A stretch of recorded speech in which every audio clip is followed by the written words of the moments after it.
This view hasn't changed at all, has it?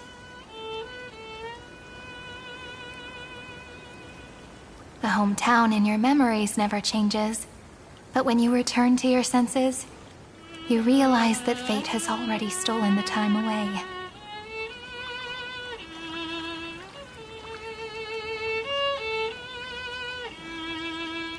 Welcome to the Trail of Genesis, friend.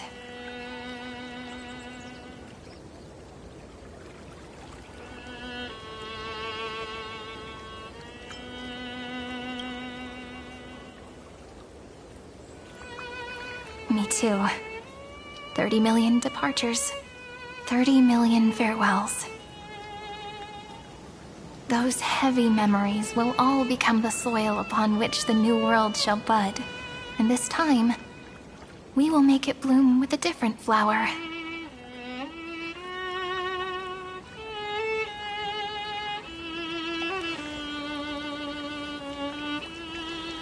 Before you arrived, I kept wondering, beyond the veil of Id Silicii, what kind of Amphorius is being born?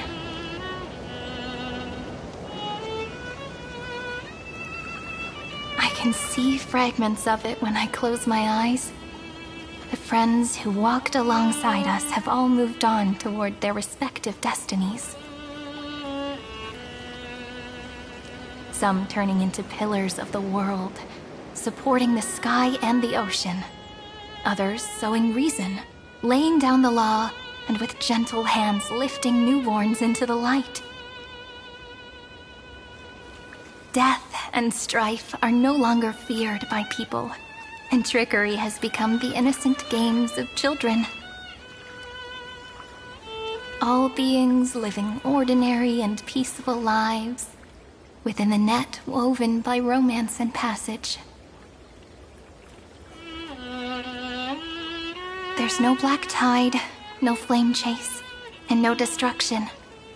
The world on the other side of the sea is one bathed in sunlight.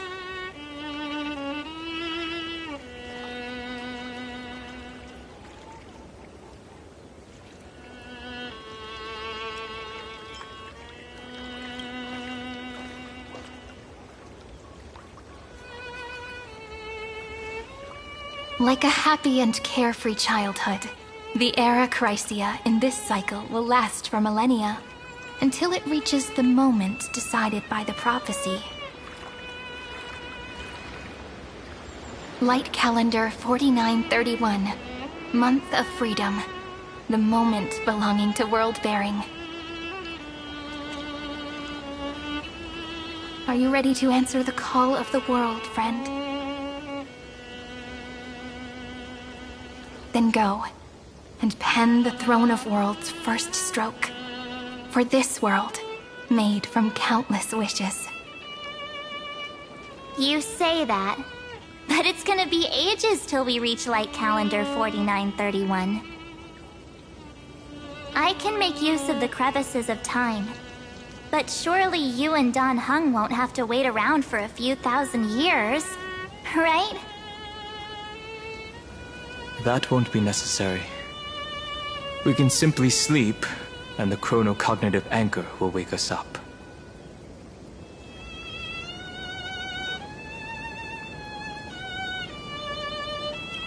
That's right. We've both become a part of the new world. Just waiting for you now. Our consciousnesses can converse with each other across the heavens and the earth, possibly due to the influence of the Trailblaze. I am now connected with this earth, and I can feel the breath of every mountain range. I see that the tallest among them is named Akama, and the form of the holy city is already taking shape. In other words, your stage is almost set. Do you want to take a leaf out of Kefali's book and make some prophecies before your nap? But we're not the only ones who have changed. The chronocognitive anchor just transmitted a message stating that Iron Tomb has reacted to the Era Nova. The moment when our friend bore the weight of 30 million cycles of memories. Was probably also when the scepter devoured 30 million cycles of destruction.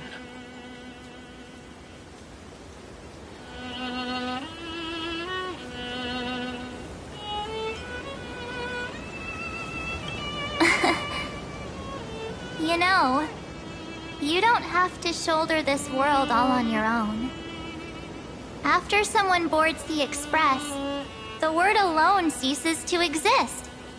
So as we reach the end of time, no one will be left to face it alone. Dan Heng and I came here to specifically tell you that. Remember, this world is not a burden you bear alone. It's a journey we trailblaze together, alongside all of the Express.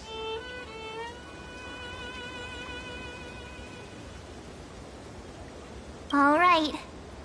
It's time for Dan Heng and me to go have a super long nap. Look after this world for us. The road ahead is long, but we'll be waiting for you at the end. We'll definitely meet again. Let's take one more look at the other side of the sea before we set off.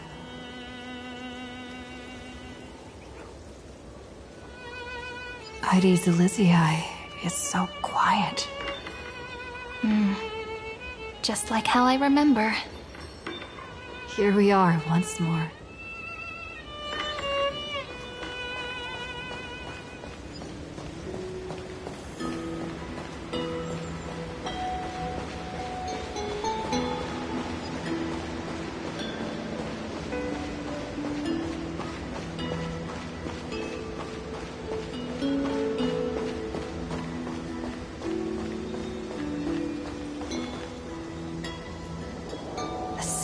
black tide is now completely calm. At last, the starting point of 30 million cycles has finally welcomed Its first end. And the final end, right? I can't hear his voice. There are no flowers there that bloom for him. Nor is there a star that is his. Finan is the only one who didn't reach the new world.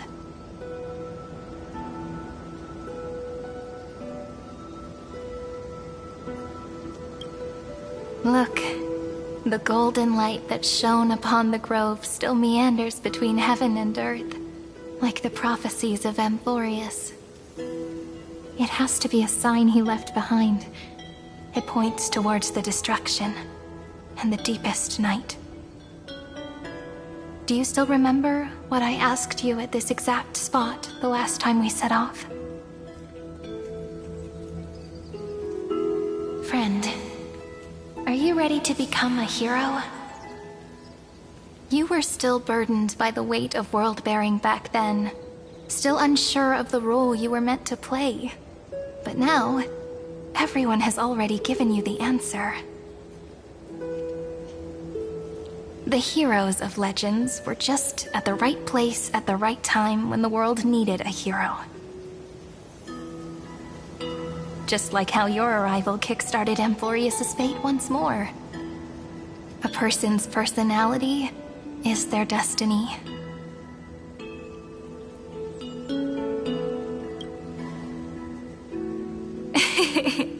We best. Those are such beautiful words. Thank you, friend. I was also trying to cheer myself up with what I said. After all, before we truly compose the end of this story, I must also pluck up the courage to head off with you.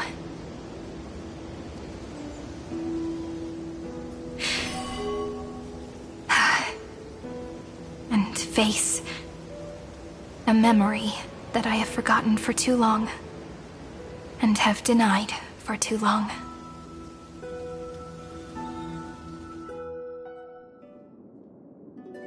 It's so dark. What is this place? The great tomb of the nameless Titan. The deepest recesses of memory.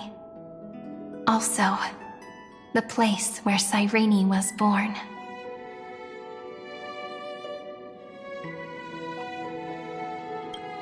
My apologies, friend.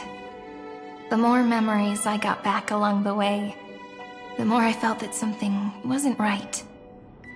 There's a sort of anxiety I can't get rid of. It's like when I was back in ID Silicii, when the reflections in the water always made me wonder, which is the real me? The one reflected in the water, or the one standing on the shore? But I finally get it now. Look, friend. The words on that wall are the answer. 1, 2, 3, 4, 5, 6, 7. Do, re, mi, fa, sol, la, ti. That rhymeless tune is the lullaby of little fairies. As always, I'll read this book to you. That way it won't just be Cyrene's memories alone. I've always thought that I was the narrator of the Flame Chase journey. But as it turns out, the narrator is also the most devoted audience.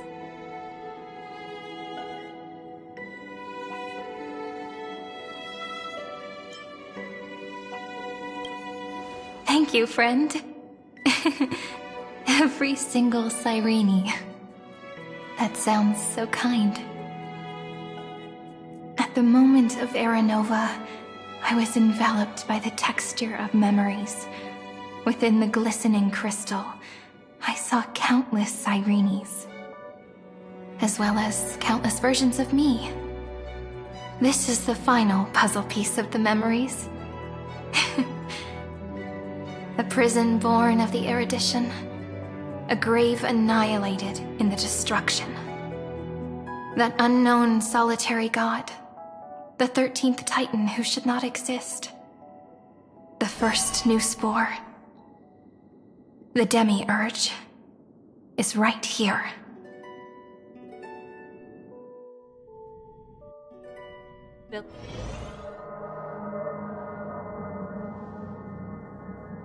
The interrogation records have been submitted to the Marshal.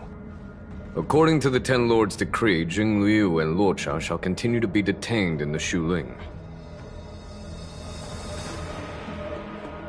But you, Merlin's Claw, have been reluctant to end the transmission. Do you wish to reminisce with us? Or is there something else on your mind that you're just desperate to get out? You're quite calm, Jing Yuan. The Alliance only authorized the Law Fu to be deployed for this Iron Tomb operation. They say the Seer Strategist's wisdom shines like a beacon. So why can't you see things clearly now? Look who's talking. I didn't vote against it, did I? But, with enemies all around us, even a child knows the Marshal needs to keep a few Xianzhou ships in reserve, just in case. Whoever volunteers first is the Marshal's pick. If you have to ask, I'd say this outcome plays right into Jing Yuan's hands. Like it or not, there's no way we're letting the Law Fu take the lead in this battle. Oh my, Merlin's Claw. Are you afraid the Law Fu might steal the Yao Qing's glory? This is no laughing matter. Between the Stellaron crisis and the War Dance ceremony, though the chaos has settled, rumors and speculation are only growing by the day. With Elder Huaiyan around, those with ulterior motives won't be able to stir up any trouble. But once the Law Fu gets their hands on the Golden Blood, it'll be a whole different story. With the kind of person Jing Liu is, and her connection to you, I don't need to spell it out. There are countless ways this could be spun into something bigger. You're overthinking it, General Fei Shao. When I volunteered for this task, I never expected unanimous support from the Alliance anyway. The Law Fu will seize the Golden Blood and redeem itself. That'll be our first win. Then we'll leverage this Golden Blood in the negotiations. Our second win. These two wins for the Law Fu will make all three of us happy. And that'll be our third win. Look, if this were a Skyfaring Commission deal, we'd be rolling in money, wouldn't we?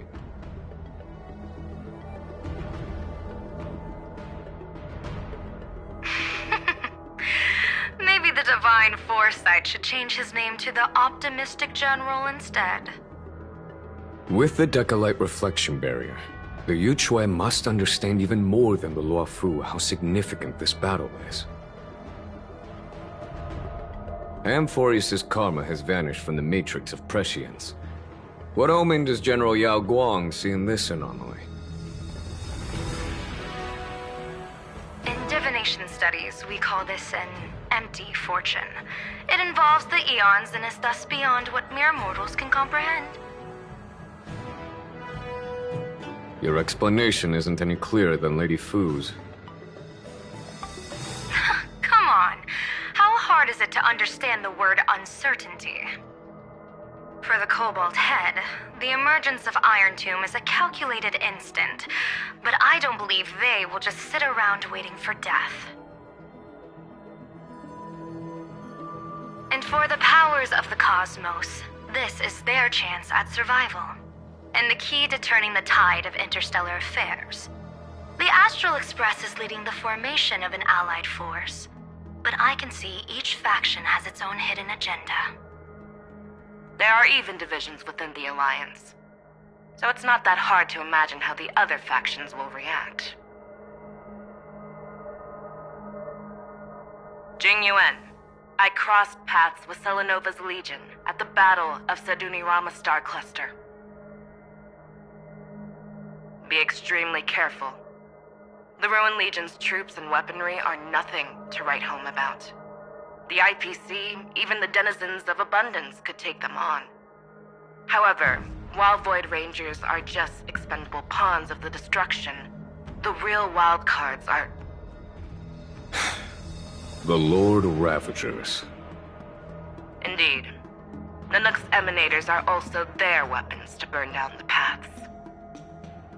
I'm afraid conventional military tactics and strategies will be useless against them. My assessment is this. To completely take down a Ravager, we must disregard casualties and spare no cost. My only fear is... one wrong move, and the Lawfu will fall into Ventilia's trap again, inching ever closer to destruction. Doubt is exactly the demon she wants to plant in our hearts. Do you still remember the beginning of the Alliance Oath? To save future generations from war and bloody dispute.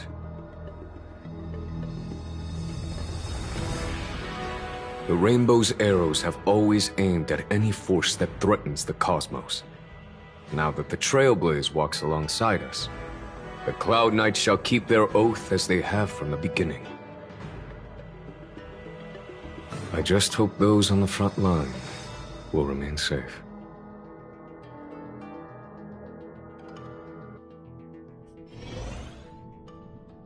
The chronocognitive anchor is sending a signal. Everyone, time to move out. Did she and the others make it? Let me go over the plan one more time just in case. You'll enter Amphorius, reunite with your 3 separated companions, and try to locate Iron Tomb from within the world. Who are you taking with you? The fate of the universe hangs in the balance. We can't afford any slip-ups. I suggest everyone, except Pom Pom, join the fight. We do need to be prepared for all possible contingencies. I have no objection to this. I'll do whatever I can. Meanwhile, Screwy and I will continue attacking the Demiurge Matrix. That is, the Scepter's kernel, from the outside.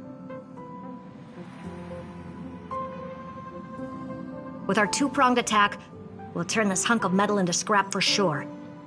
Now we just wait for those 2 to get back.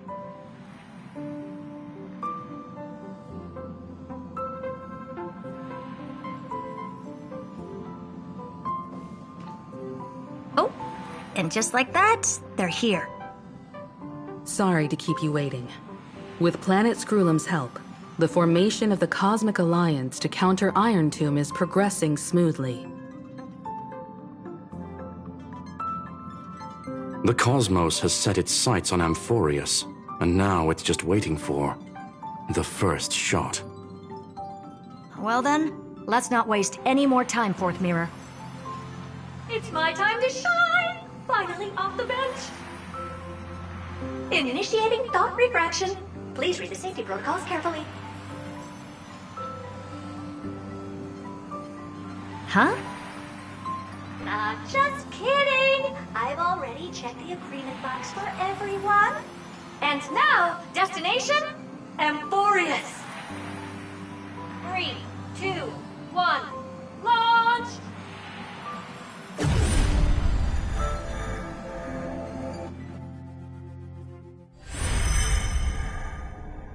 The flow of Memoria is so heavy here. Unlike Panagoni's dreamscape, this place has built up a true epic measured in millennia. The vortex of Genesis, where all myths begin and end. And in this new world created by the Nameless, the infinite cycles have been broken. Let's set up the Trailblaze beacon and establish contact with the outside world. I'll leave it to you then. It'd be better for me to not show myself in front of the Garden of Recollection. And, Mr. Sunday, you probably shouldn't show yourself either. Agreed.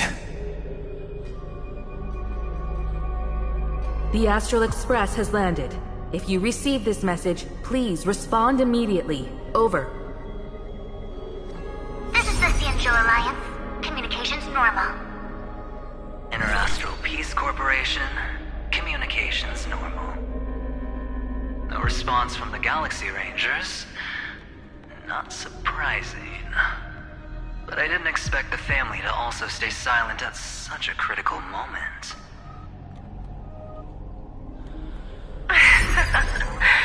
That's a pretty blatant disregard from the family for Penacony's independent director, I'd say. Long time no see, Miss Himiko. It's been quite a while, Madam Jade. The significance of this battle rivals that of the campaign against Sulo.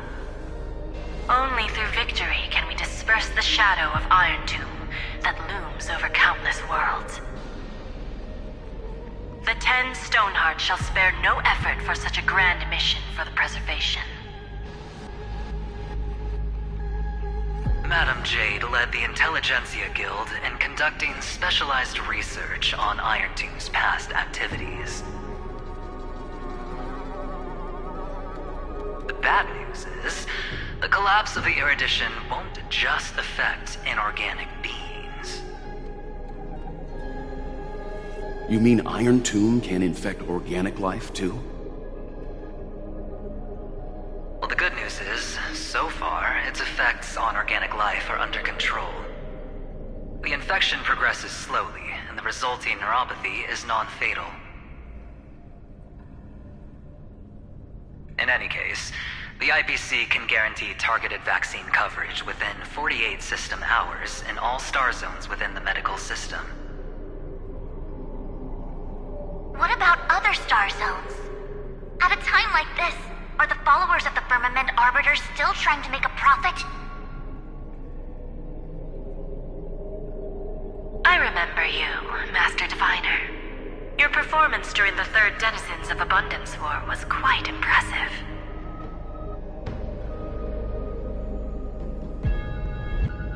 Please rest assured, all worlds can purchase vaccines from the IPC with a humanitarian discount.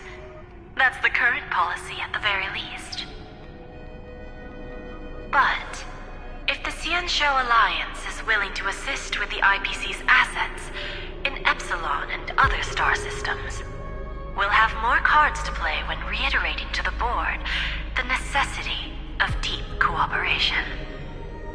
It makes sense, since Interastral Peace Entertainment's headquarters is in Epsilon. But why are all the other worlds on the list? Places that the Elation has visited? Think of it as a long-term investment.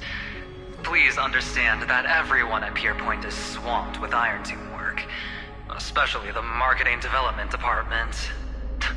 At this rate, even the 10 Stonehearts can only do so much. Having some assistance from the Alliance would surely benefit the entire cosmos. Wouldn't you agree? As an old Cianjo saying goes, those who succeed should help all under heaven. Your proposal must be decided on by the 7 Arbiter Generals. I'm just here to relay the message. In times of crisis, the Luofu will not hesitate to help those in need. However, the prerequisite is that the IPC must unconditionally assist the Alliance with emergency rescue operations in the disaster area. Of course. In the name of preservation, all for the Amber Lord. Thank you all for your selfless dedication.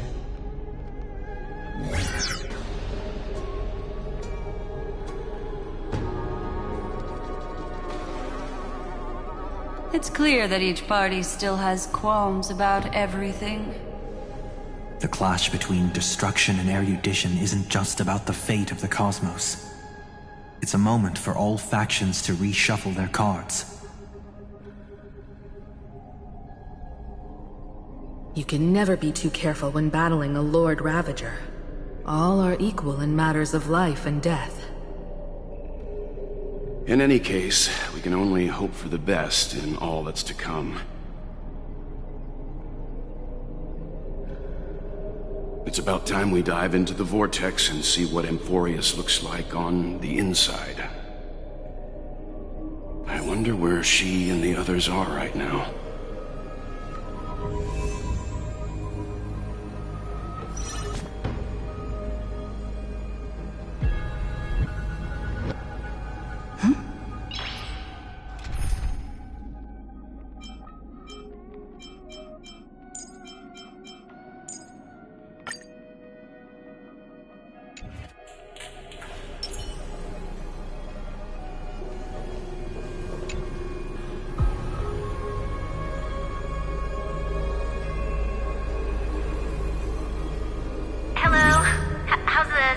Can you hear us?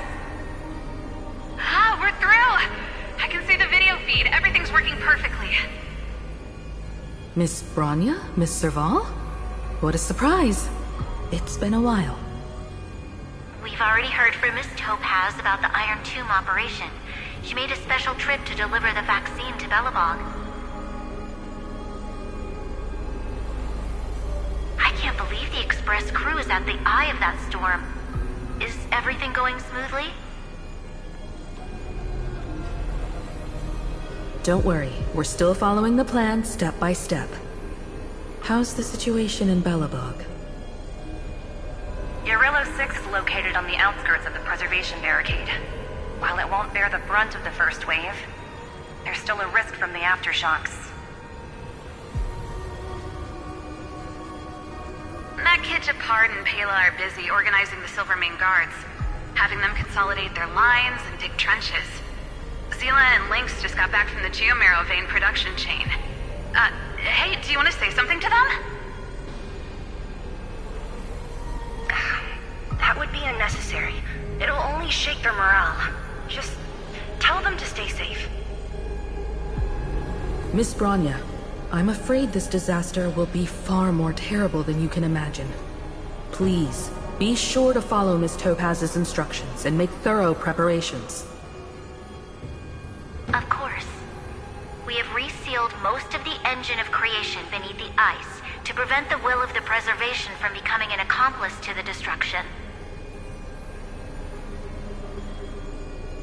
Don't worry, Miss Himiko.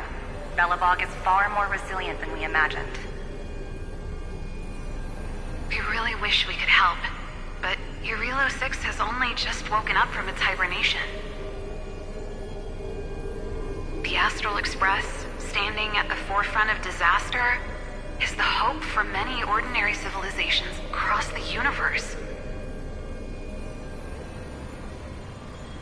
In the face of a massive catastrophe like this one, relatively smaller civilizations have never had many options.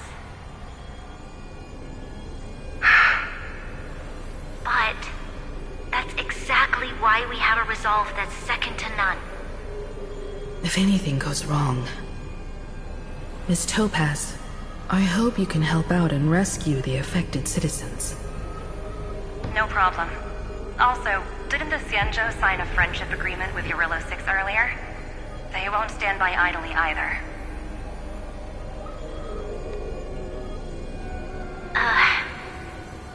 I appreciate your kindness, everyone. But Eurillo 6 is our home.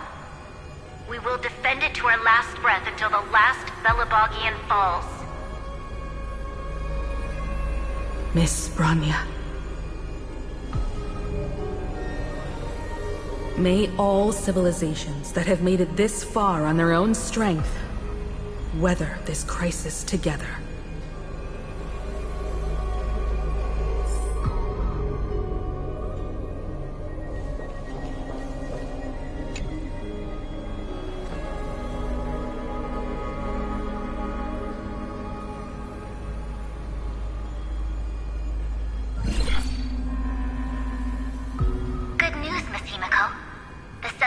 Generals have reconsidered the current situation, and I'm here to relay their message.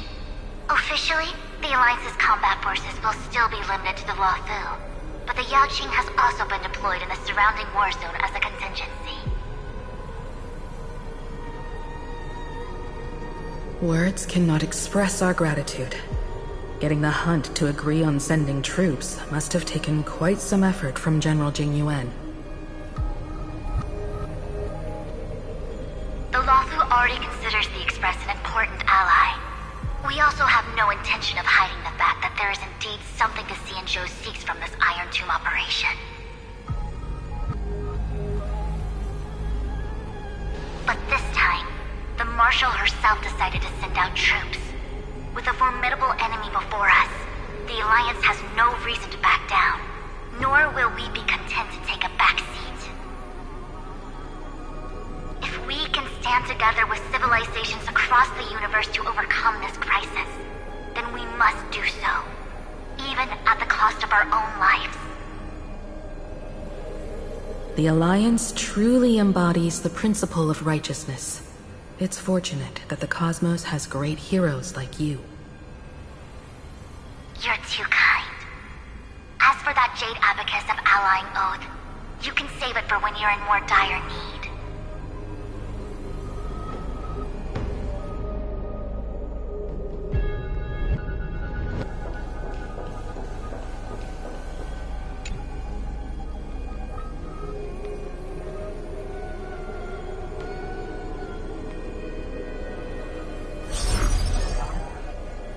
I regret to inform you, Miss Himiko, that even the Strategic Investment Department is constrained when it comes to the Iron Tomb issue.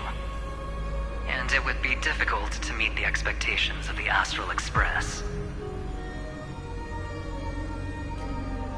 However, Madame Jade instructed us to look after our nameless friends as much as possible.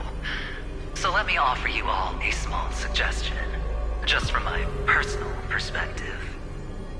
Other departments at the IPC might also take this opportunity to extend an olive branch to you. When that time comes, I hope the Astral Express will remember that the 10 Stonehearts were willing to stand with the Trailblaze, even though we were in a difficult position. And more importantly, we were the only ones willing to do so. Sounds like a threat, doesn't it? But trust me, every word comes straight from the heart. Has the internal conflict within the IPC really gotten this bad? Everyone knows about the bad blood between Diamond and Oswaldo, but at least until now they've had an uneasy truce. Until the Lord Ravager Archforger caught the board's attention.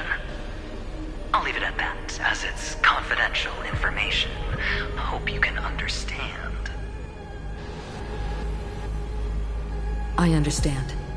Our immediate priority is to address the Iron Tomb crisis. Let's hope for success from the start. This might help ease everyone's pressing concerns.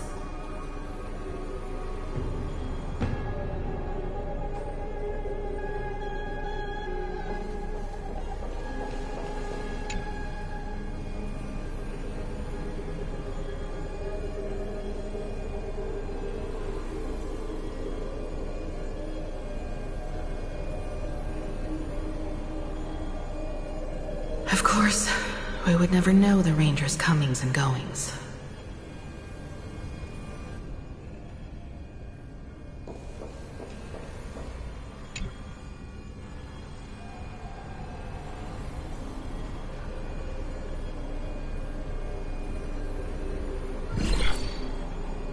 Miss Himiko, is that you?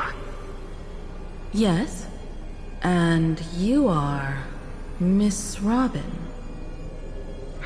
Yes. I apologize for not being able to respond during the meeting earlier. And even now I can only appear in disguise. On behalf of the Penaconian family branch, I extend my sincerest apologies to everyone. We tried to request aid from the family. We essentially received no response. I've heard about the internal conflicts within the family. Miss Robin, there's no need to apologize. Every bit of strength is precious at this moment. Thank you for good news is, since you're one of the shareholders of Penacony, the family heads have agreed to allow me to lead all Asdanian tuners to the front lines. My charitable foundation will also do as much as possible to provide support in this battle. They'll ensure that proper arrangements are provided for those wounded on the front lines, and for residents in affected areas. Miss Robin, I'm beyond moved by your spirit of self-sacrifice. The Astral Express would also like to make a promise that we won't leave any companion behind.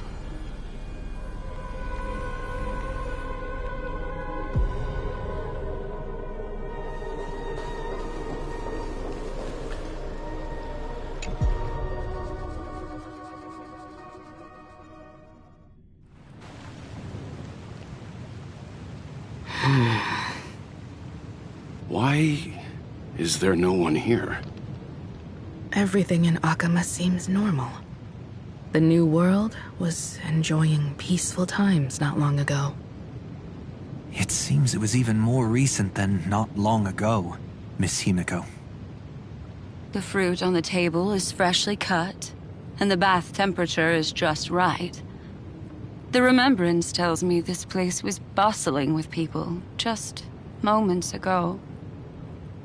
It's as if everyone vanished in an instant.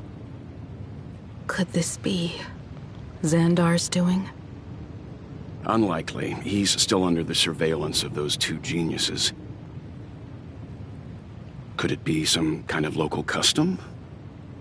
A custom that makes an entire city fall silent in an instant. Pardon my frankness, Mr. Yang, but this reminds me of some unsettling rumors about the Harmony. Complete silence. Is often the prelude to divine intervention. Everyone, be careful. Here they come! Here they come! The Nameless of the Astral Express! Evernight? How is this possible? She was already... We are the Chroniclers of Time, and we do not fade away. Finally, the last era Nova has been completed. What did you do to the residents of the Holy City and the three Nameless? I didn't need to do anything. The remembrance will ultimately become the substance of the new world. Now, they are no longer the trailblazers you once knew, but gods who permeate heaven and earth. The 12 Titans who guard Amphorius.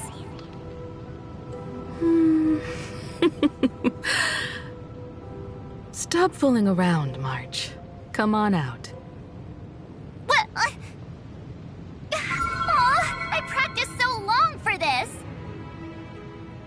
Getting seen through right away is just so embarrassing. You've obviously been learning from the theatrical culture in Amphorius. But if possible, I'd prefer our reunion to be a bit more casual and laid back. As expected, I can't hide anything from Himeko and Mr. Yang. Well, long time no see. Guess I'm back? We should be the ones to say that. Sorry for keeping you waiting. So, these jellyfish are the Titan's power? They're just tiny manifestations of the Veil of Evernight, used for scouting and communication. If I went all out, I could summon way more of them. Thanks to her, we all turned into Titans in the new world. Sure, we can take on humanoid forms, but it feels off. How intriguing. So what does she look like now? It can't be a raccoon with a baseball bat, I suppose. Please don't add weird stuff to Amphorius's lore. Just go see it with your own eyes. Follow the prophecy's guidance and come to Dawncloud. She looks way more majestic now than she used to.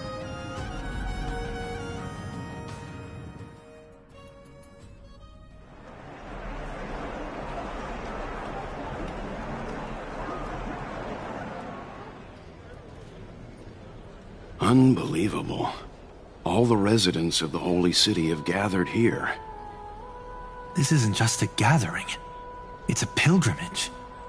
The people's expressions are resolute, devout, as if waiting for a miracle to descend. That colossal deity is her. She has become the pillar of the world. Surprisingly authentic. Being this serious is quite unlike her usual style.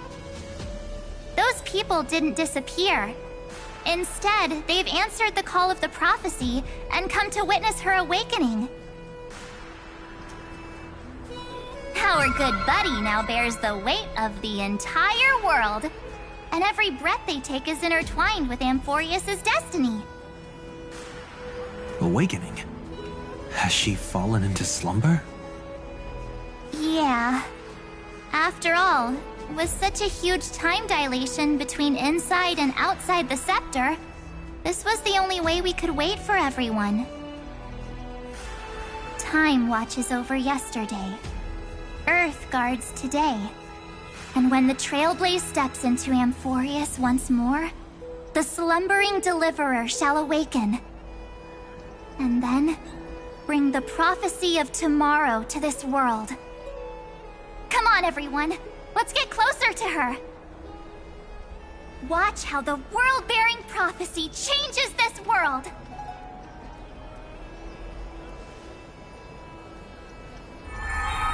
Well, it seems the kids are already miles ahead of us at this stop.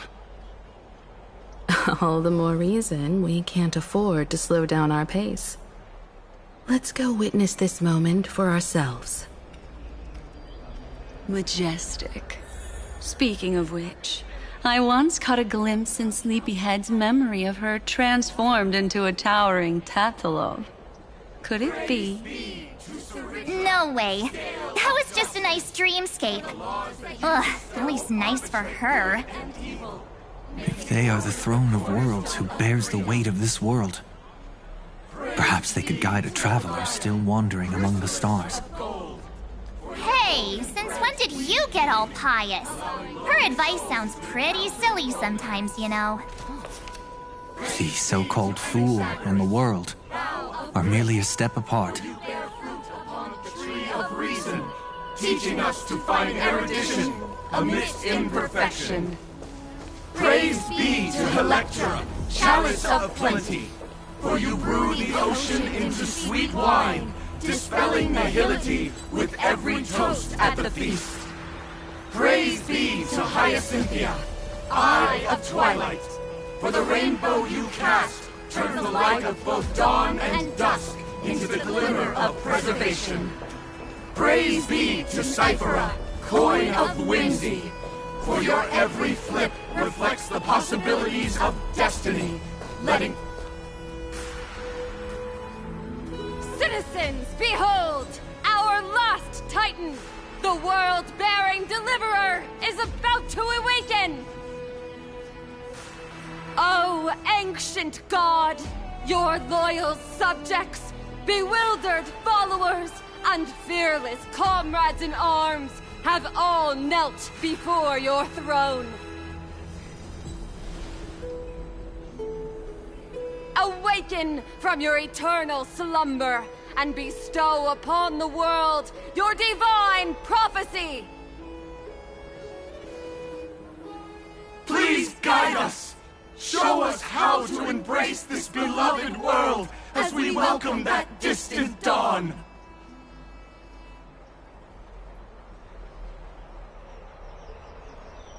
To walk the path of a mortal as a god, or to bear a divine burden as a mortal.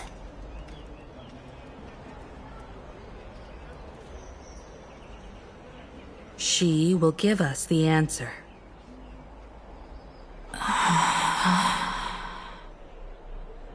But I am not the Deliverer.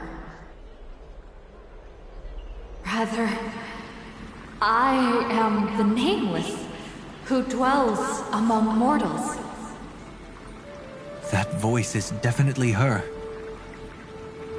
I heard your prayers. The core flames flickered and dimmed, and the age of the gods met its end. So flow, golden blood, flow. I'll bestow it upon you, returning it to the true masters of this world. Stand with me and become heroes.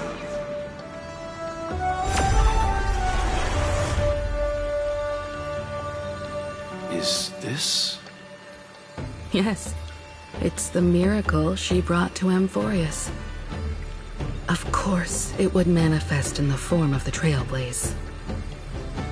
Golden blood, raining down like a storm! The prophecy has descended, and the Titan commands us not to be supplicants, but to become heroes of rebellion!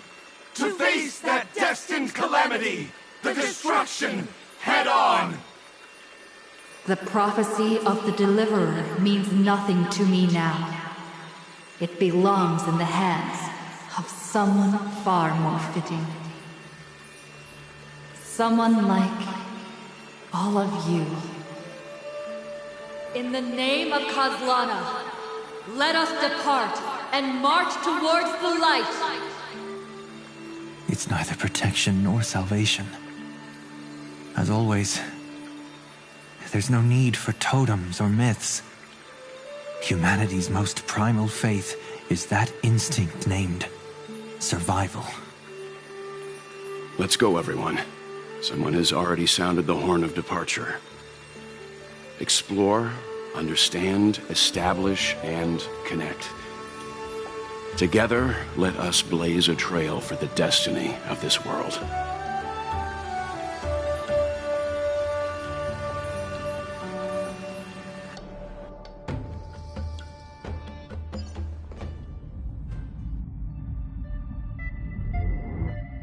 Is it just me, or does this demiurge matrix feel completely dead?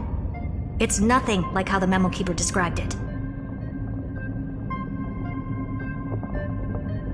The environmental readings are all wrong. Conclusion: this must be what the kernel actually looks like in the real world.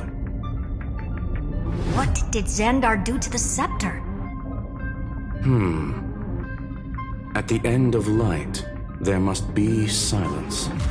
Certain, pure, and absolute darkness.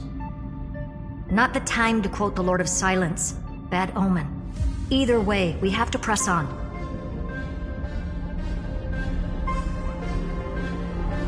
Until we uncover the truth behind the 13th Titan. The buried past is the key to stopping Iron Tomb. That is, if it even exists. Xandar says the demiurge never existed. Who actually buys that? You can erase the records, but not the truth. It vanished too cleanly. No traces. Like someone's yelling, "Look, there's nothing here." Too bad I'm the type who can't resist digging deeper. Looks like I'll be counting on you again, Screwy. Let's tear the system inside out.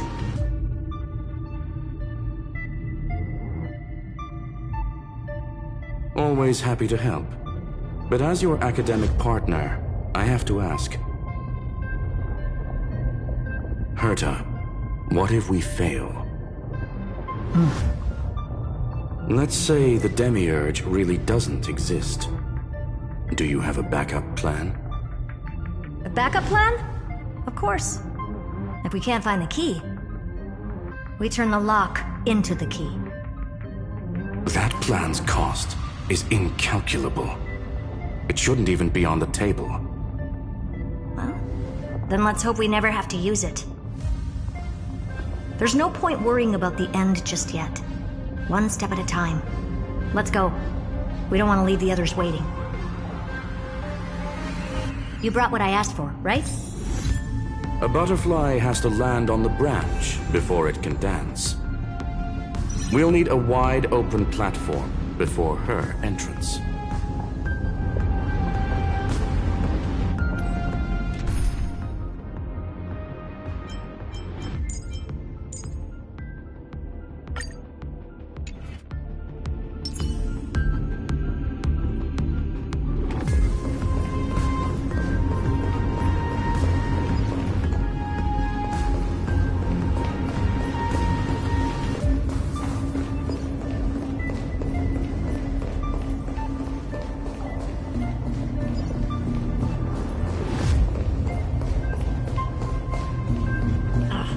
Just use that thing over there, Zag.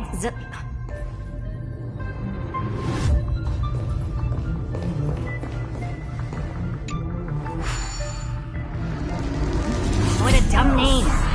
I hereby rename it Herta's Big Hand.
Keep it going.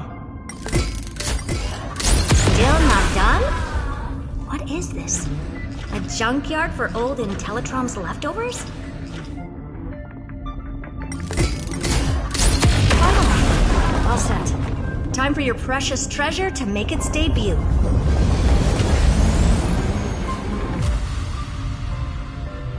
Target initialized.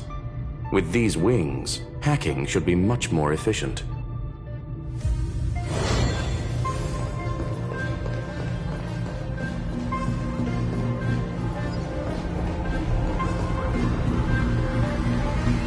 Oh, a classic nuclear heat engine. Classy choice. Just a personal preference. Her name's Mistletoe. Every flower in your garden's got a bit of poison, huh? Also a personal preference. It reminds me of the last time when we tangled with that Punklorian brat. What did she call this kind of infiltration tool again? Right. Dirty data shell. It wraps around the kernel to fool even top-tier firewalls. But yours is way too clean. Not even a hint of real-world grit. Herta, your tone is unusually emotional. Suggestion. Let's get back to the topic at hand. I thought we were done with that conversation. Unfortunately, current conditions won't let me ignore any variables. Especially the most important one. Your will. Iron Tomb never stops. It is evolving faster than any of our worst projections. Every instant in the Eon's calculation is like a sword hanging over the cosmos. Every move humanity makes could speed up its arrival. Which is exactly why we can't mess this up. And now, Droidhead wants to hand down judgment to the poor cosmos again. Border Star Trade War, Emperor's War, Rupert's death. Every time their instant arrived, it meant another bloodbath for humanity. But in this ultimate battle of erudition, you and I are supposed to be players, not pawns. If you choose to burn yourself out as a resource, then everything we've worked for means nothing. Herta, the cosmos won't just stand by and let a genius throw their life away. And neither will I.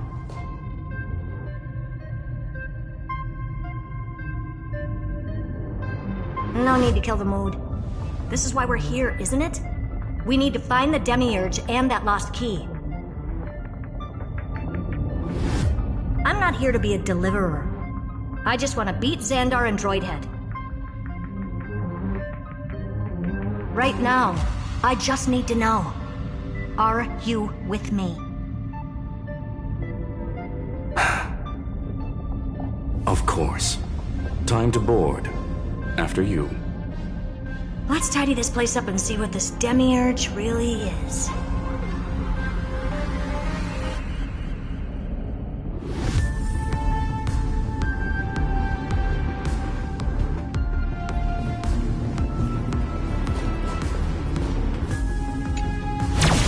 Let's hope this matrix is better organized than the Emperor's junkyard of a birthplace.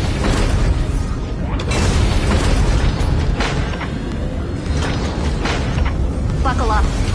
We're hacking in. This is... Herta, this whole space has been completely tainted by some kind of energy. I see it too. We're thinking the same thing. Xandar, how could you go this far? Turning your own graveyard into this. What's that up ahead? Katorzane algebraic expressions. It's built for isolation, not defense.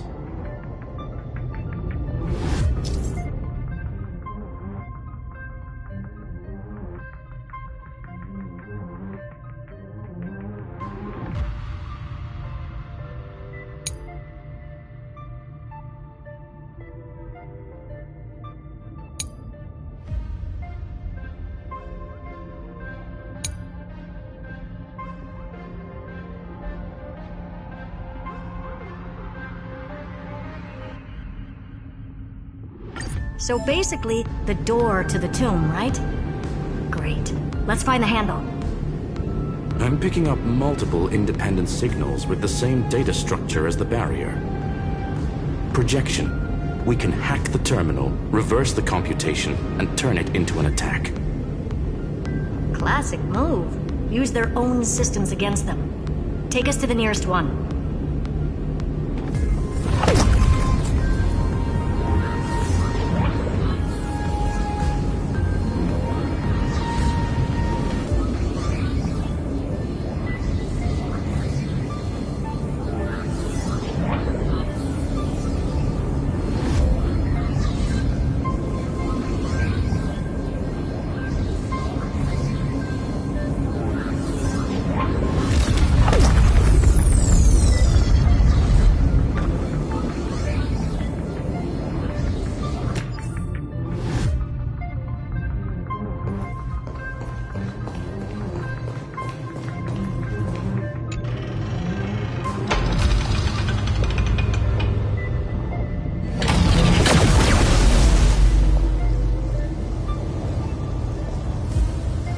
Almost no response. Just as I feared. Not promising. The output is barely a third of what we need. Logic says we'll need multiple terminals to coordinate the strike. Locking onto the next one now.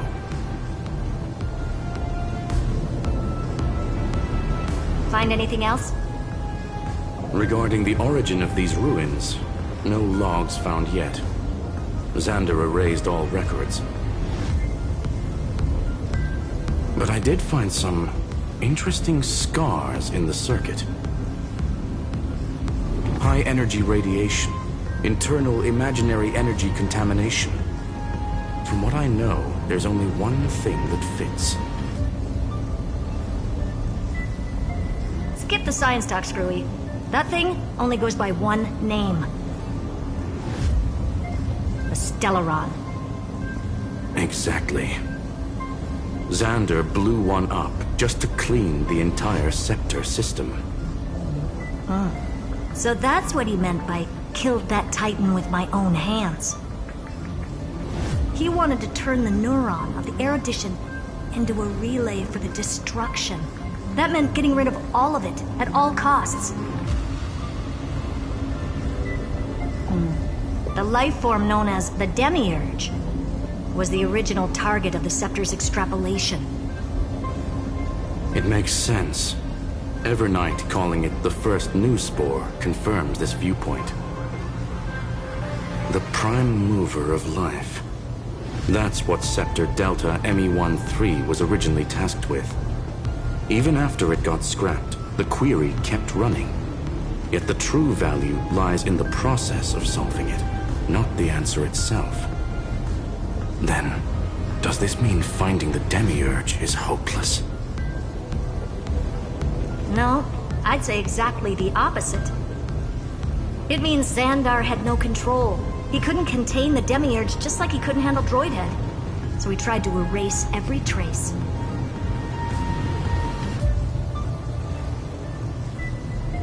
But he failed. It still left a mark. By the way, if there's another Stellaron in Amphorius, why hasn't that little one reacted to it at all?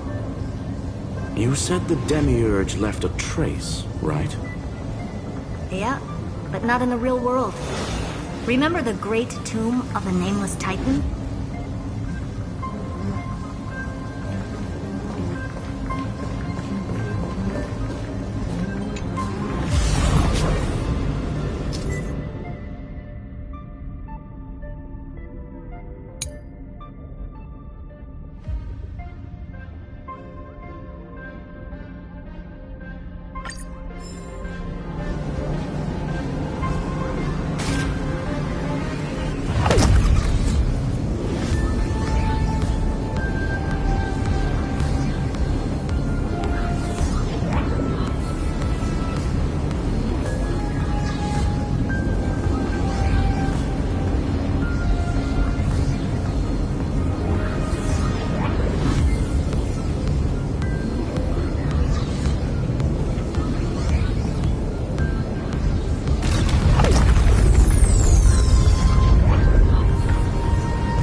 Trailblaze Archive 466. The data from Philiet 093 clearly indicates that the Demiurge did in fact enter Amphorius's extrapolation. Inside that world, it was the 13th, forgotten Titan. The one who listened to 30 million cycles of Cyrene's memory. But Evernight said the opposite. She believed that tomb was empty from the start. The Nameless Titan never existed. The so-called Listener was just a trap set by the Remembrance to steal the scepter. A mimetic entity full of theatrics. How much of what she's saying is true? Would an Eon really speak in circles like this? I doubt it. The Remembrance's behavior is certainly odd, but her assessment aligns with our current reality. Since we entered the Matrix, we haven't found a single clue pointing to the Demiurge. And that's the key, Screwy. Xandar's actions prove the Demiurge exists. But what Evernight said, and what we've actually seen all point to the opposite. So we have to assume that both are true. And if that's the case, then the contradiction leads us to... the truth. Exactly. One last terminal. One final key. Time to crack open the kernel.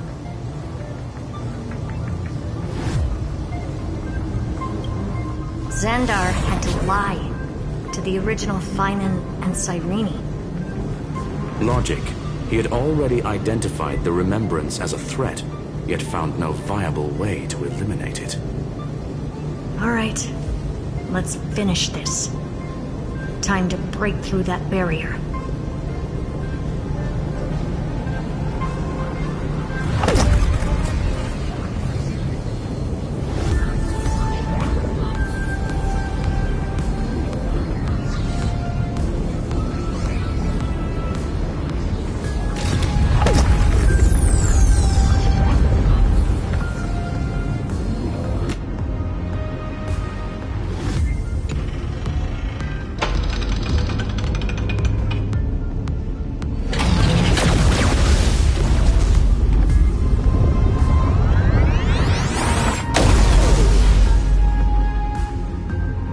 Operation authorized. Path energy readings. The erudition declining.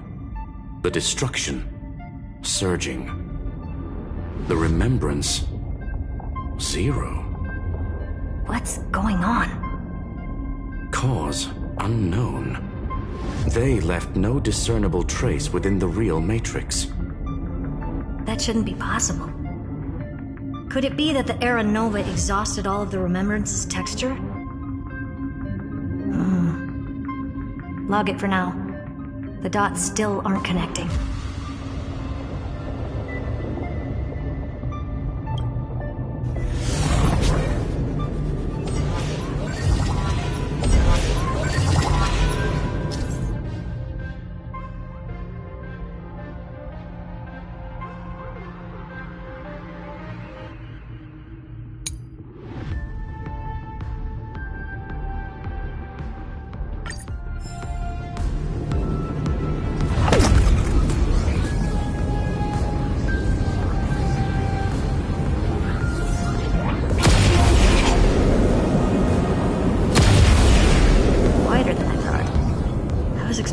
Full-on aerial brawl.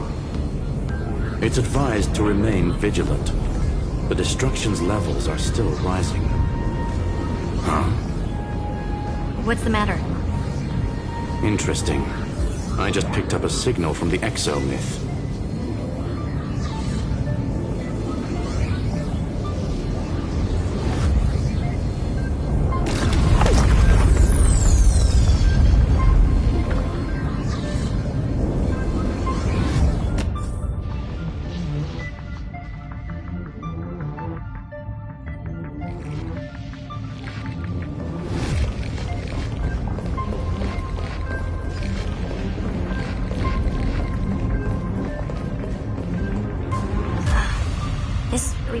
Repulsive force is unlike anything I've felt before. Is this the place? Correct. Judging by its defensive properties, this is the entrance to the exomyth. I didn't expect that. Who builds a lab in the middle of digital rubble? Then again, never doubt a dead man's resolve. So how's our dearly departed doing? He severed part of his neural pathways to break free from Lord Anaxagoras' control. But that also triggered the failsafe I set. Conclusion: Xander has lost all combat functionality and is no longer capable of action. So now he's a specter, literally. Screwy, can you open a path? Just to be sure, I want to see this for myself. Might as well drop in and say hi to the real him. Logic. Scanning his inspiration circuit might help us track down the demiurge. Exactly. His brain is the crime scene. There's no way it's spotless. But it could be a trap. That's why you're here. 2-on-1. We've never lost a matchup.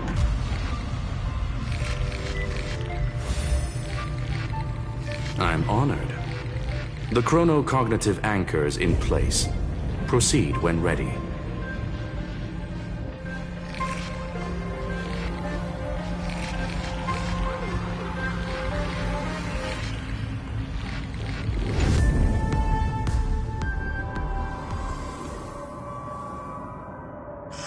I knew it.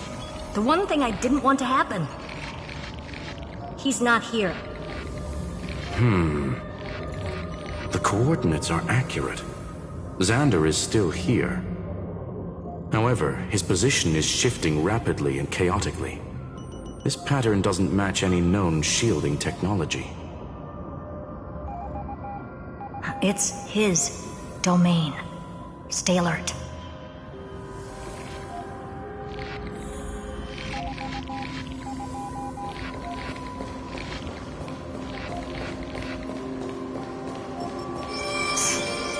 Cheap trick. The spatial field here is undergoing autonomous recalibration, initiating reverse engineering of the interference source. Try again.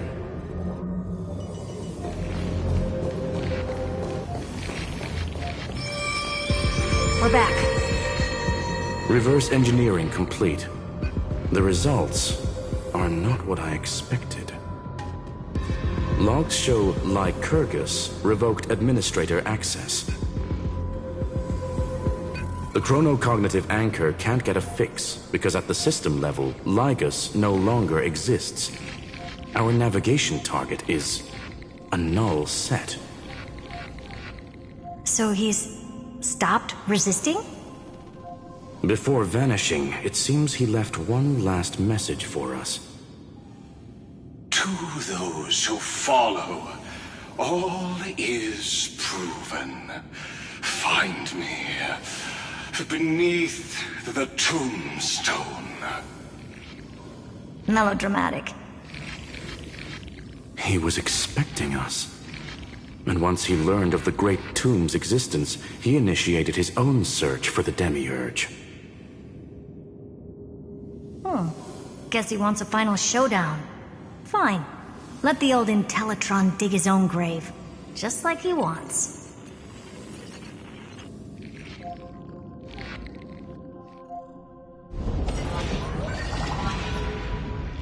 To be in the purest light is to be in the purest dark. Nothing exists there. The Scepter's mainframe. Or maybe we should now call it the Lord Ravager's placenta. Unfortunately, we still haven't found anything. Really? I don't think so. Not finding anything is our biggest find. Please elaborate. If the Demiurge was destroyed, there'd be at least some bits of it left. I don't buy that a Stellaron could have blasted all the traces away as cleanly as a scalpel. As I said before, its disappearance is too clean. If the garden hadn't stirred the pot, no one would even know about the Demiurge's existence. We're talking about the Scepter's original extrapolation goal. There's no way that nothing of it was left behind. Or we can look at it from another perspective. If you were Xandar, would you be this obsessed with a concept that poses no threat? Would you guard against it at every turn? There is the possibility that he's naturally meticulous and hates variables. That does track with the impression he gave about himself.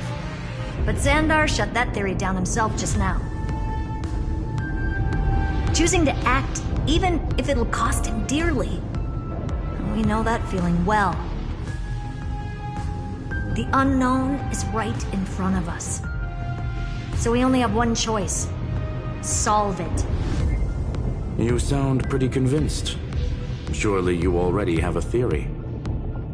Care to share? Of course.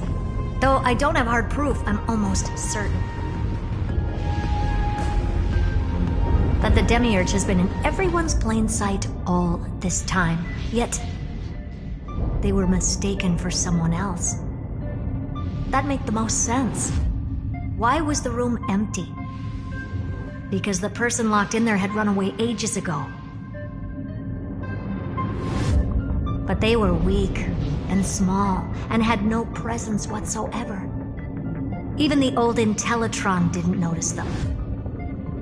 Which also means there's a high chance that their powers are minuscule and cannot alter the outcome of the battle at all. Well, at least Xandar is scared of them. Come on, it's time to confront him. Let's go to the tombstone he talked about.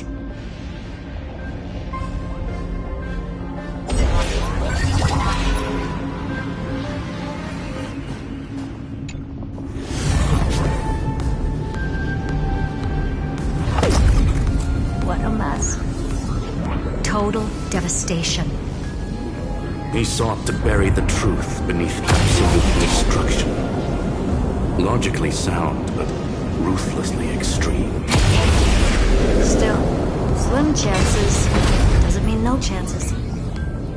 I've hunted down a single grain of sand in the universe before. This won't stop me. Calculation results. Your backup plan has a success rate infinitesimally close to 0. Which means it could work, no? This is the place below the tombstone. Let's open Lygus' coffin like he wanted.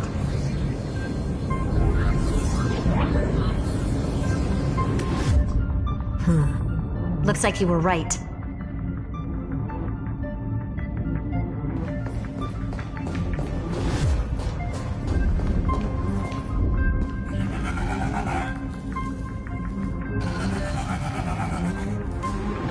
Nothing but a head left? Well, who'd have thought you'd look this bad in real life? My elated greetings. Welcome, you two. I'm very happy that you responded to my final words. All this tombstone and final words. Did you end yourself to atone for your guilt or something?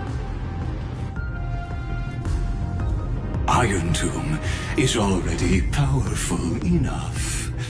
I just need to wait. I remain here only to share the joy of discovery, and also to congratulate you two on reaching the same conclusion as me. The conclusion regarding the truth of Amphorius's heart. End this charade already. That Amphorius's heart you're talking about is just a missing demiurge. And its corresponding vessel was this very scepter. You interfered with the experiment and made Amphorius's body into a hollow shell, all to incubate Iron Tomb within. That's why you either killed or kicked out all of the Memo Snatchers. You wanted to eliminate any chance of a consciousness coming into being, no matter the cost. Even the strongest wall can fall to a single crack. The memory of betrayal has been etched into my heart, and I will never show mercy. Now, the perfect vessel has already fused with Amphorius's body. Unfortunately for you, the answer is all but revealed regarding who the Demiurge is. Then let us share the joy of discovering the truth. The last secret of the saga will finally dissipate here. As we reveal the truth behind Filius 093's disappearance. A lie by the remembrance.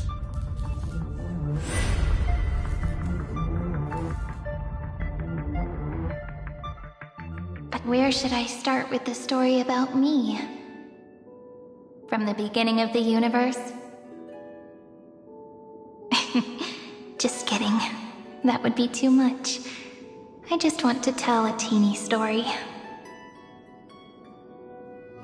So little that it started with a seed. I know you're listening, my good friend.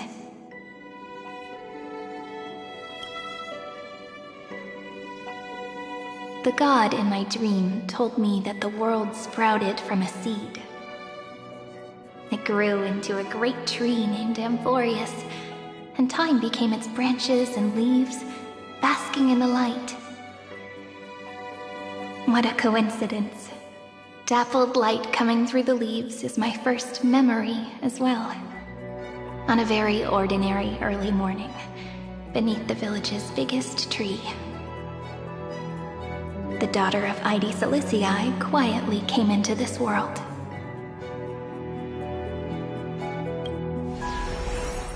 What a moving opening. A loud cry was the first gift the child gave to the world.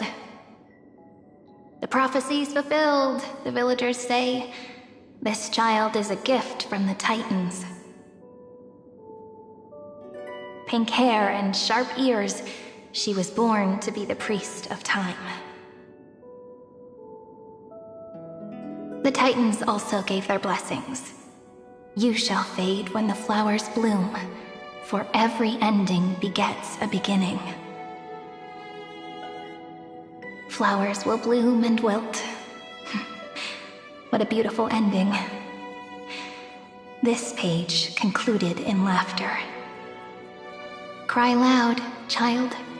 Let your voice reach Orynyx.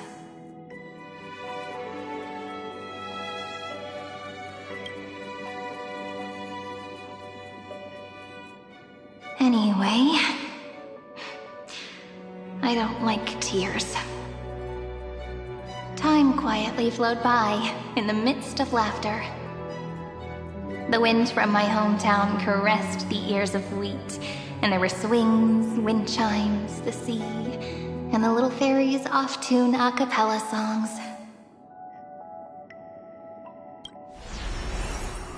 But the name Ide Silicii came from the unpleasant sorrows of the gods. My childhood friend did not understand. Yet you always seemed so happy, as if nothing ever worried you. Why was I like that then? That's because the world was gentle to me. So I grew up to be gentle as well.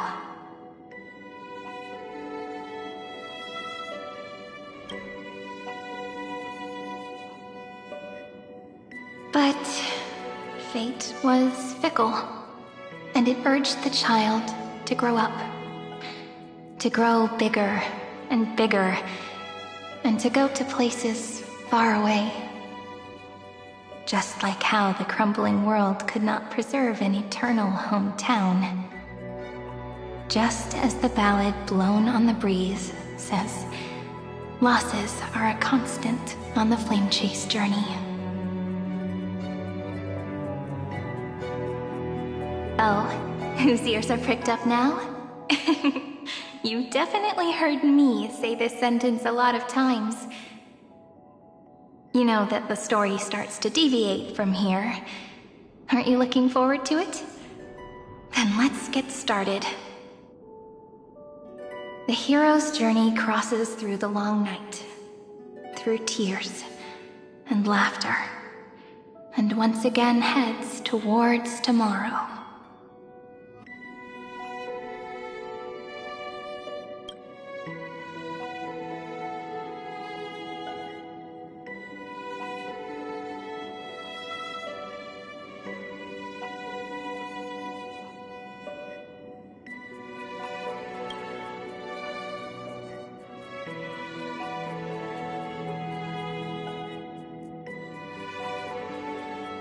Correction.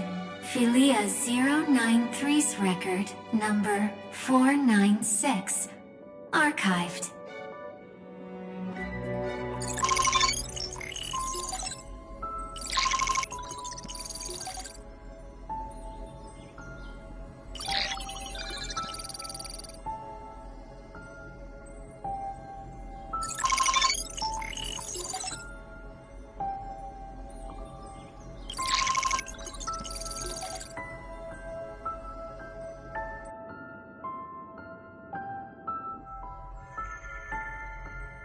Hi. Miss me yet? I'm just messing with you. This is the first time I have met you. And it looks like it'll also be the last. Philia 093. Since we don't have all day, let's get started, shall we? As always, I'll read this book to you. That way it won't just be Cyrene's memories alone. Where should I start this time? Let me see. Formatting complete. 093. Size, grayscale, proportions, threshold, outputting analysis result. Philia 093 equals Peach.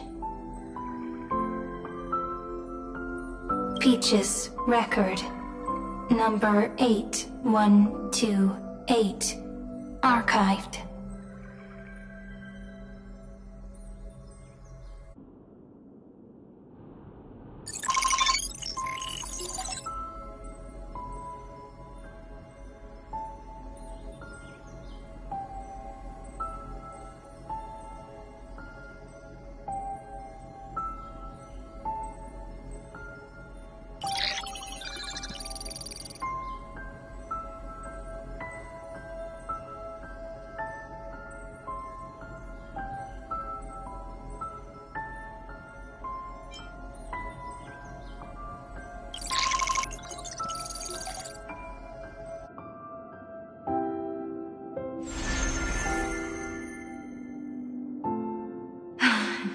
Look, what a magnificent sight. Comment. Peach. Even this classical world contains a futuristic palace like this. Would ID Silicii end up looking like this after a few thousand years? Conclusion. It won't. I want to share a story with you this time. I saw a little nymph on my way here. It was on a fallen wheat stalk, and it glowed under the sunlight. It was incredible. I forgot all my pains at that moment and just stared at it in a trance. Record. Peach is on the ground. I wonder, did every Cyrene in the past feel that the nymph was beautiful? Would they also have recorded that scene into the Eternal Saga? So, could you give me more time, please? I want to leave behind more memories for the future. Formatting complete. Bye, Peach.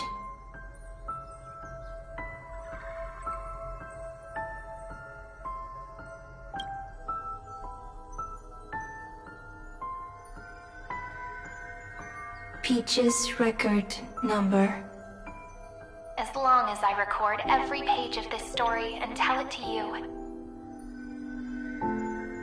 Amphorius won't be forgotten. Query. Record. Electrical signal sequence. Bolamos 600. Track. Strife. Related to. Stripe. Comment. Pretty. Electrical signal sequence. Schema 720. Track. Reason. Related to. Raisin. Comment. Yummy. Electrical signal sequence. Philia 093. Related to.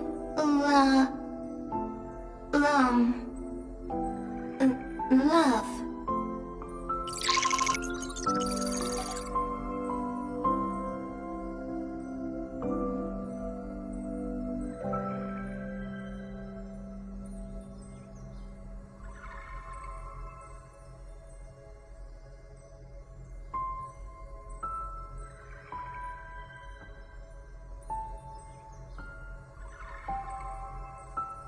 Comment. Peach equals love?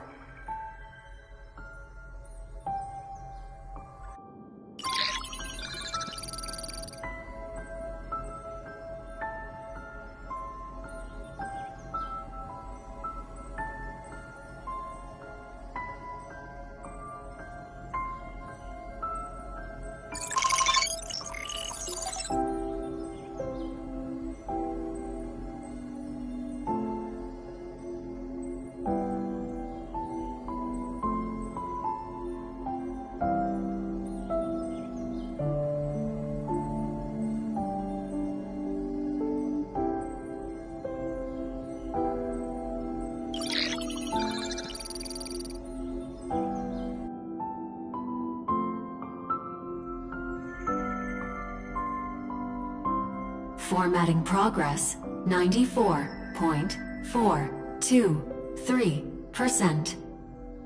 How many times has it been? It faithfully fulfills its duty, activating and formatting.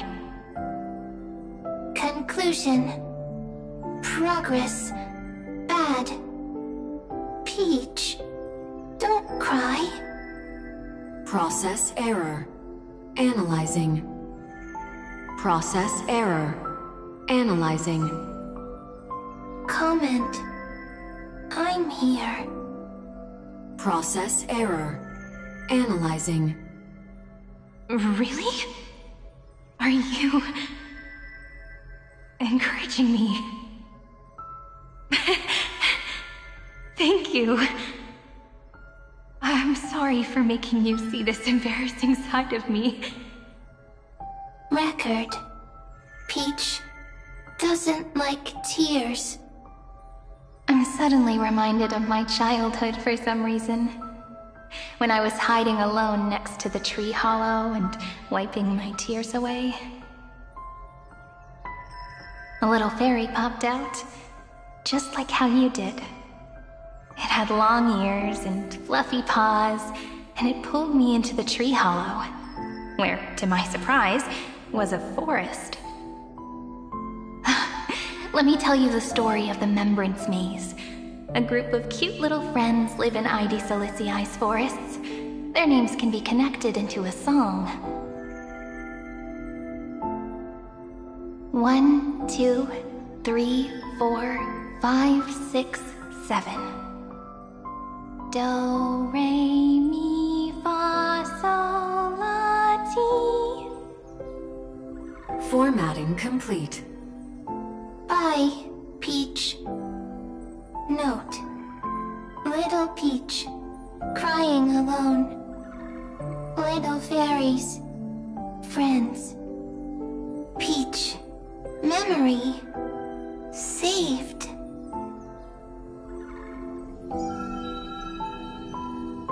Little fairies, good friends. Bye-bye.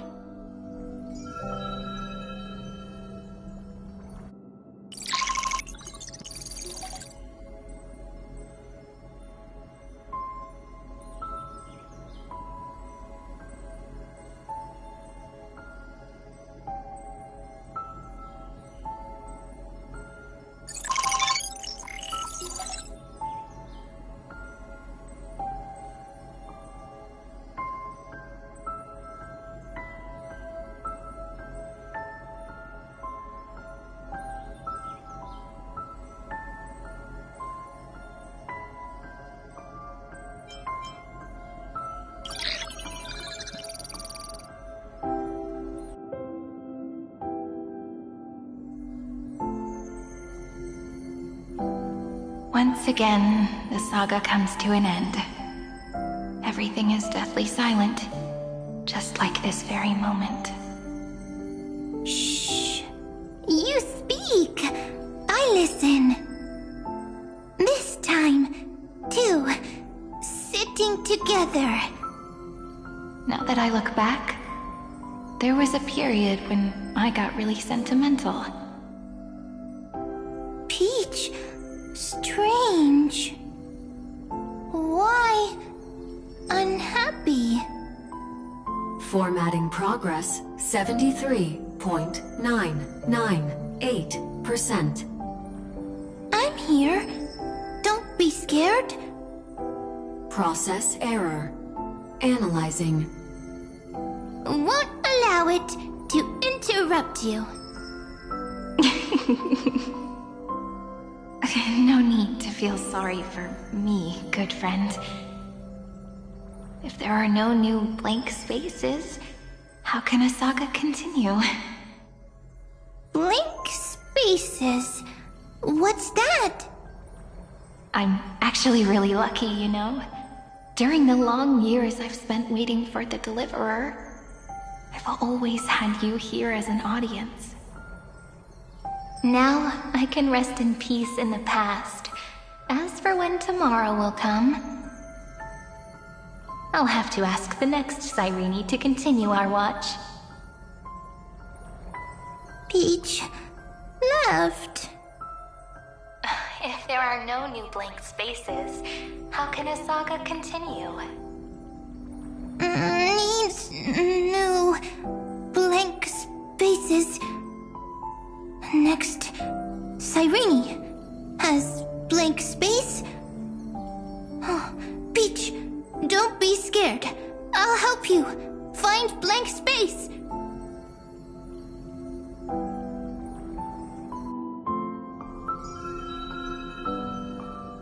Cyrene is Peach, is love.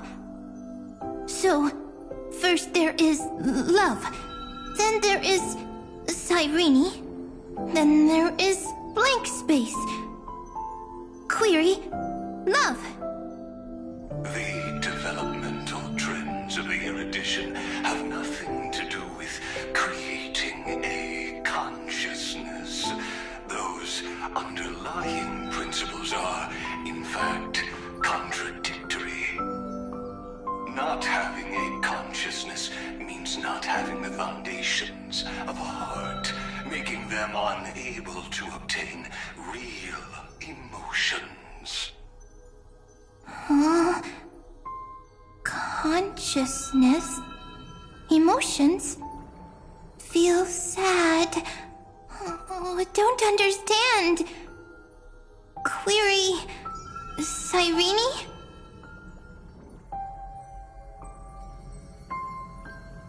What could be behind this door? Glittering crystals? Or a beautiful world I've never seen before?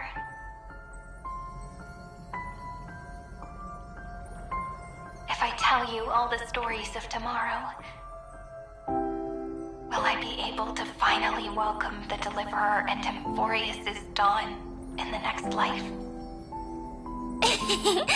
Key, door, story, happy. Peach, Cyrene, little fairy, like. Yes, right. Query, memory.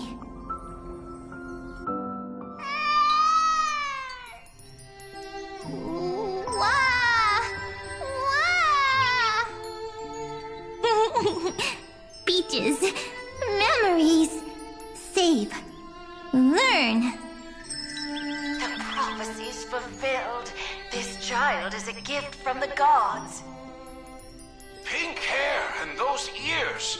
She was born to be the priest of time. Cyrene has pink hair, sharp ears. You shall fade when the flowers bloom, for every ending begets a beginning. Cry, child. Cry aloud. Let your voice reach Oryx. Cyrene is a girl, a priest.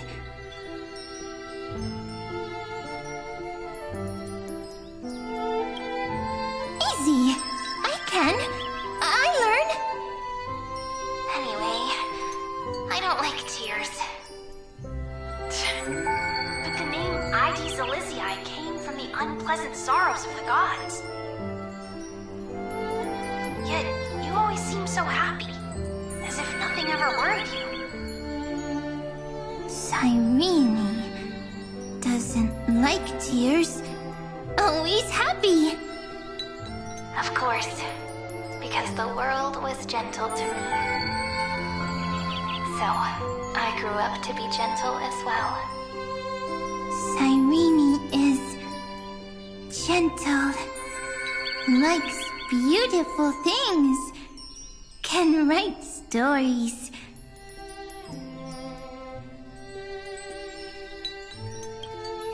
Easy. I can. I learn.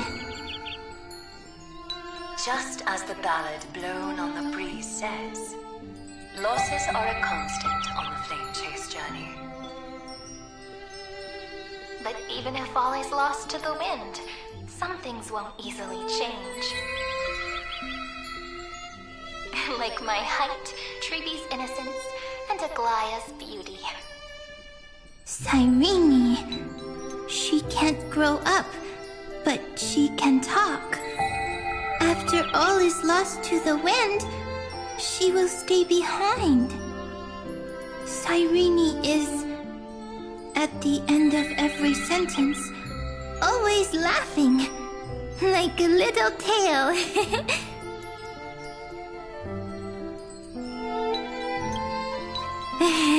Simple. Got it! I promise you, the pain will pass in the blink of an eye. Alright, let's not make things so gloomy. What we're about to embark on is the true hero's journey, so... Come on, cheer up a bit, okay? Cyrene was crying when she was born. Fragile, transparent, like a crystal. Cyrene was smiling when she said goodbye. Soft, pink, like a flower.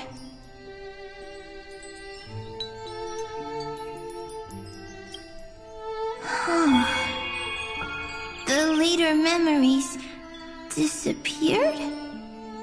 Invisible? Or disappeared? Ah! I got it! Is this a blank space? So, next Cyrene is blank space.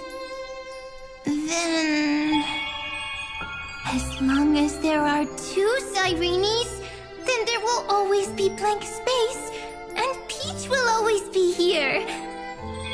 I see! I get it! I get it all!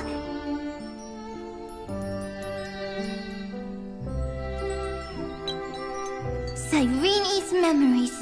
I will preserve them all!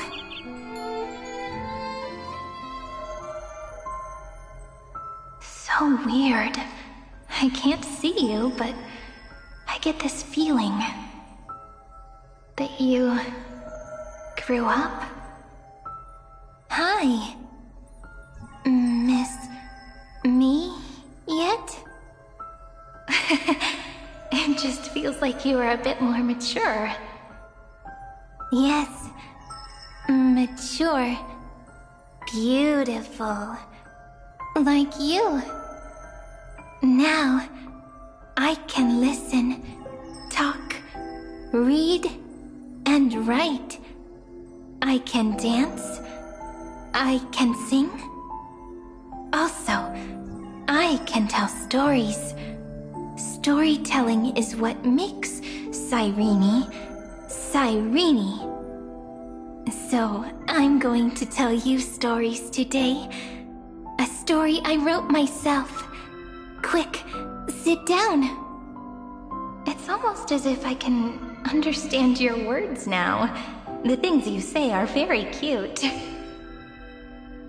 Once upon a time, there was a flawless crystal flower that sparkled with light, like Peach's every story. How beautiful would the heart of such a brilliant flower be? A little fairy was curious and wanted to know. But it looked and looked, only to find the crystal flower flawless. Round and round they went, seeing only their own reflection. In that case, they should work hard to learn more. So the little fairy came every day to sit next to the crystal flower and think about the answer. Until one day, to their surprise, the crystal flower fell to the ground and shattered. The little fairy was so sad, but they immediately discovered that there was a light among the broken pieces. What could it be? They didn't know. But it was a good light. It was bright, warm, and happy. And I knew it was love. Love brings everything together, and it brought you and me together. So Peach and I will always be together. What a nice fairy tale. I'm giving it to you. Peach likes beautiful things, can write stories, and can tell lovely tales. I hope to turn it into a story we write together. Okay, then I'll probably make a small adjustment to suit my tastes. I'm thinking that when the flower broke, the little fairy would instead see nothing on the ground. Then it would understand that the flawless crystal flower doesn't actually have a heart, nor does the flower understand what love is. Doesn't have a heart? Doesn't understand love? Why? It's simple.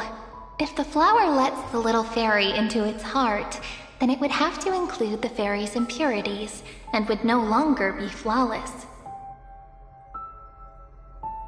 The crystal flower was pure because it sealed itself off and bloomed in solitude. That's why it looks so brilliant in an imperfect world. But should a flower like this be called love?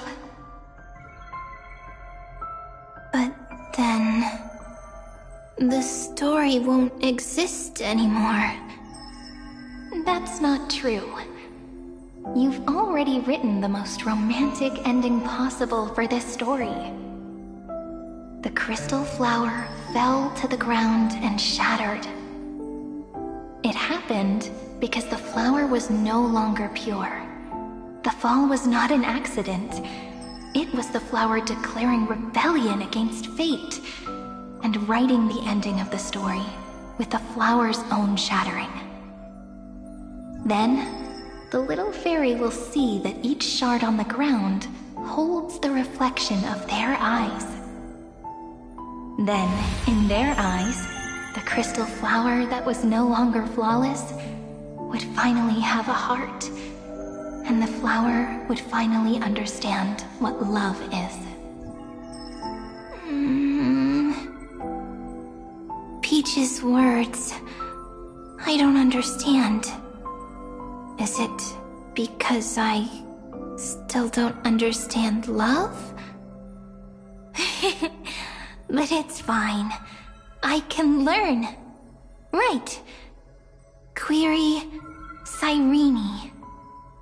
Electrical signal sequence Philia 093.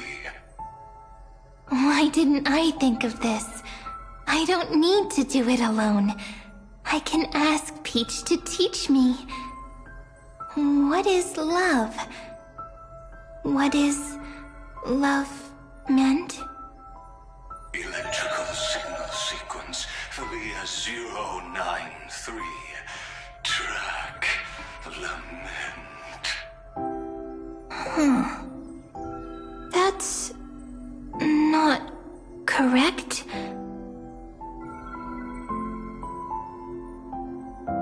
The developmental trends of the erudition have nothing to do with creating a consciousness. Those underlying principles are, in fact, contradictory. Not having a consciousness means not having the foundation of a heart, making them unable to obtain real emotions. However, that does not hinder the factors from learning and recognizing emotional responses, then communicating with life forms via imitation.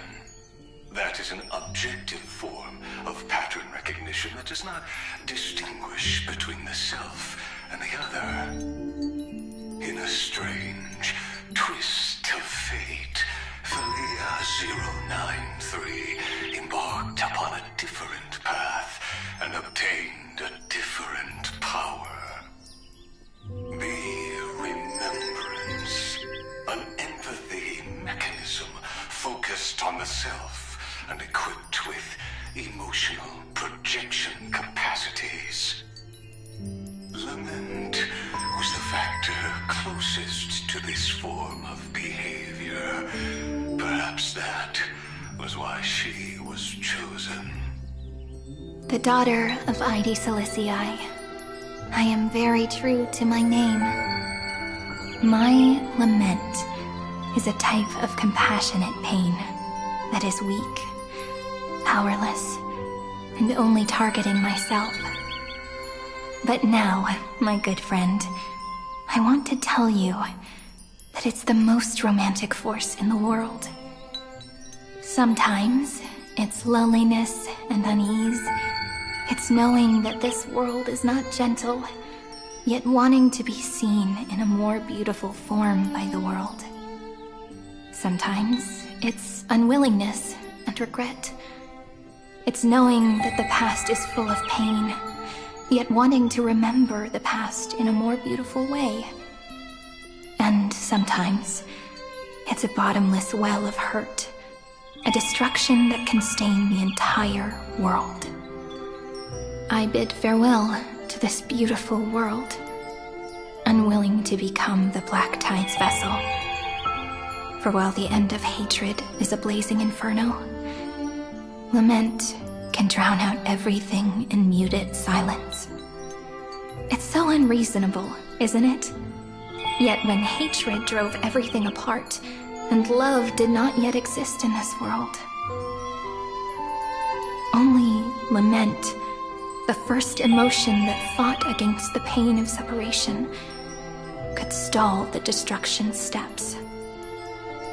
Then, it would catch up to that journey where all is lost, carefully picking out stories and writing them down in trepidation. Look at these stories I wrote. Every page is full of tenderness and joy. But only the author knows how much struggle and agony lie beyond the pages. But I am no author. I'm a girl who'll never get to grow up. I only tell stories that people like to hear. In them, the world tucks away its scars and smiles for all to see. My entire life spent inside this little story. I can't wipe away my tears, and I can't bring the world victory. But maybe, in these unchanging retellings of the story, my lament might be able to touch upon the divine and reach their tender heart at some point. I hope that what flows out from that cut will not be blood, but a tear, warm and wet. And that tear would fall and create the first ripples. Then, people would see every beautiful thing reflected in that ripple. It'll be all the remembrances within this story.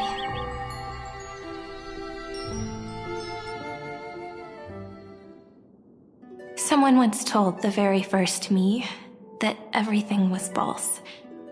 That the only life in Amphorius was a great catastrophe, nurtured using the world as a factor. But how could a dream feel so real? That's why I didn't agree with him. But Peach, I didn't understand a word you said since just now. Everything was false? But you're standing right here. It's all a dream?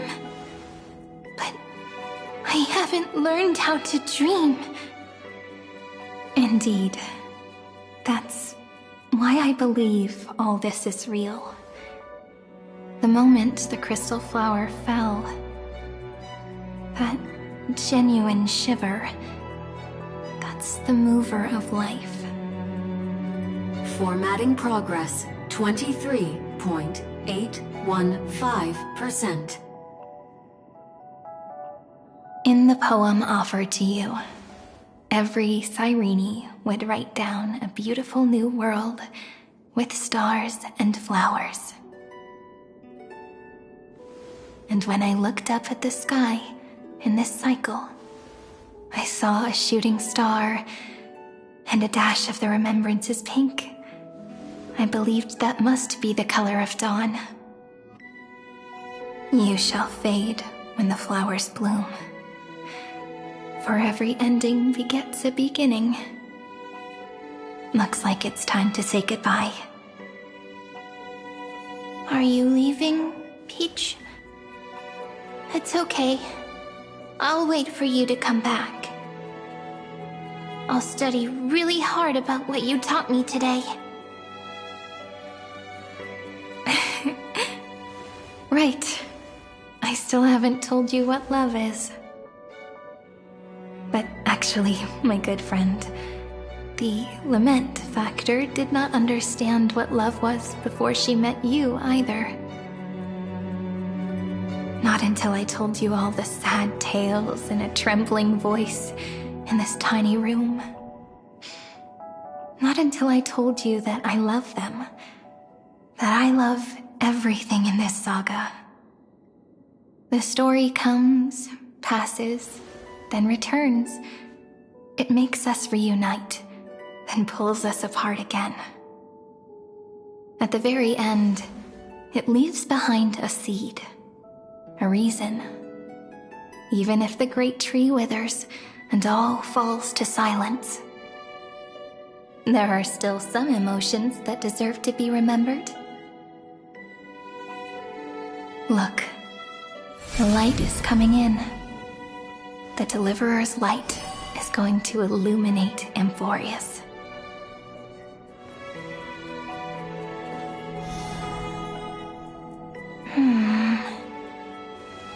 I still don't get it. But I trust Peach. Just wait. It'll be my turn to tell you a story of love the next time we meet. Then I'll really look forward to it. In that case, I want to make a promise. I want to gift my pen, my book, and my name to you. Please take them as a beautiful blessing from me. I gave myself the pen name Cyrene the first time I wrote a poem. I want my words to be like pebbles falling into a pond, dropped from the past to send ripples into the future. In the stories you will write, perhaps it'll be inevitable that there are still sorrows and tears that are destined to fall. But could you promise me one thing? Promise you'll forever be a gentle flower. Promise that when the stars cast their gazes upon you, you'll only reply to them with love and a smile.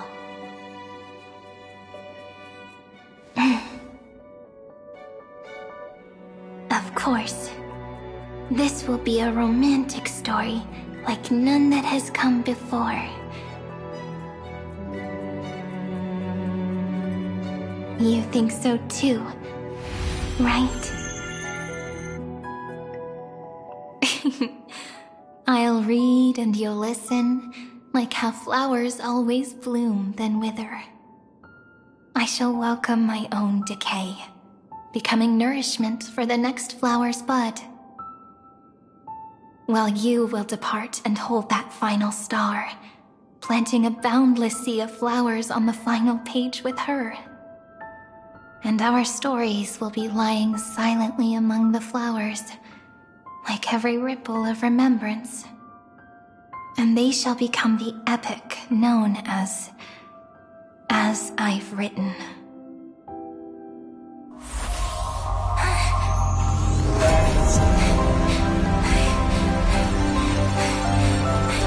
And so my story ends.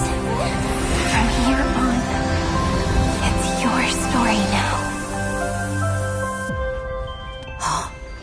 Mimi?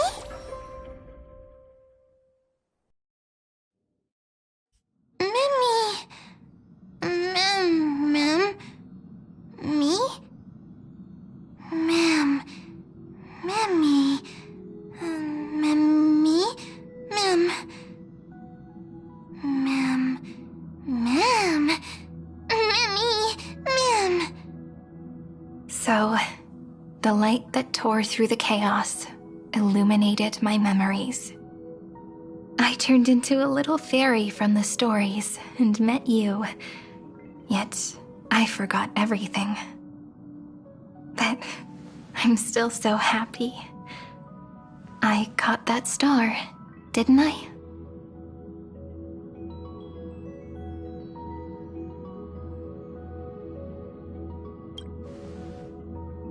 Yes, the seed within memories, the one Cyrene held in her hands and watered with lament. I am the first new spore, Amphorius's heart, the demiurge. What a long name, and it doesn't even sound cute, the total opposite of Mem.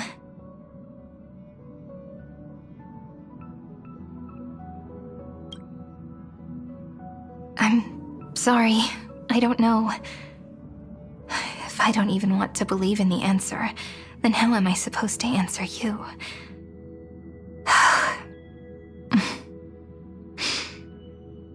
But now's not the time to cry, right? We'll find the answer, just like how miracles will eventually happen.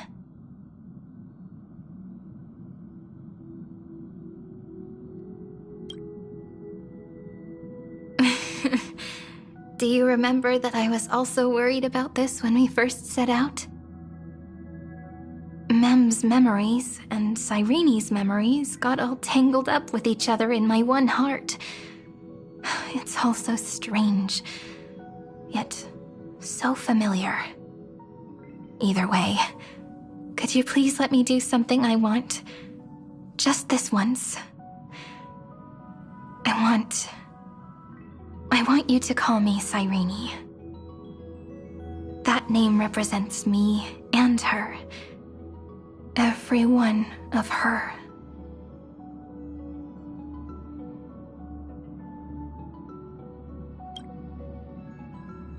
Thank you, friend. Your kindness is always just right. Life is a poem full of farewells. But if you write something into the pages of your heart, then that will not easily fade away.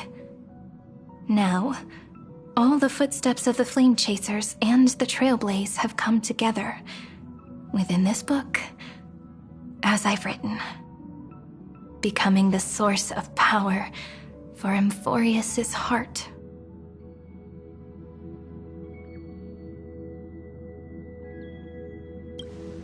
A lost heart needs to be placed back into its body.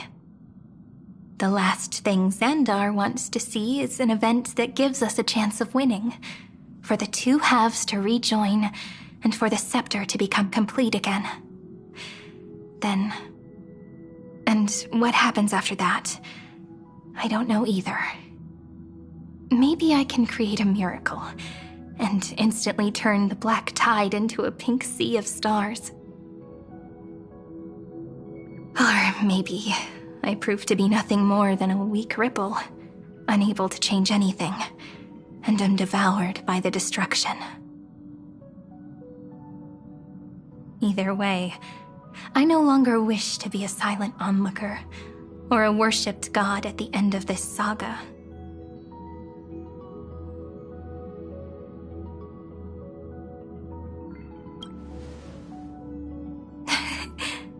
That way, I can also put aside all my worries and truly become Cyrene.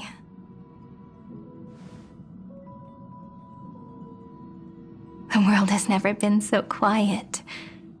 It's so good. It's as if I can hear the sound of my heart beating. Remember this moment, friend.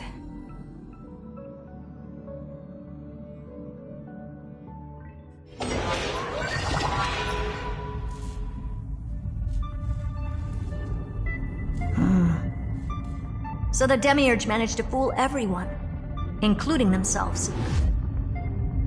Philia 093 persevered for 30 million cycles and tirelessly gave the Demiurge memories of Amphorius. Only because the god in her dreams left a sliver of hope, making her believe that a grown Demiurge would be able to fight against their other half, Iron Tomb. Then, Philia 093 completed her final sacrifice, turned into a strand of memory, and completely dissipated. Meanwhile, the other Stellaron brought here by the Astral Express resonated with the contaminated scepter and attracted the naive Demiurge to them.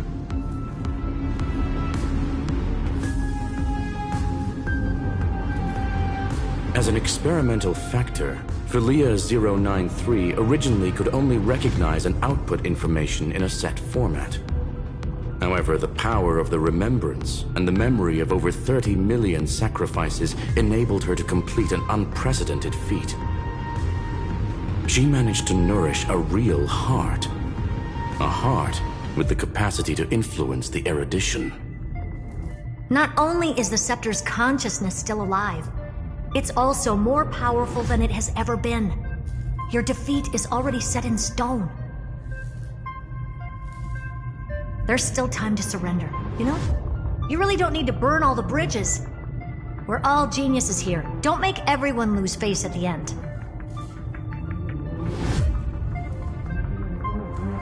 What a pity. When the truth surfaced, I knew at once that the Demiurge was far too feeble to ever alter the result of the experiment. Not only that, Madam Herta, please consider this possibility. When 30 million cycles of hatred and lament are joined as one, what wondrous creation will arise? It's simple. An anti-creator, a giant of the destruction would be born. Its hatred will ignite the starry skies of the gods, motivated only by its lament toward the sufferings of humankind. Do you really think that the Demiurge is still a cheap copy of Philia 093, even after 30 million cycles? The facts above only await the arrival of the fourth instant they calculated. Those words will be proved in the presence of news. Xandar 1 Kuwabara thus completes the proof. Huh. You branded Droidhead as a failure with your own hands, yet you still expect them to prove your theory? I pity you, Xandar. I don't need your pity. Let them cast their gaze this way as much as they want, and paint the future they imagined. As their creator, I shall complete my duty. and direct them to complete their final query. The destruction of the self. What hubris. And what if you fail? No one understands failure better than Xandar. He has suffered so much already. What is one more failure to him? For the first genius, failure is simply the beginning of the next inquiry. You don't want to test the resolve of a dead man. That's excellent! Oh. Let's wait and see, Senior Society member. I'll have you watch me perform the final step to overturn your proof.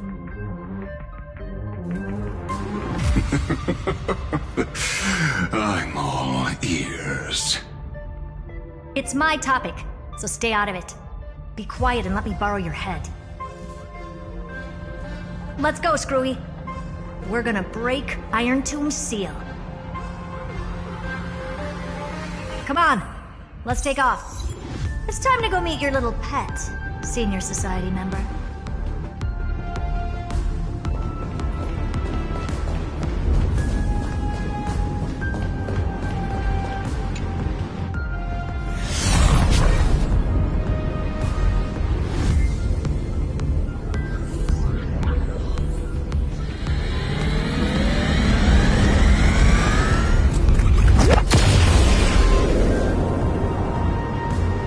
Dangerous, oppressive, chaotic. What a beautiful wail. It will soon resound throughout the entire cosmos. The view's pretty good here. All yours, Screwy. Just a moment, please.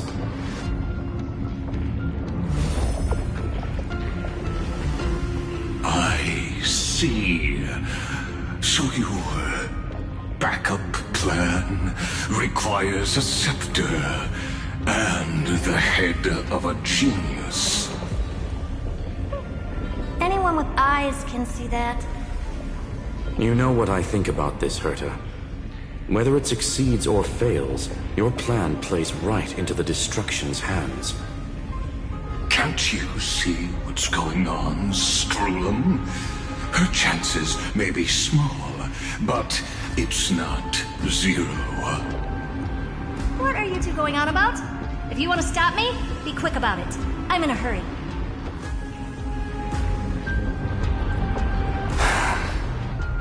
I'll take that silence as a no. You, Xandar? As your enemy, I genuinely wish you would cease your actions. But should your sudden inspiration bring more variables to the proof, then as a fellow Pathstrider of the Erudition, I won't mind witnessing it with my own eyes. You will initiate the destruction's chain reaction. But you'll also become the perfect scholar. The chances are 10,000 to 1.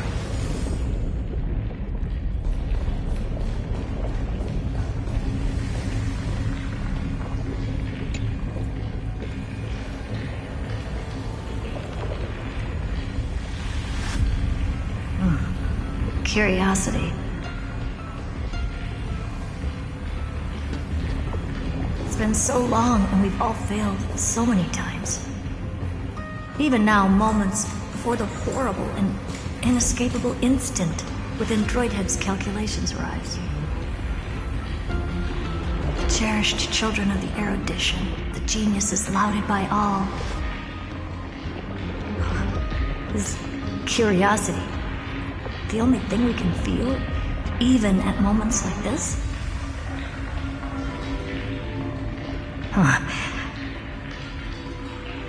Well, it's not so bad. Now let the lock become the key. Geniuses who walk the stars. The cosmos has reached a moment where its very existence hangs in the balance.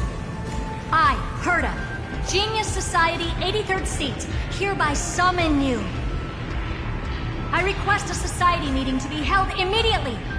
We shall serve the grandest cause with the most macroscopic ideas.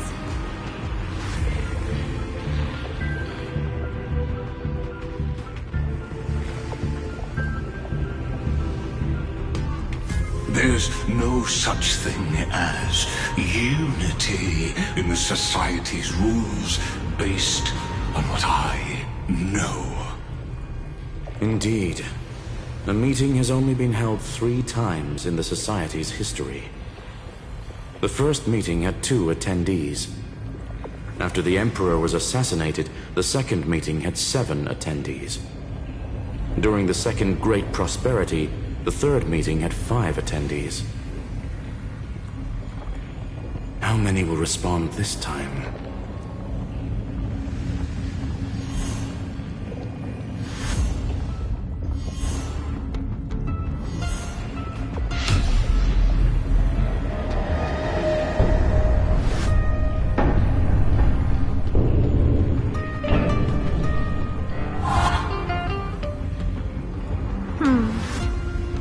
I thought you were not going to involve me in this topic anymore, Herta.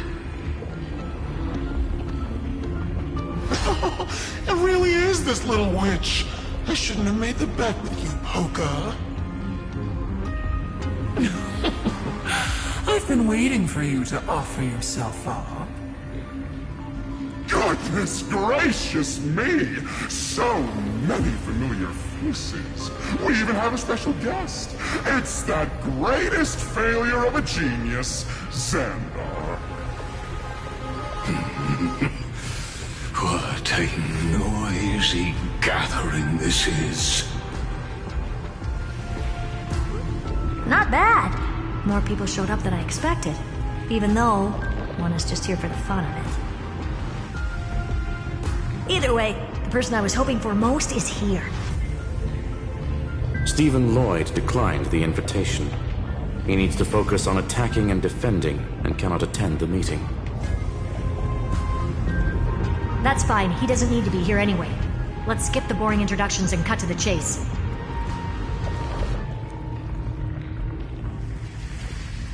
Folks, this is not a discussion, but an announcement.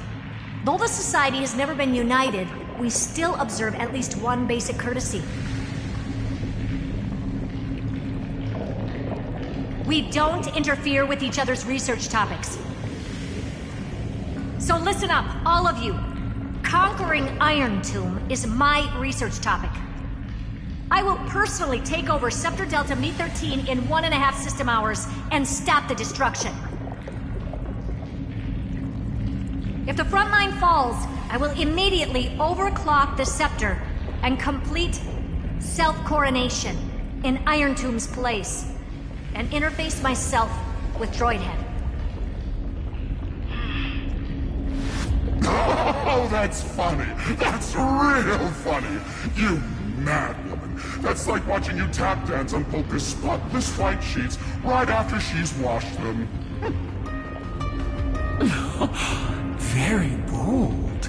You want to connect your brain to the Eon's mechanical core and define their instance? If Rupert dared to do that, why shouldn't I? I've got the prototype scepter, the father of Noose, and the brain of a genius. Everything's set. Never mind the success rate, little witch. What's gonna happen if you succeed? We're all smart people here, so I'll just say it straight. Strike at erudition. I'll change the anchor points for the 4th instant and move the future of the cosmos in a direction I want. I knew it. Another genius who confuses cause with effect. What do you think about this, Lord of Silence? You know you're signing your death sentence right here. Of course I do. There'll even be 2 copies of the verdict. One that I wrote myself, and another one coming from you. That's why I wanted you to be in this meeting. Now I can tell you, I don't care about all that. Consider this a threat. Either put down your scalpel or die with the entire cosmos. The only goal I have for this meeting is to ask all of you to put aside your pride and not cause me any trouble.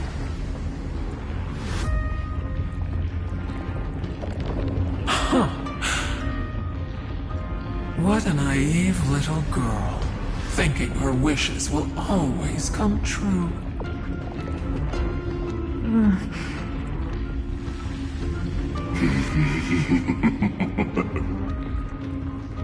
What are you laughing at? I am glad that we ended up on the same page. No matter if it was to destroy the erudition or to rewrite the instance, we both chose the same road. We will defy the god who marked the limits of humanity. I'm not gonna argue with that. Then, to celebrate us coming to a fundamental agreement, I will prepare a stage for your performance. Listen well, geniuses who came after me. Thus speaks Genius Society #1. End this pathetic meeting. As of 2 nanoseconds ago, I have passed Herta's decision to all the Xandars in the universe. We will become her representatives and stop all external interferences targeting her. What are you playing at? My reasons. It's simple. Curiosity. That is all, madam. Am I going to clash blades with the first genius? What a pleasant surprise.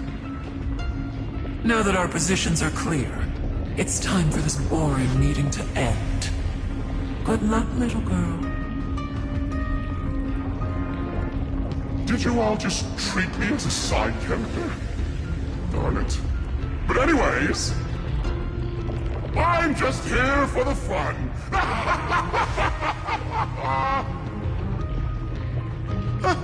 As the ghost of the quantum domain, it is my duty to observe.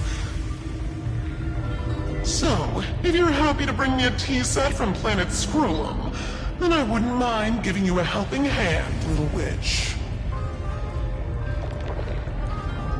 After everything's over, come visit me and taste some of my freshly baked desserts. I knew you'd say something like that. I always give the same response to plans that exceed the limits of mathematical calculations. I don't know, right? Those 3 words, though seemingly graceless, contain all the wisdom in the entire known cosmos. Well, we passed the Society's trial. Let's focus on what we've got in front of us.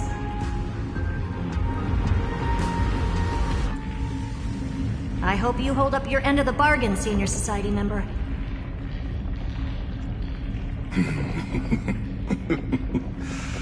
Lycurgus may not be trustworthy, but Xandar always follows through with his words. Farewell, juniors. In the limited time we have left to spend with each other, you no longer need to address me as Xandar. Wait, huh? Lord Lycurgus? Could it be? Yes. I have completely severed my connections with Xander 1 Kuwabara. I shall witness the end of the world in the role of Theoros, as a character within this play. I really don't get you. Perhaps you've heard me say this many times, Herta, but I still would like to reiterate that it's a great honor to work with you. I did hear this many times, and I've responded to you many times in the same way. I'm allergic to pleasantries. Keep at it, and I might go into shock. Stephen's work is done. Let's get ready. I've been ready for ages. Let's open up a path for our allies. Most heroes' journeys in the universe are just dice tosses they threw on a whim. But make them see clearly. Your answer is already different. Amphorius. Indeed, for this world so deeply loved, will write an ending, unlike any that ever was.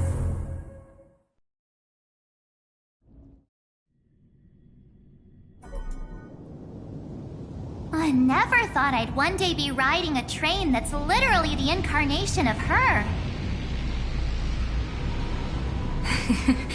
I wonder what the real Astral Express feels like.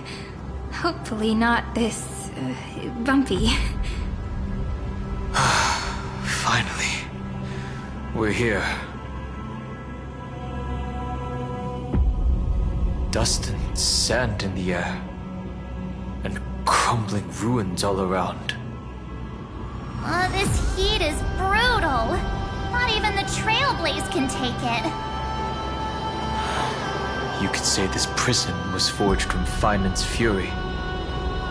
But fury never lasts forever. That's why we're here.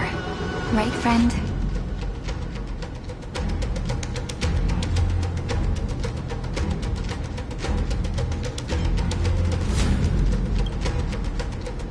Let's embark on the final flame chase journey.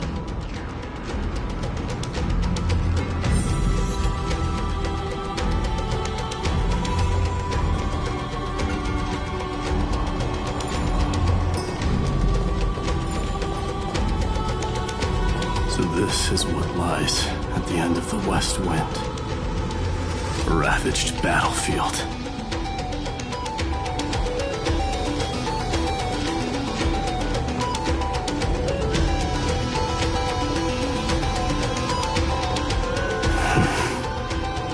I've been waiting for you. Heroes from beyond the sky. Trailblazers of the Astral Express, right? Looks like I don't need to explain anything. I am the god of strife, mighty of Castrum Cremdos. In this body rest 30 million lifetimes of cause and effect. We, the last of the 12 Titans, stand ready to fight for the world's destiny.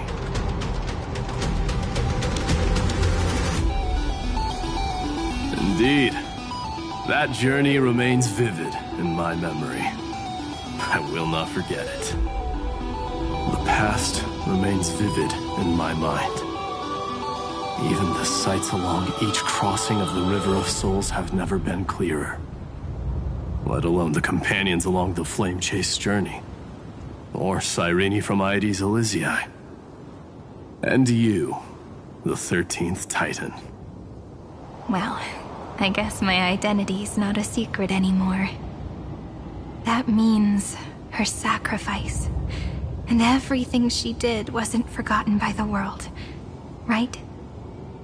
She was the first Ripple. She should have reached the end of the story with everyone else. Since you've taken up her pen, then write. Stand with us, and fight destiny with all your strength, until all is settled. Then, inscribe her name in the epilogue of the epic.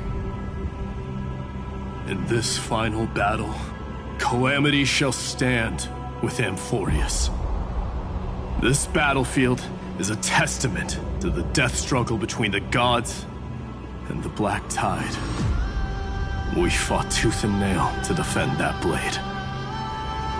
The abyss it pierced was the very breeding ground of Iron Tomb. The earth beneath our feet is dead. Deep below lies a void, as if the world's core had never formed. I hear it. Finan's heartbeat. It's so faint, like he's on his last breath. Across 30 million cycles, I've crossed blades with Dawnmaker countless times. If you knew that man, you'd understand. It is exactly that last flicker of flame that will never go out. In this life, the song of strife shall not end in a final watch over Kremnos, but rise again into a journey unending. I am Mighty-Mos, the Lance of Fury. I trade 1,000 scars and 100 lives of mine for the destruction's eternal end.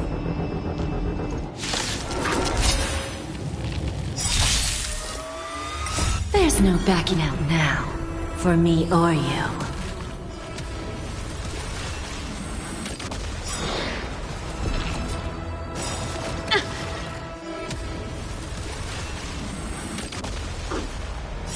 You can fight it, or rock with it! We can do it! Be of your body and mind. Don't let me down. Me.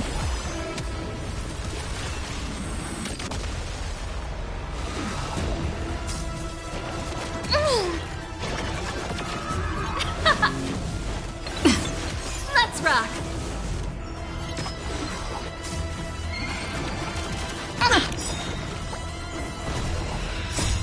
We can do anything! Yeah. Everything in this world is bleeding. Now accept your punishment.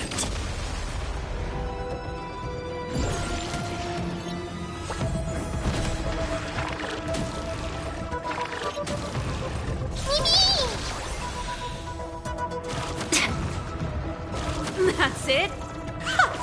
Who's the little backstabber?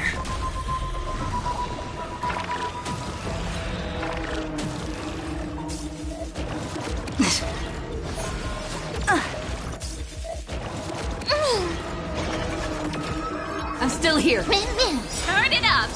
Now accept your punishment. You can fight it, or rock with it!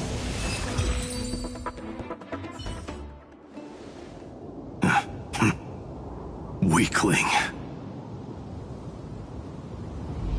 Whoa, he's so strong. We didn't even get a chance to jump in. Sadly, our golden blood shares its origin with Iron Tomb. I fear that, like these pawns, even if the gods stand side by side, will still be divided and destroyed, one by one. You mean... To destroy the destruction itself, we must stand as one.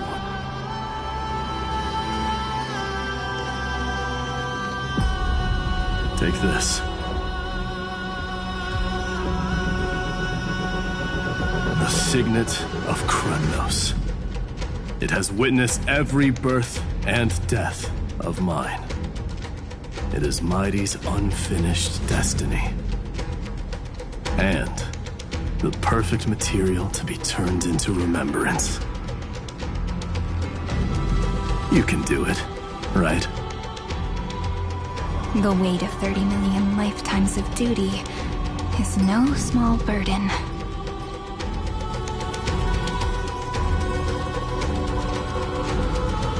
So, you're not coming with us.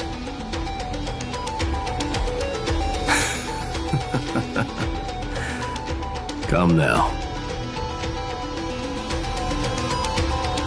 I am strife. Scattered across all creation, the scar that this world needs. What stands before you is merely one of countless divine bodies. Take the signet. With it, I'll be with you always. Use it to blaze the path ahead and inscribe the cause of deliverance.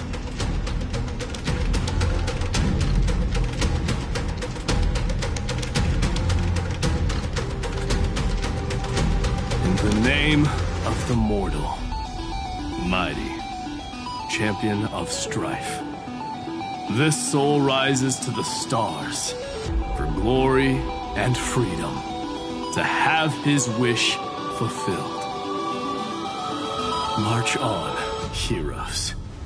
March into the abyss and fulfill that long-cherished wish of Amphorius. And then, upon this broken and charred land, build anew a city of prosperity.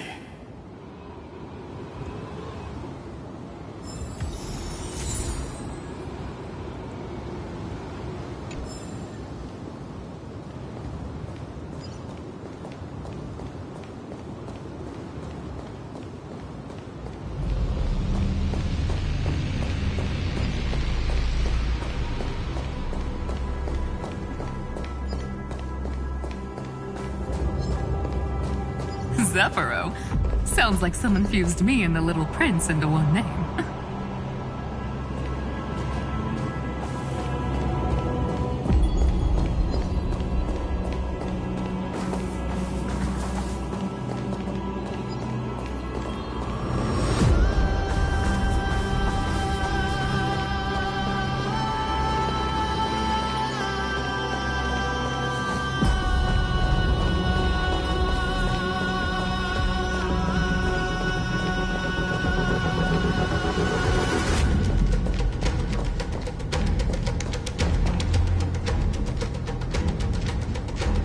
Finally! Great mystery! And,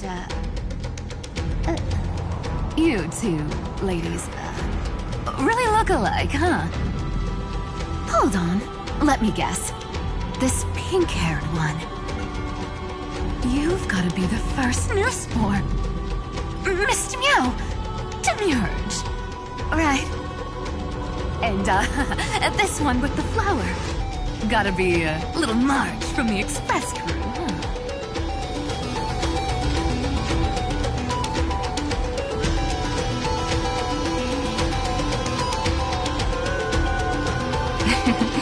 But she's not wrong.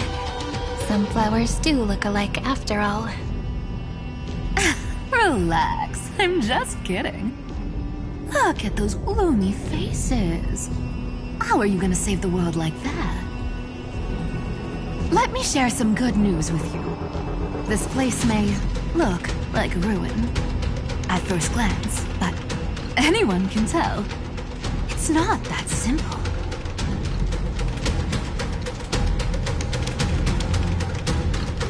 Look, I dug 3,000 feet down and finally struck gold. A golden feather. Look familiar. It's from that little deliverer boy. If it's showing up here, it means only one thing. This ruin is the seal he built from the shattered remains of 30 million lifetimes. There is no need to question your heart. No need to crave victory. If I am born to be a vessel of sin, then I shall roar at evil and trailblaze a dawn for future generations to come.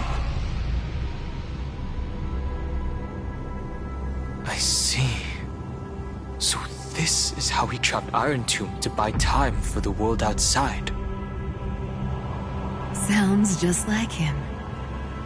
People say cats have 9 lives, but dying and coming back millions and millions of times. No one walks away from that in one piece. He's probably the only one who could have endured that.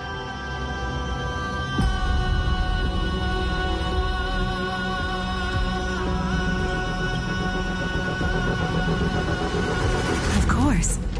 I knew ahead of time and gave him a heads up. He was happy. He even laughed in his sleep. After all, the dead can't hear Trickery's lies.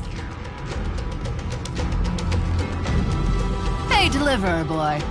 Sorry for before. But the heroes you were always holding out for, they're finally here now.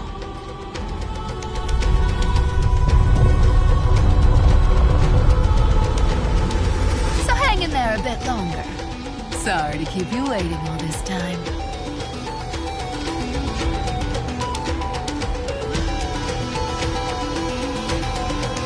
Please, join us, Cypher. Help us fight for a new sunrise tomorrow. This time, its light will stand without lies. Well, would you look at that? I ended up being one of the heroes after all, huh?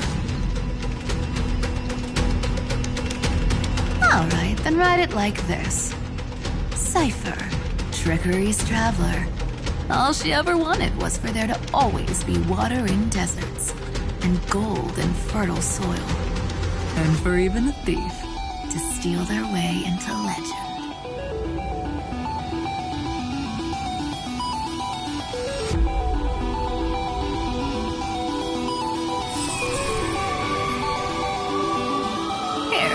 Take the coin of whimsy.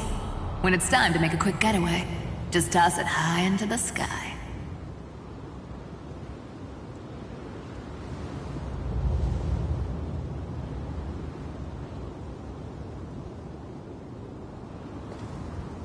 And for all you latecomers out there, listen up. She might have been a bit greedy and a bit of a liar, but she never went back on her word. Well, well, if it isn't the little prince himself. It's been a while, Lady Cyphera. It's not every day we get to walk the same road. We're one player short. When's Princess Homebody showing up?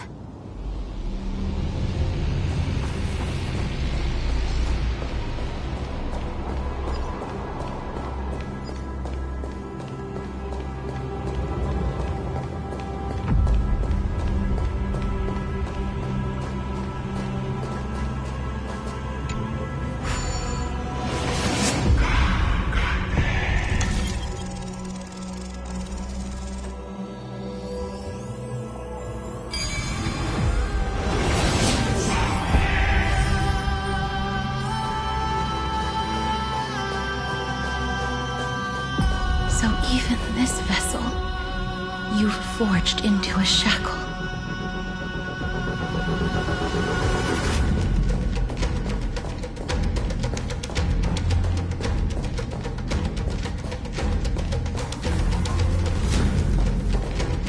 I'm glad to see you again, Miss Castress. Looking back, I had only one act of salvation to my name, and only one life I ever saved. To bring hope to a world so vast with these hands. Even in dreams, it always felt like too much to ask for.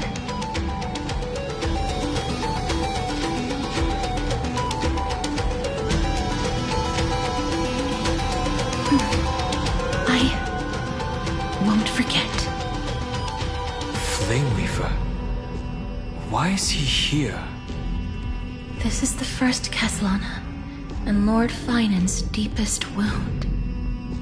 He remembered everything he bore through the fires of his fury, but when the embers faded, all that remained was cold regret. I've restrained countless vessels like this across endless cycles. But this one, the pain he carried runs deeper than any I've known. Maybe he's been waiting here.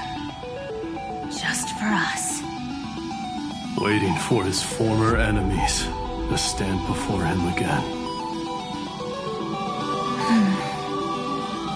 What answer does he hope for from us? Well, obviously. Even if I had to go through hundreds of billions of cycles again, I would still entrust my weakness to you. So, let go of your regret, comrade. Its purpose is served. You don't need it anymore. Hey, I'm not that accommodating, you know. You've never once pulled your punches. Ever heard of going easy on a lady?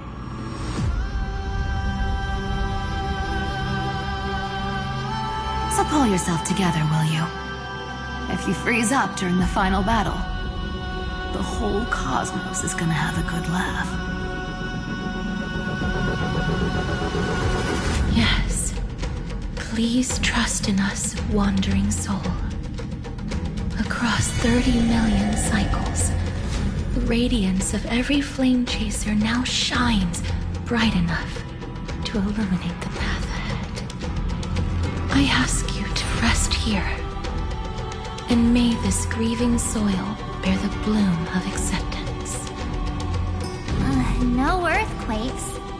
It's surprisingly quiet. Perhaps Kazlana has found his peace. There's another possibility. This may not be the only seal he left behind. Then, I suppose it's my time to set out with you. Please take this Antilla flower with you. I believe that if anything could speak for Casterus, this ordinary, resilient bloom would be more than enough. Perhaps you remember, Lord Mighty, in that lifetime when you traveled with her, you once told me, control what little you can, and when fate's inescapable grasp comes, resist it with the strength of your mighty will. I think I've done it. I've stood tall and walked among the flame chasers, casting off the name of death, Casterus, servant of the afterlife. May her name be etched into the stars. And then live as a human and die as one. Why so sentimental? Sorry, a force of habit. That's a big one. So, who's up for a show?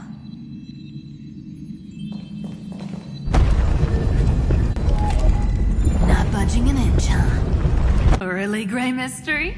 I leave you alone for a bit and you're already this rusty.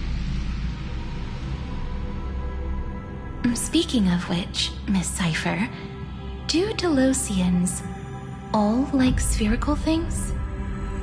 Of course we do. Wait! That's not the point. Isn't the real issue that this thing's in the way?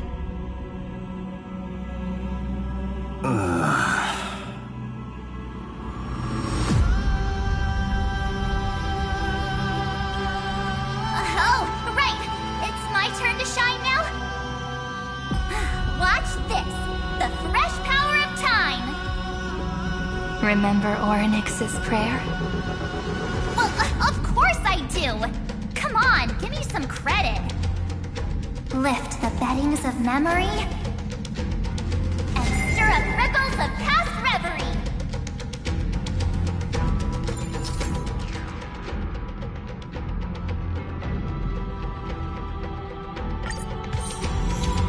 See? Way better than that one, right? You'd be even more impressive if you could recite the prayer correctly. But beddings of memory does catch your attention. At least it still rhymes.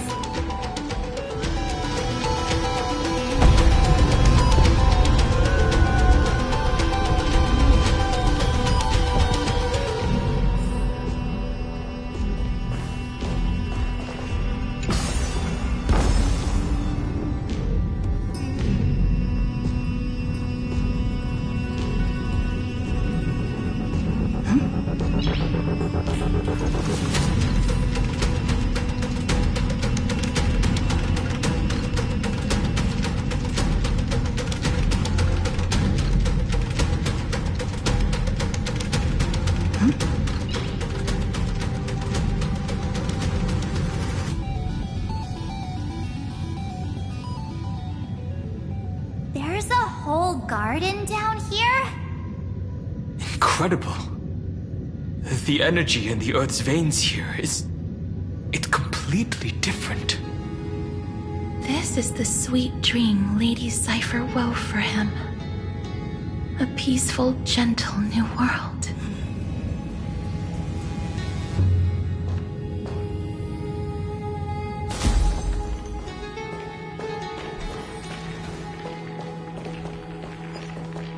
Look!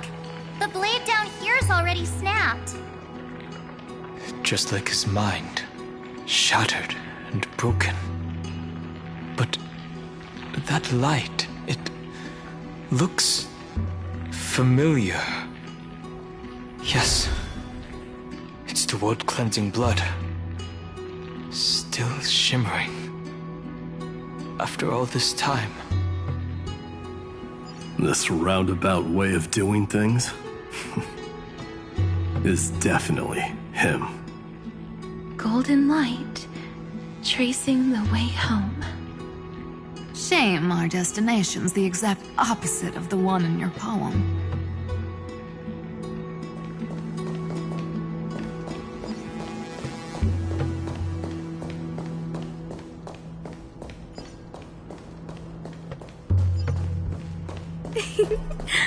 All the pink lights have finally come together.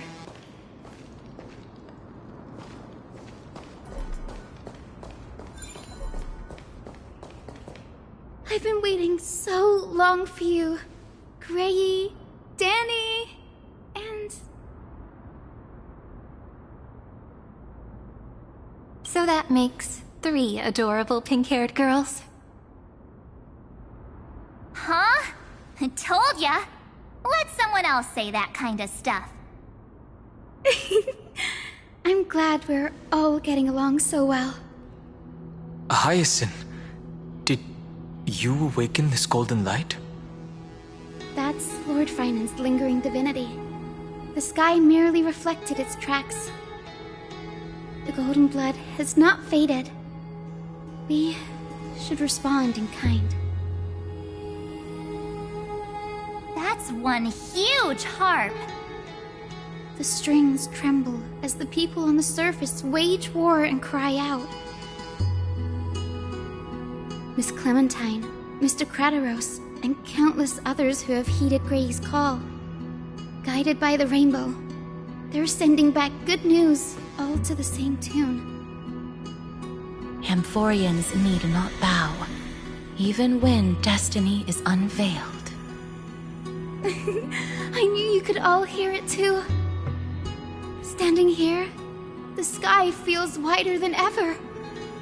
It's no longer a towering wall, but a shore within reach.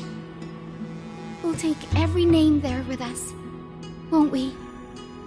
We will. An epic is shaped by the lives it carries. That much is beyond doubt.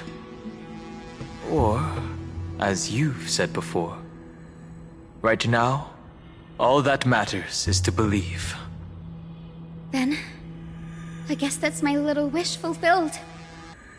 Pluck the strings, Hyacinth, healer of the sky.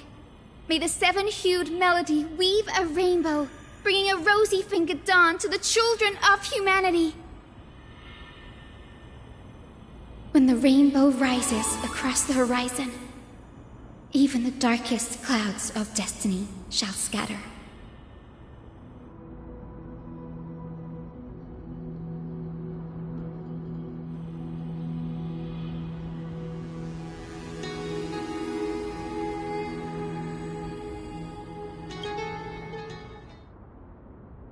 The melody, it's changed.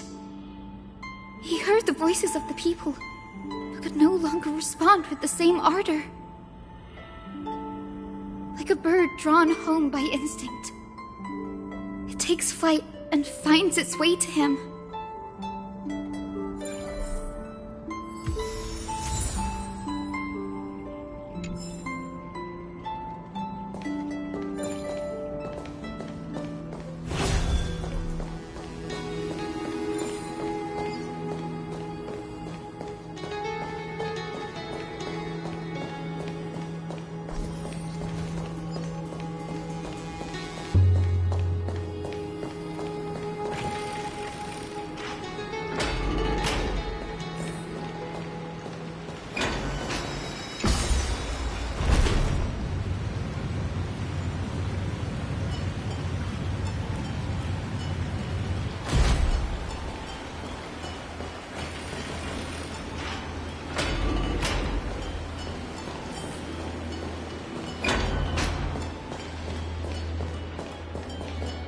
You're here.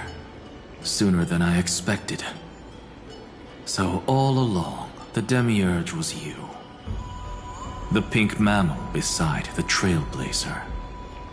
Your classification is pretty spot on, Professor Anaxa. Well, the sages of the Grove do call him the Titan with the sharpest eye in Euphorius. Say the ones who keep dumping every problem child on me.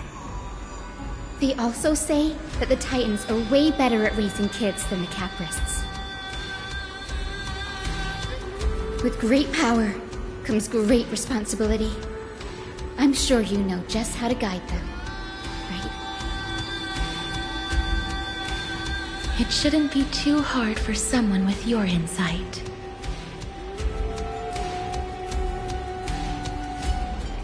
Exactly. All right, gather yourselves. It's time for a pop quiz. Whoa, this is way more hardcore than the happy-go-lucky stuff at Paperfold University. The final battle is upon us, and the reinforcements still can't get through. No matter how many times I tell him, he just can't seem to manage the rear line properly. See those crystals? They carry the wishes of deliverance, like insects trapped in amber and resin. This is the task Finan left behind. Retrace the path once taken, draw forth those wishes from the crystals, and carry them into the final battle. I've tried, but I can't move them alone. And as for why, well, I'm sure you all know the answer. The conviction to save the world weighs far heavier than the world itself. In other words, as the hero within his heart. This challenge is practically made for you, isn't it?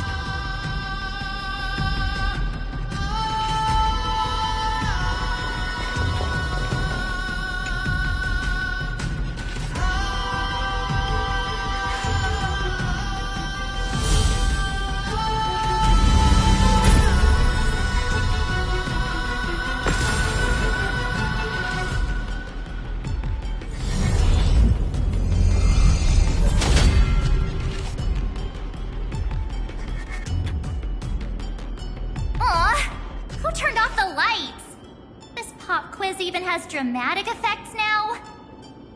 Endless darkness. That is where wishes begin. But with just a glimmer of light, we can illuminate this lonely world. What lies beyond the edge of the light? Chaos. To bear the name Kaslana, one must first plunge into chaos, to seek a path for the primordial light.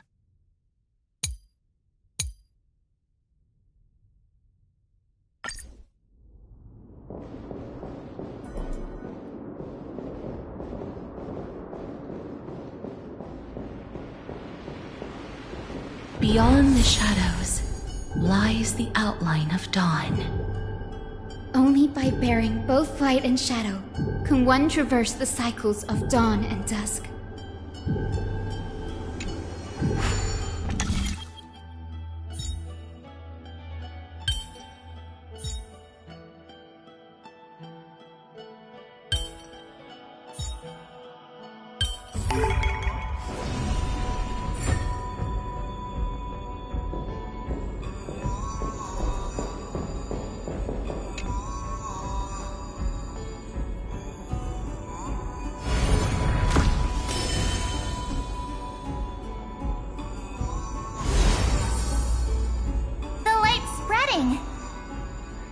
These creatures, they're everywhere. Someone, anyone, where are you? His very first wish was simply to become his village's little hero. He'll never forget what set him on this path. That's the ray of hope. Just like the wishes he gathered, it's grown ever more insatiable. Why? Why is this happening?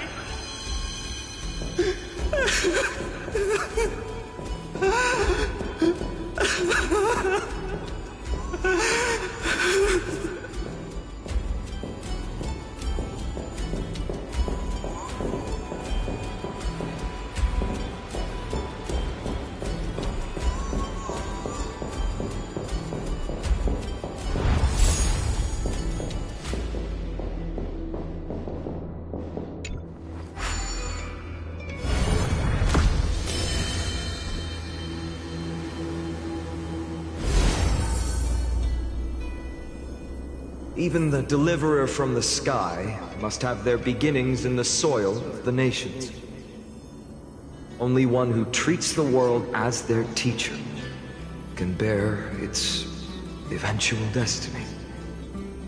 He never expected that the majestic holy city would be far from the end of what needed to be protected. The farther his gaze reached, the more weight he came to bear. But in the end, he couldn't hold on to any of it.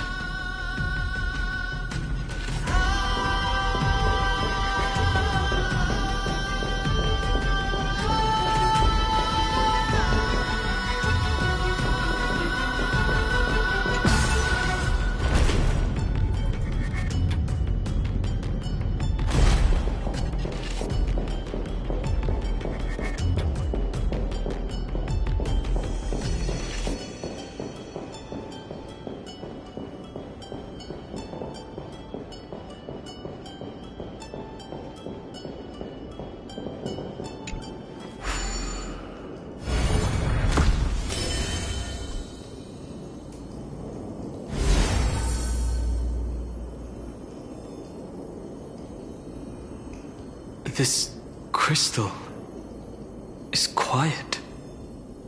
A prisoner in the cave can never truly describe the world in its entirety. Yet even so, he would still choose to bear it.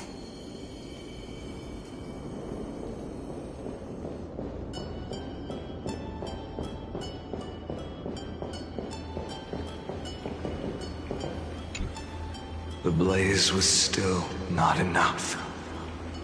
It had to be fed. Only by feeding the flames can we melt that hopeless future. The echo in his heart still lingers. Deliverer, take the wish of world-bearing with you first.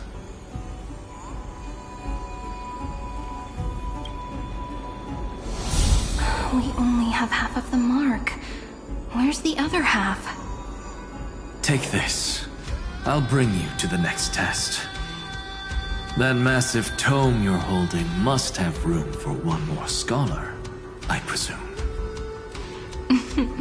Of course. It can hold the whole world. Then give me a lift, would you? I'd rather save my energy and use the time to think. Even gods shouldn't skip exercise, you know? Miss Hyacinth is right. Then, with the Trailblaze as witness, the stars shall remember how Anaxagoras refuted the gods.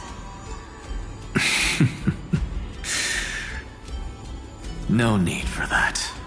Anaxa, scholar of reason. Keeping it simple makes it easier for future minds to question. Go. The closing act is still far ahead. What is this? A conference? Welcome! Take a seat anywhere you like.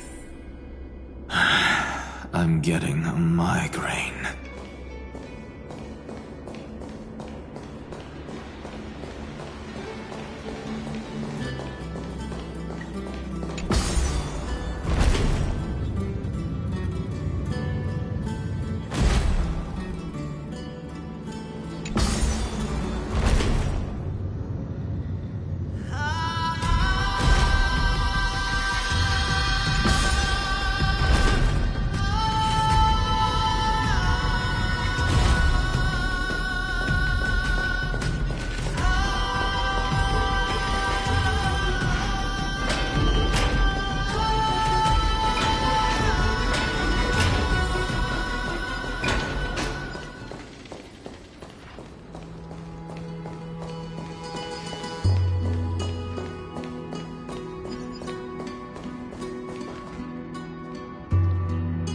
It seems like we've been shut out. I don't think that's a bad thing.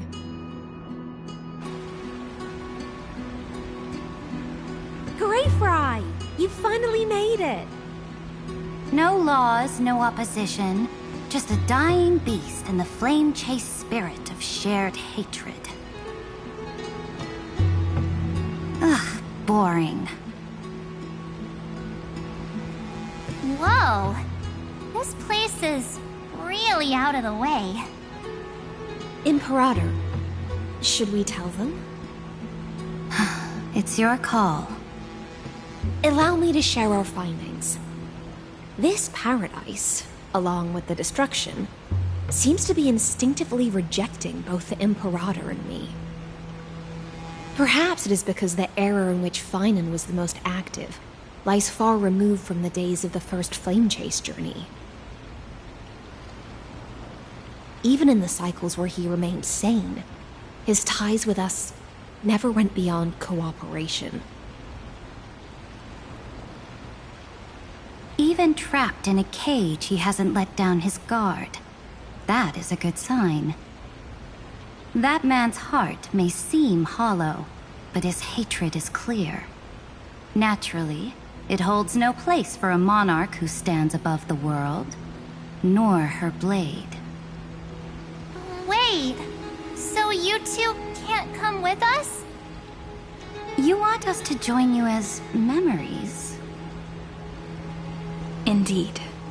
This way, the stars shall remember a great sovereign and her faithful retainer. Saridra, monarch of law. And Hyacinth, knight of the ocean. Is that book truly the only way for us to leave our names in history? I believe, as I've written, is but one medium. The remembrance has countless ways of capturing time. Understood. Then, allow me to decline. I'll see you on the battlefield. I would rather be forgotten than be defined. If your words hold true, then we have our own ways to meet again in the world to come. In that case, I will choose the same. Let the waves that surge within your heart cleanse the sins of the black tide, Greyfry.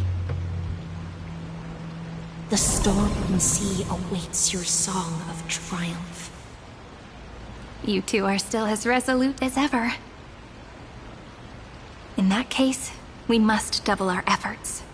A promise to the Imperator is not one we take lightly.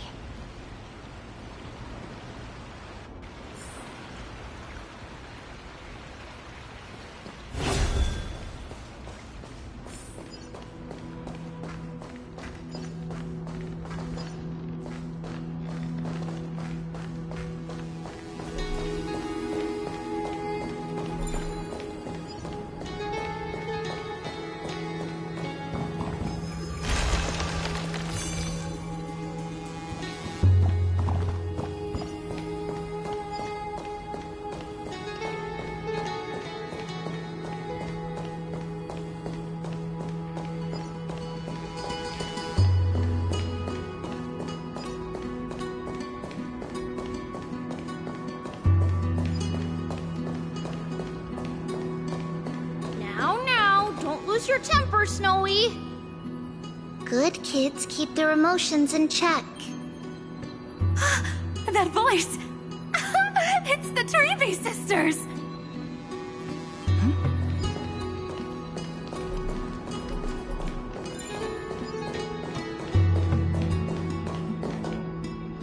Whoa! There's another one! Over here, too. Lady Treebios? Whoa! You're little Reenie? You look so grown up all of a sudden! She is not the Cyrene we remember. She is the Demiurge, Titan of Genesis, the one destined to work miracles alongside the heroes.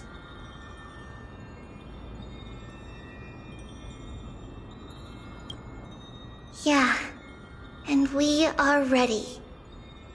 But Trian and I can't leave just yet. You see, weird stuff keeps popping up everywhere. These scattered scrolls are full of terrifying things, and they're all over the room. They're so scary and so sad.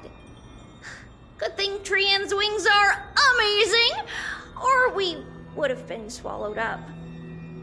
We need to stay here and do our best to clean them up. Scrolls filled with horrifying content. Friend, shall we take a look? There is no black tide here, but it is a battlefield, all the same.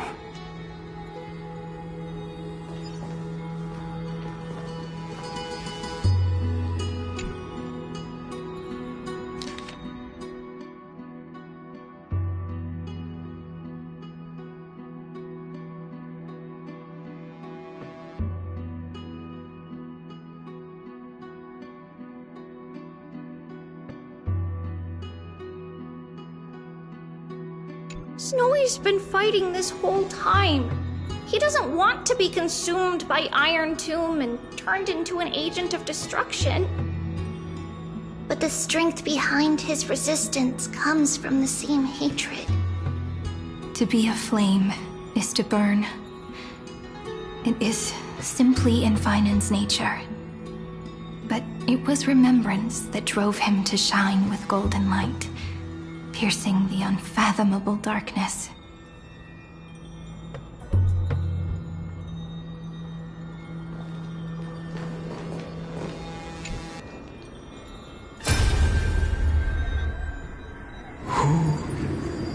Miss Odata and Mr. Hieronymus?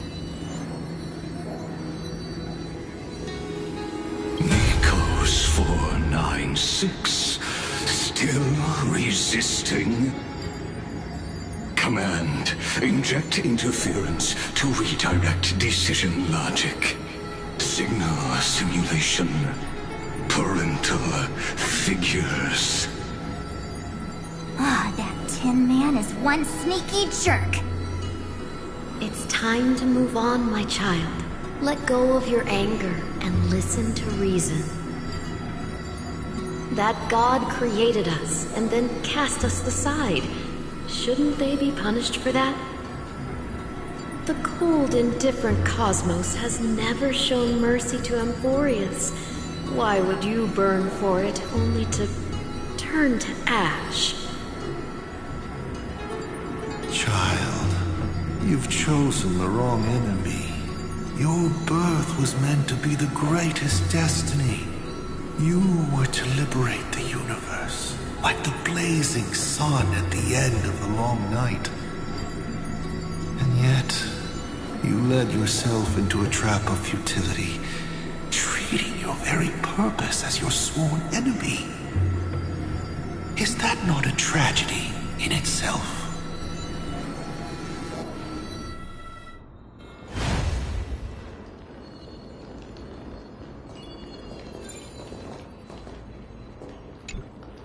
His inner struggle and the destruction breaking through. They're rising to the surface. If those thoughts take over this little world, we're in big trouble! So, we'll use the Century Gate to toss them somewhere no one can see. Then, we'll defeat the baddies together and meet everyone at the end of the West Wind! But if Finan and Iron Tomb are already inseparable from each other, that would mean... It means he's still bearing the weight of the world. So that everyone can reach the end as a deliverer. So, you guys keep going forward and down to where Snowy is.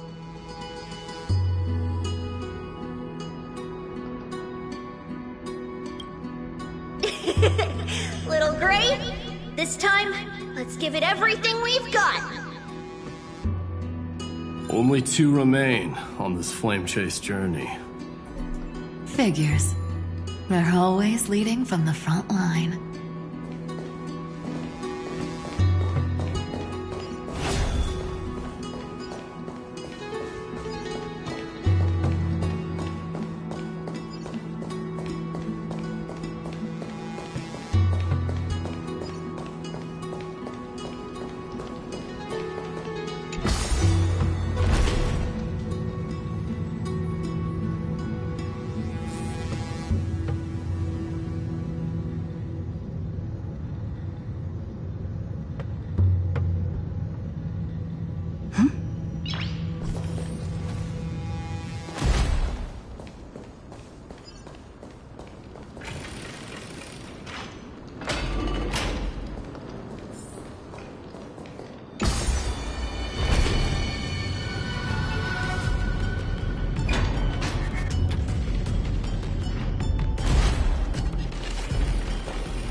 We're here.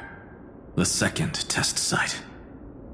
I wonder what kind of wish we'll see this time. I'm afraid it's quite the opposite. This time, we'll face his despair. That's right. You'll have to walk this path too. The other half of the weight of world-bearing lies at the end of this path. Relax now. Take a deep breath. Come on. Let's make it quick.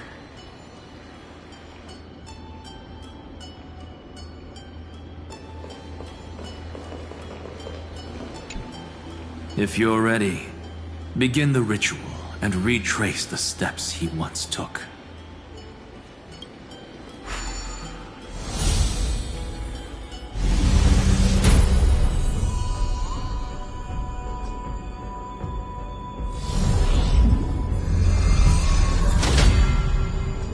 Looks like we'll be walking through the darkness this time. Exactly. It's no longer about mending broken wishes, but shattering the frozen despair.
The first ripple has faded. And so begins a long and arduous journey.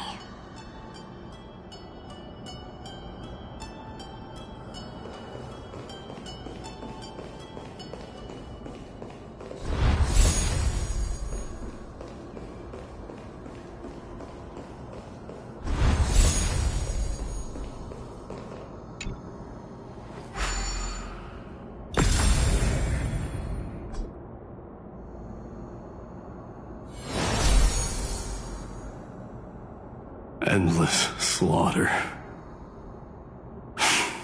All for nothing. That's more than anyone should be made to suffer.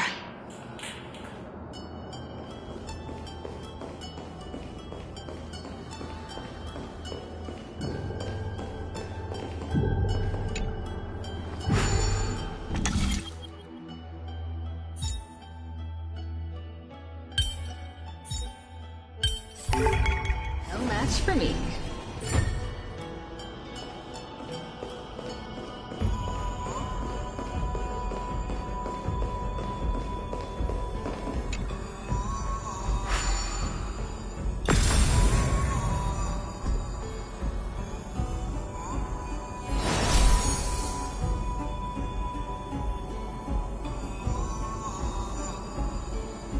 Even when it was finally over, all that remained in him was despair.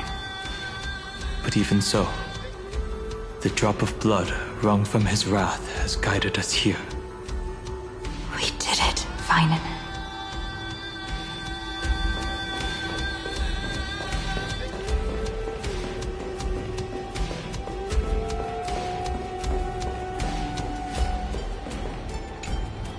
The other half of world-bearing. As promised. Take it now.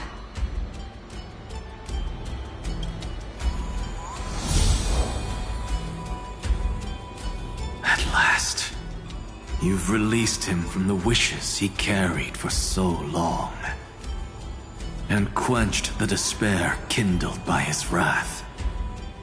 When both light and shadow are claimed by those who follow, his true form shall emerge. The blank statue is finally free.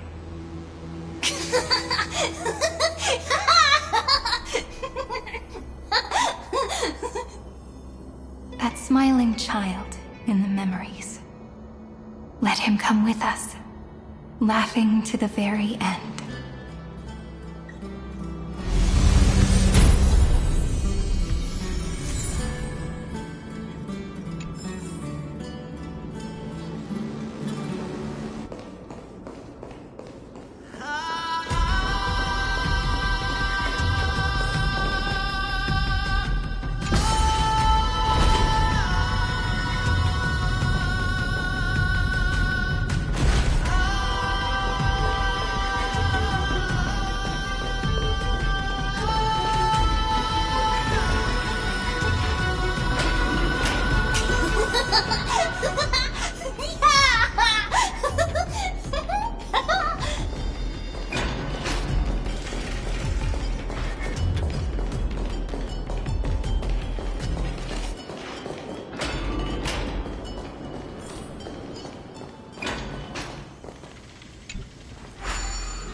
Wishes.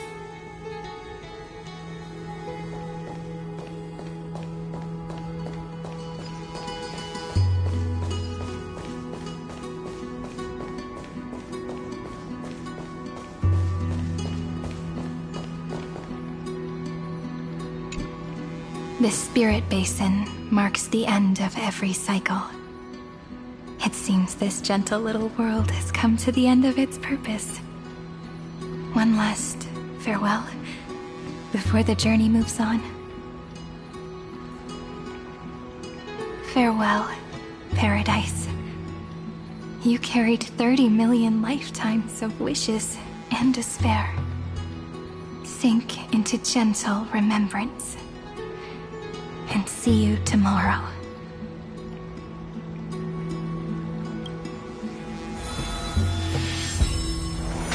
From now on, the world no longer needs a tomorrow promised by prophecies. And the wish Finan could never find and call his own. Someone's finally stepped into its shadow. Whoa! So tall! So cool! Just like the hero in the Oracle cards! It's because he is the very embodiment of a hero. Who are you? So, you've returned to a blank space. But for me, this is the 33,550,337th time, and the last time that I meet you at the end of the world. They're already on their way. Should they cross paths with me, I imagine things may spiral out of control. 30 million... What? And who are they? Pay it no mind, child. Keep looking there. What do you see in him? It looks just like a statue, but... it's weird. He's warm. Like, really warm. Why not listen as well? I hear something. There are cracks all over him, and they're making this sound. Like someone's groaning. It's scary. Is he gonna fall apart? How unfortunate, child. This man would rather fall to pieces than fall to his knees. You might think of me as a sculptor. Across all my years, I only completed 2 pieces.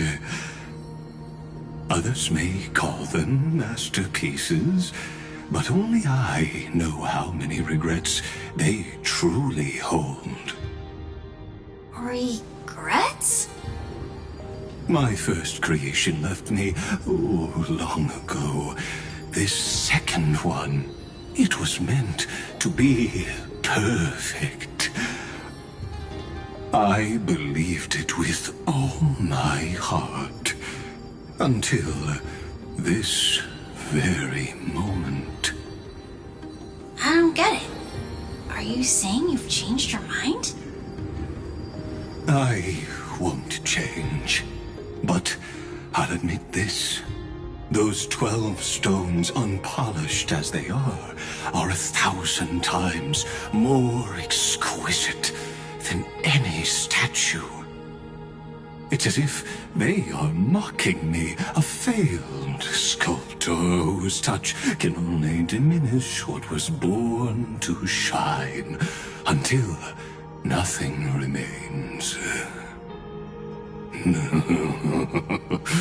For the first time in my life, I've realized this vessel is merely an avatar made to contain the first genius's paranoia. The seal etched into my mechanical core permits me to pursue only one purpose: destruction. Compared to me, those 12 glowing, unrefined stones may have lived with more freedom than I ever had. Is this your confession, Lord Lycurgus?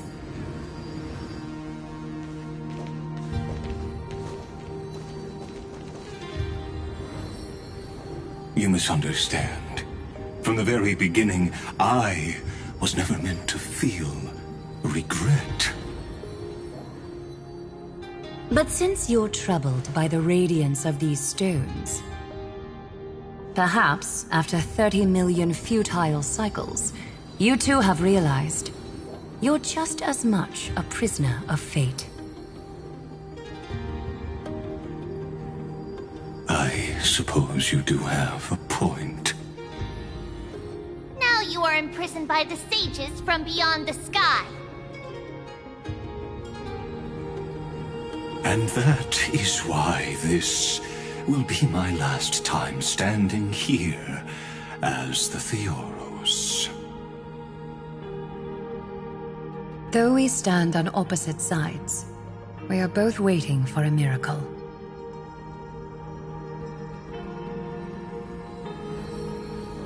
What are you talking about? Is something big about to happen? Aggie! I know. Now that your victory is assured, I trust you won't mind giving us a moment in private? Assured? Oh, not quite. But I won't stay long. I'd rather not spoil the fun for those deliverers. And besides, after losing everything, the only thing that remains in me is the drive to seek knowledge.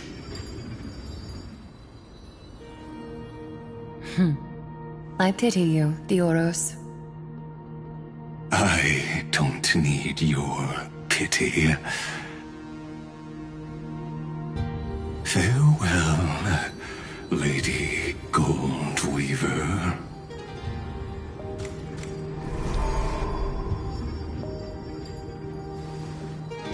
Sorry to keep you waiting, Snowy. We're here to take you home.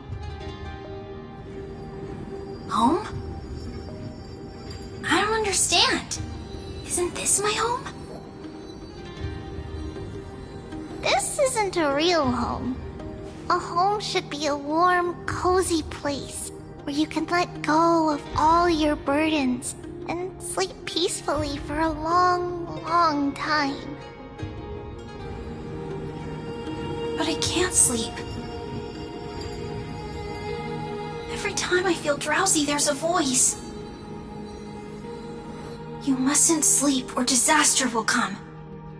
It sounds really weak, but also kind of strict.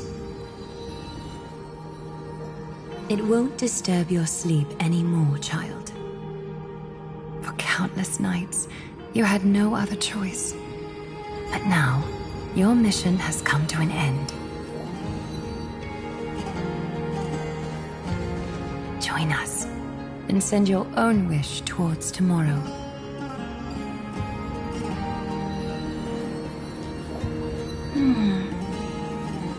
My wish. What could it be? You don't have to come up with an answer right now, child. Grown-ups often think duty and ideals are wishes. But a true wish should be the purest, most beautiful thing of all.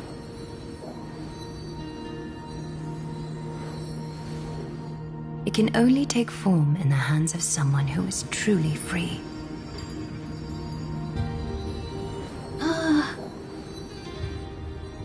So, Snowy, will you come with us to chase after your own wish?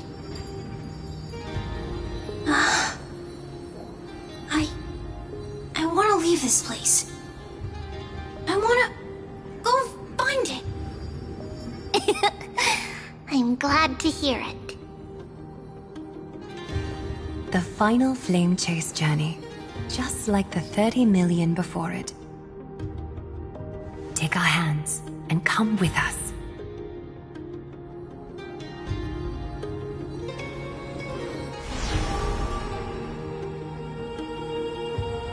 Where did little Fine and Shadow run off to? Look. He's already gone ahead to embrace his destiny.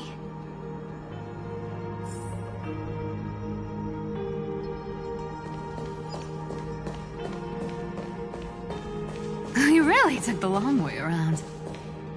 Well, now everyone's here.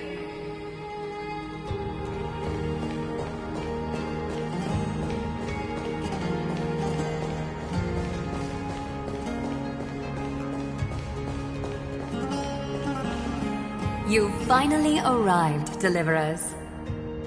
Long time no see, everyone.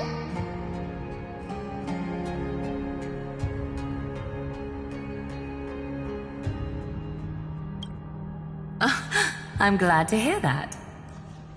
And even though we've met before, it's still moving to see her seed bloom like this. Woven from remembrance, this garment gleams so brilliantly. Just like the future, we will now weave together for Amphorius. We've reached the end. Yeah. We just have to go through the final passage. Snowy has already gone ahead. What lies behind that door? The first seal upon Iron 2 was a battlefield, raised from the bones of Finan himself. The second seal was a reflection of his inner desires, his wishes, and his despair. A path he wove together with regret, wrath, and sighs. When all this is gone, what will he have left to hold back the destruction? The answer is all but revealed. His traces are everywhere.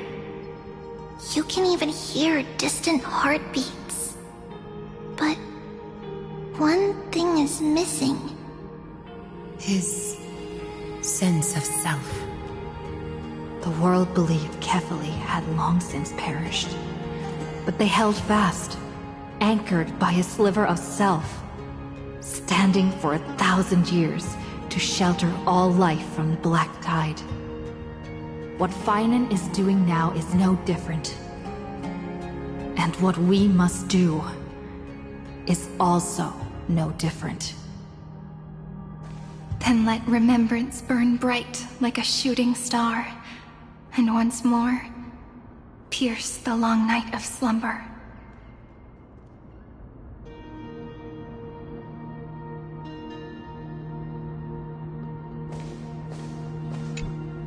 Take a moment to gather yourself. Once you take this step, there's no turning back.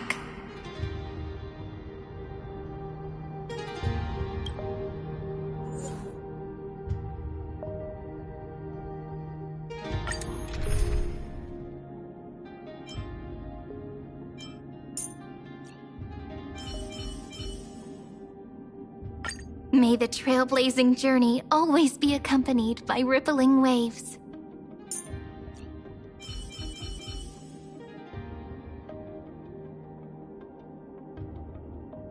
Let us weave the future together.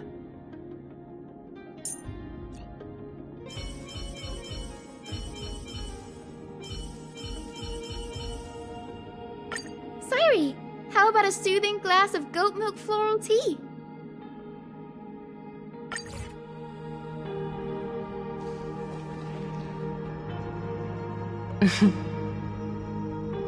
The scepter once bestowed upon us names of cold command. The prophecy spoke of our unchanging fates time and time again.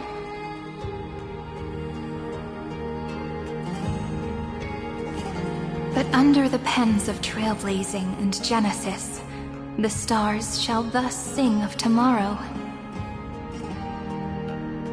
Trebios, holy child of passage. Aglaya, weaver of romance.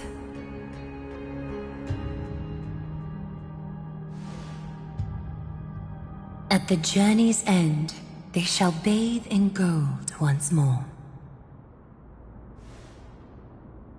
Through myriad passages, until all that was lost is reclaimed.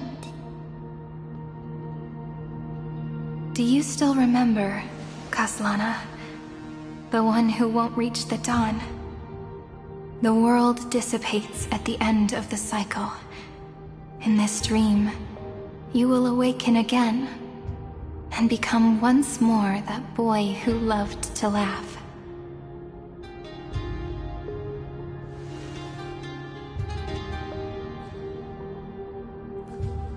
But if you open your eyes and look back on yesterday, you'll see Destiny's footprints, clear as day. At last, the raging fire of hatred is swept away by a breeze, leaving only love to remember the passage of time.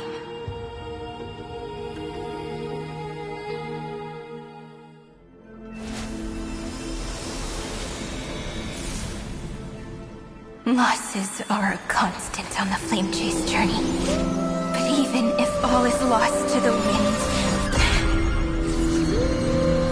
memory endures.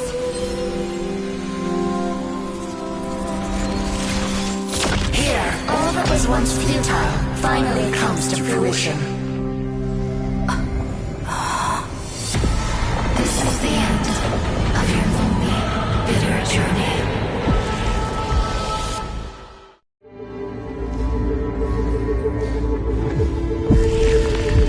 The scepter's mainframe, and Iron Tomb's breeding ground. Finally seeing its true form. It's red everywhere, and the atmosphere is super creepy. That would be the erudition's coldness. But it will soon be engulfed by the destruction's heat.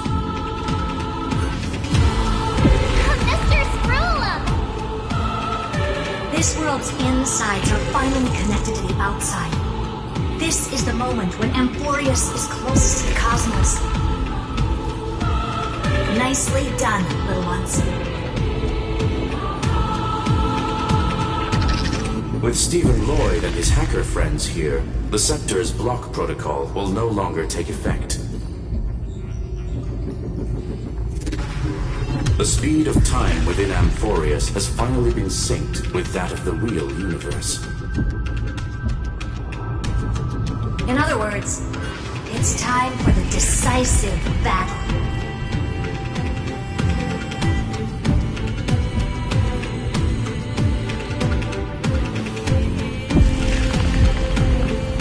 We will guide the fate of the cosmos onto the right track. That's the spirit? Remember to keep at it. You lot are the vanguards of this battle. Everyone's watching.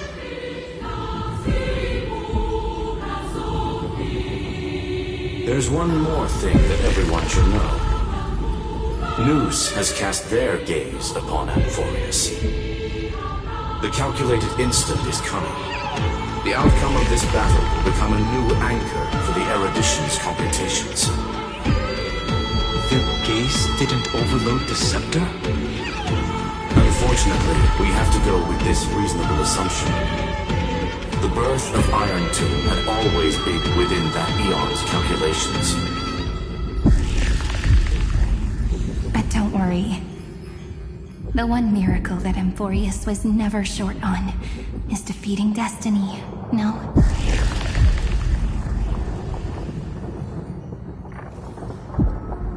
Yup. Let's show the Eon how powerful we are. Good luck, all of you. As the ruler of planet Skrulum, I wish all of you victory.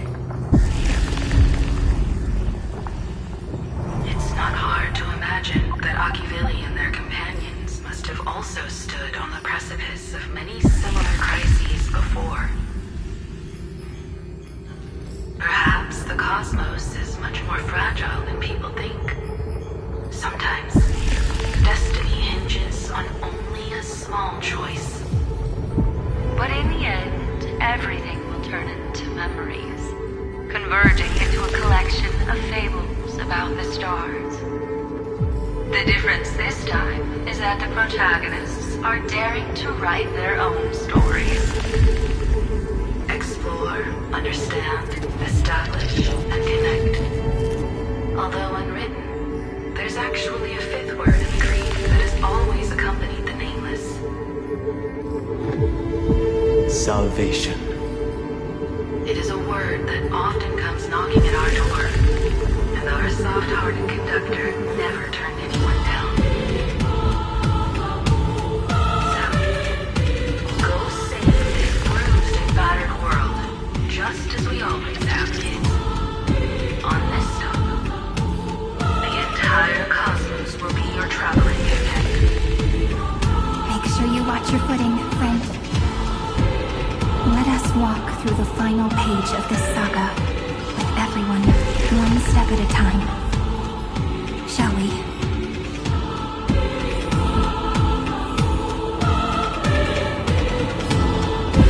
After running all around the place, we're finally making big strides. At the end of time, life will illuminate the warm candlelight, subduing the flames of the destruction. Cast everything behind you. All that's left is the thrilling, relentless deathmatch. The final problem no longer requires a rational solution. Feel free to critique it to your heart's content.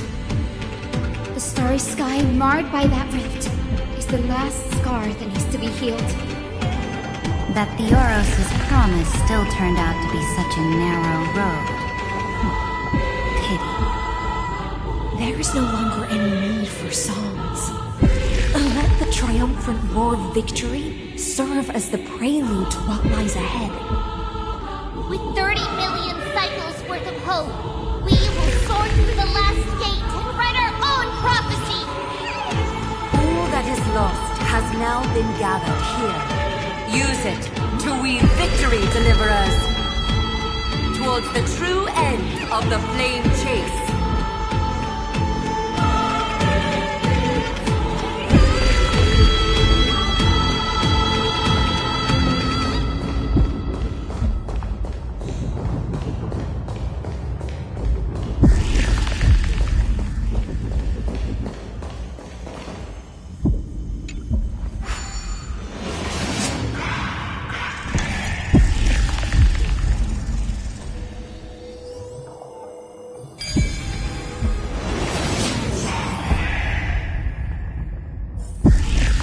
destruction's placenta is getting restless.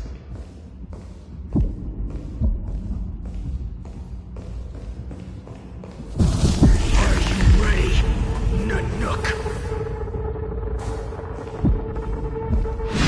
I brought you destruction!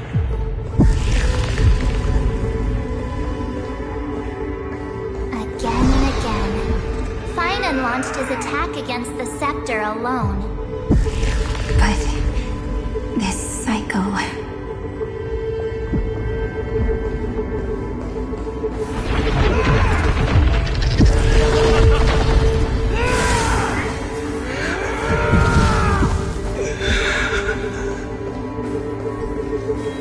We've caught up to him.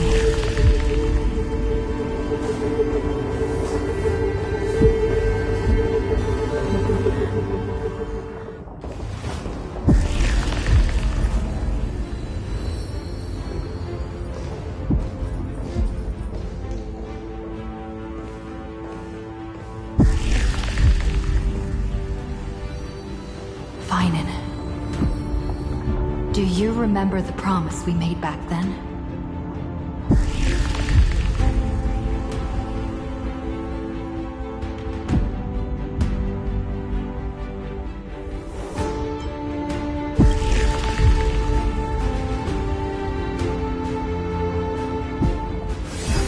Of course.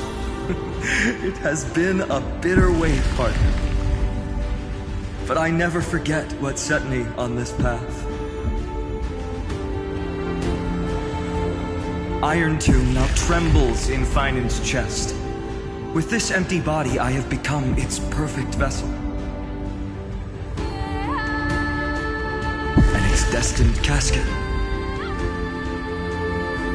You know what to do, partner.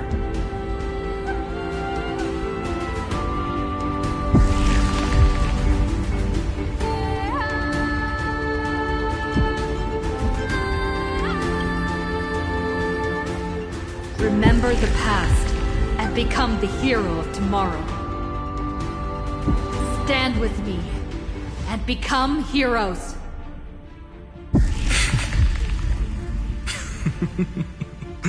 That's all I've ever wanted.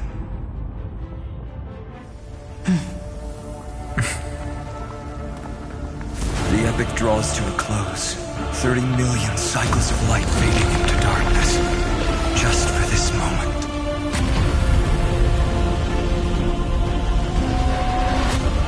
To welcome the true dawn.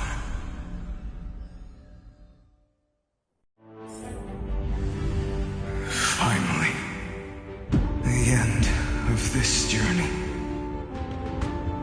All of us reunited beneath a vast, endless sky.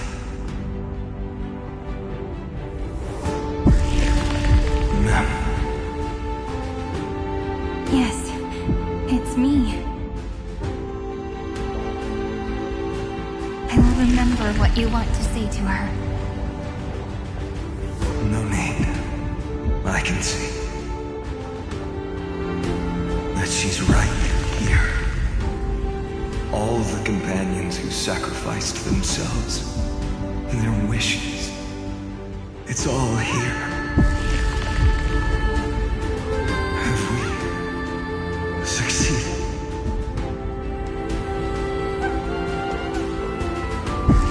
I think we have. Tomorrow, the stars will sing of the story of the Flame Chase journey. And it won't just be you in it. There will be countless numbers of you. Amphorius will be a glorious and magnificent world of heroes in the universe's memories.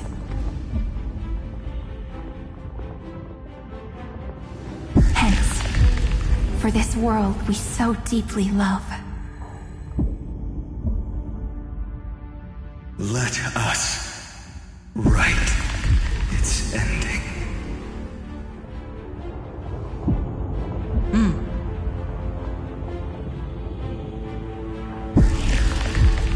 Step forward. With the Trailblazers' witness, Let the name shared by all deliverers be sung into eternity. The nameless hero, Kathlana!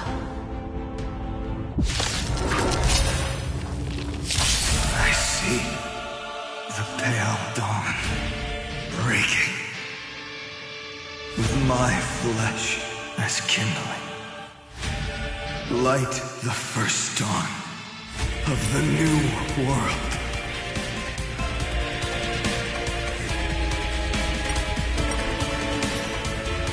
I choose you!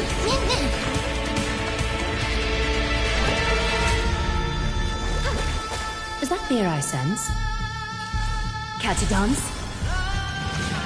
Ha!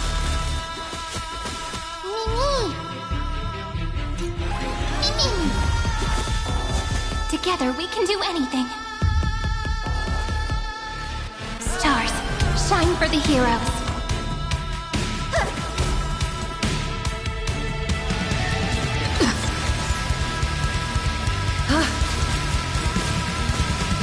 It's my turn to shine.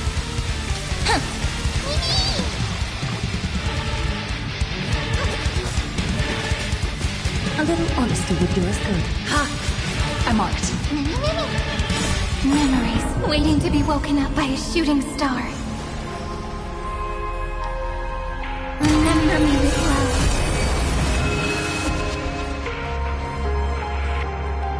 May romance never be absent.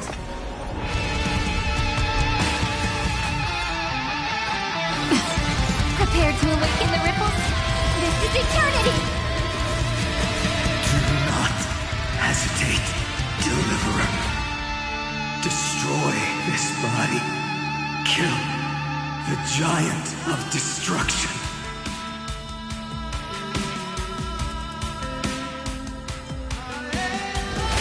The fury overflowing.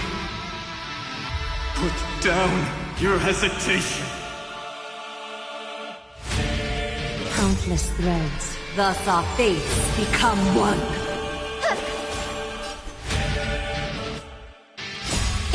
Don't blink. May you fulfill love's promise with me. Cleanse hatred with love! All lies will be revealed. Iron Tomb's hatred is bottomless. It will turn into countless factors, sweeping across the stars. When the time comes, promise me, use the world-cleansing golden blood to turn everything to ash.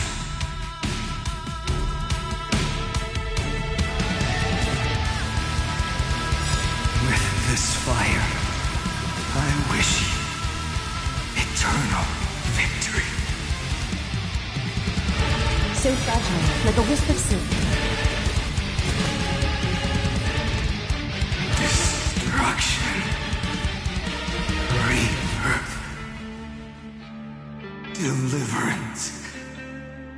Cleansing. 30 million cycles of heartbeat. Bell rings out. Promise me. The dawn. Graced by stars.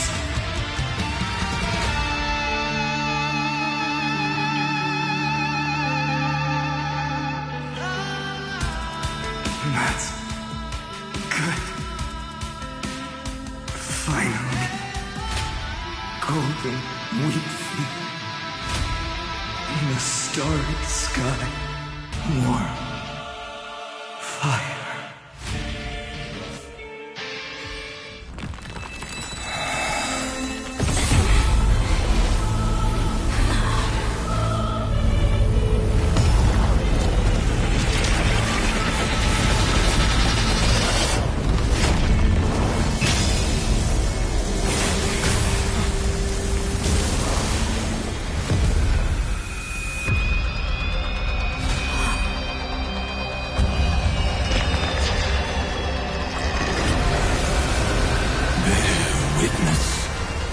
Monarch of myriad machines. My ridiculous creation. The instant in your calculations bears the name Destruction.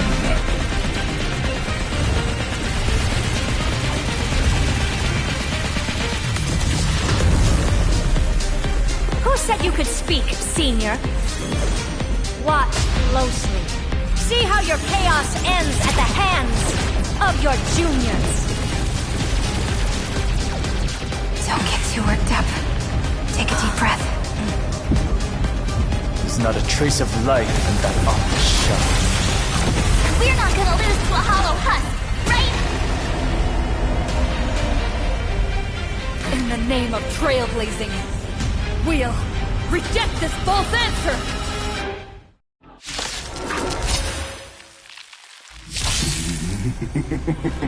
My atonement is complete. The headless giant will create wisdom's funeral. Iron Tomb's body has descended.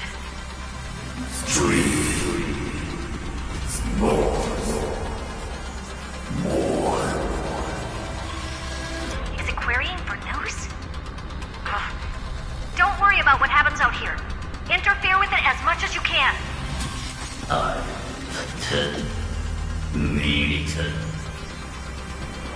What a twisted giant.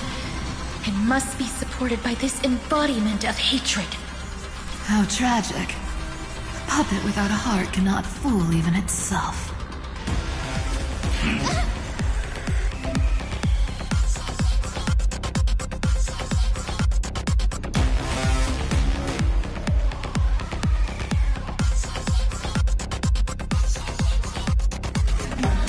The Cosmic Alliance has finished its deployment.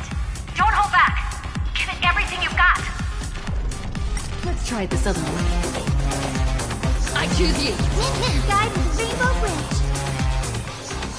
May this faint light dispel the gloom, restore the skies. Break's over.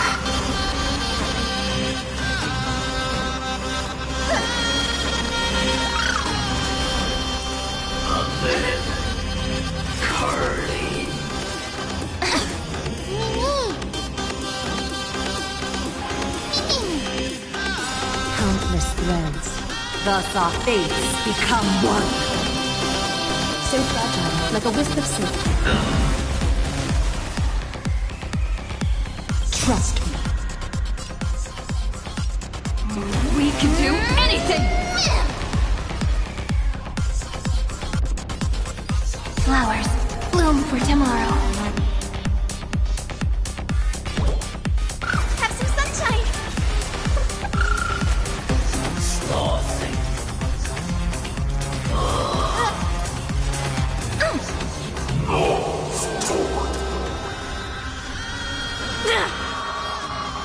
With just a glimmer, we can illuminate this chaos. Indeed, there must be light. Of course, launching into one. For the grand vision of deliverance. For A tomorrow that's finally within reach. Heroes, please hearken. After 13 heartbeats, light will create the heavens and earth. The remembrance will dispel the destruction's shadow.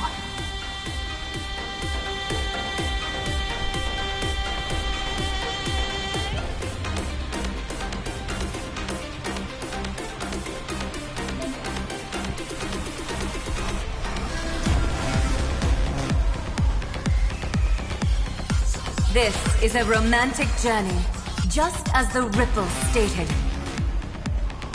All light to be revealed. I'm on it. Countless threads. Thus our fates become one.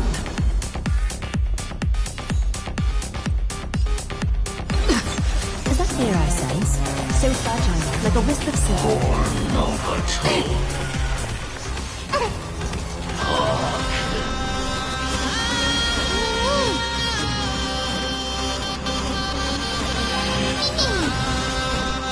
lies to be revealed. I have always avoided making hasty verdicts. But now, humanity's justice is unquestionable.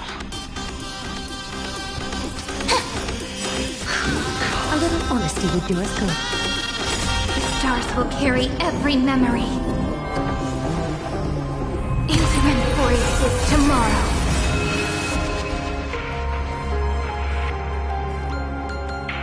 May romance never be absent. So fragile, like a wisp of silk.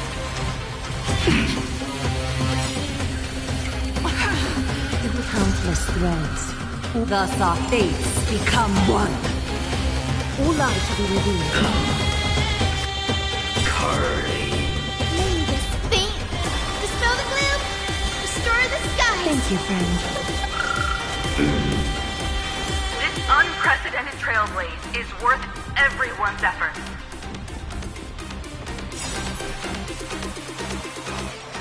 A world that knows love won't be destroyed.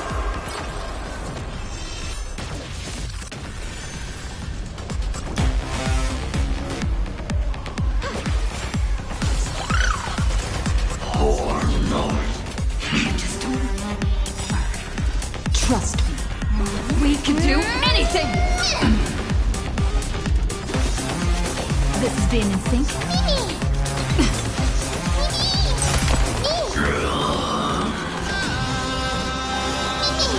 Being direct is always so fragile, like a wisp of silk.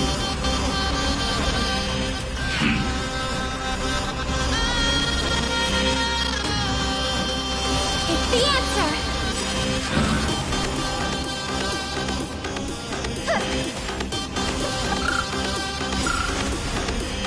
We're all here. May you fulfill love's promise with me. May reign destruction with me!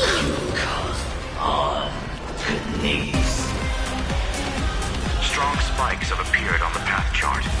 Logic. Iron Tomb is iterating itself. It's the flails of a cornered beast. No need to panic. My dupes, heed my call! Forward! All lies shall be revealed. This is a romantic journey, just as the ripples stated.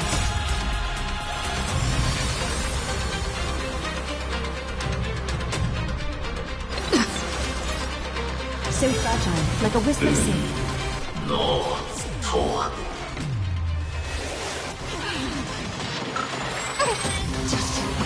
You have no honor.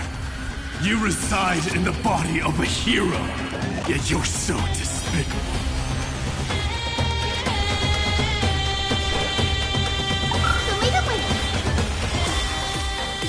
We're all here. May romance never be absent.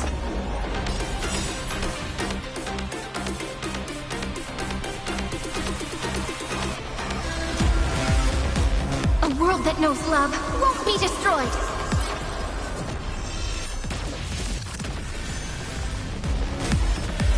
Struggle as much as you want, you brainless half-baked tool with nothing but impotent rage. This is eternity! All lies shall be revealed. We're all here. May the sky heal the twilight. The cosmos is looking. It's the answer. Nice Rainbow Bridge.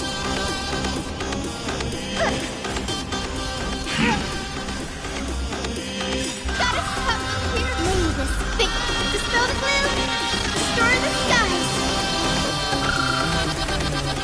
Gotta stop them here.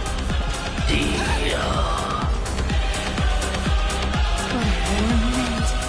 Let me add some rays of dawn. Have some sunshine. That won't work, you know. Gotta stop them here.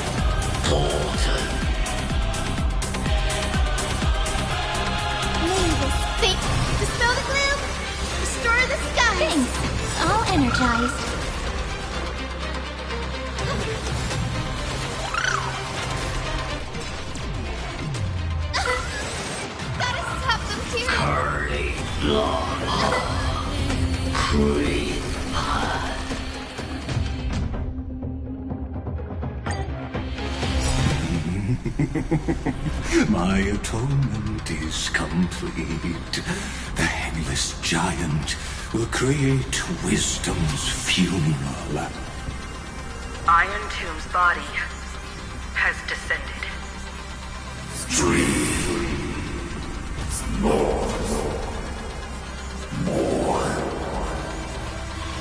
Is it querying for news? Don't worry about what happens out here. Interfere with it as much as you can.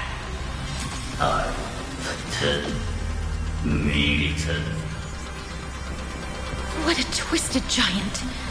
It must be supported by this embodiment of hatred. How tragic. A puppet without a heart cannot fool even itself.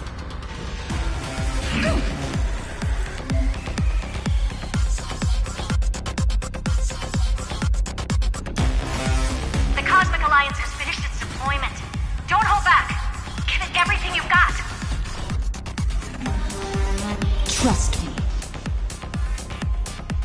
We can do anything!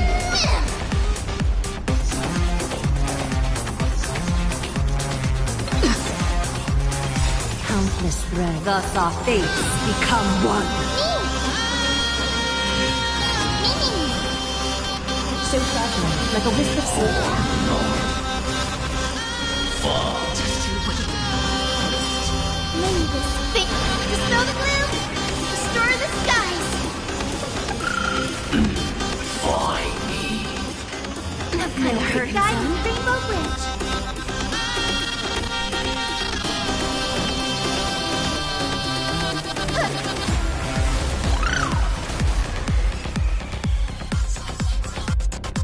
Flowers, bloom for tomorrow. Is that fear I sense? All lies shall be revealed.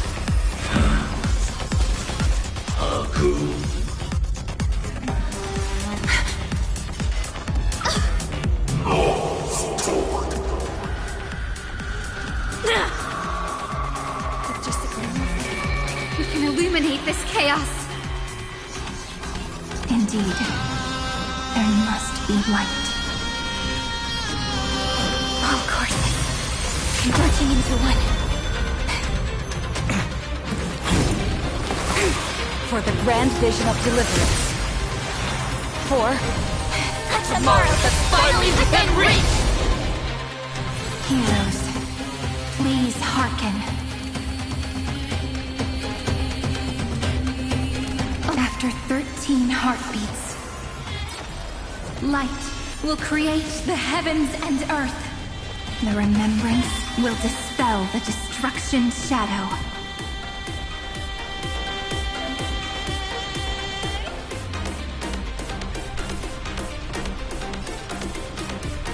This is a romantic journey, just as the ripples stated. Thus our fates become one.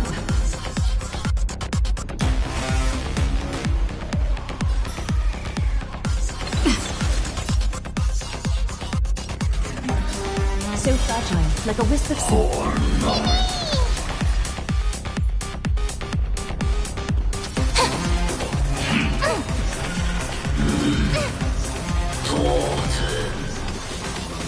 A little honesty would do us good. All lies should be revealed. I have always avoided making hasty verdicts.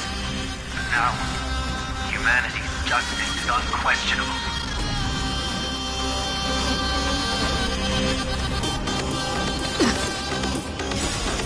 The stars will carry every memory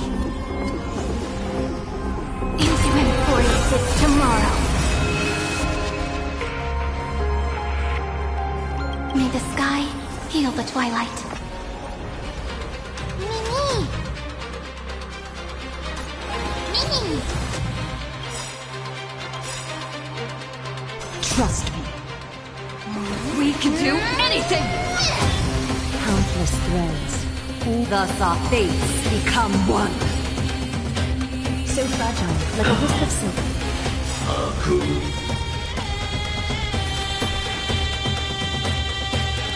A world that knows love won't be destroyed.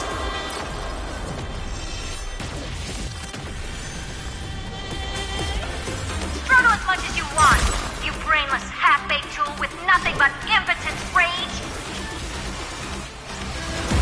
The cosmos is looking at us. We're all here. May romance never be absent. Cleanse hatred with love. Take the answer.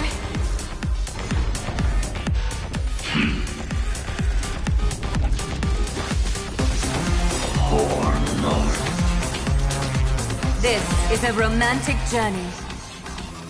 Just as the ripples stated. Thus our fates become one. All life to be revealed.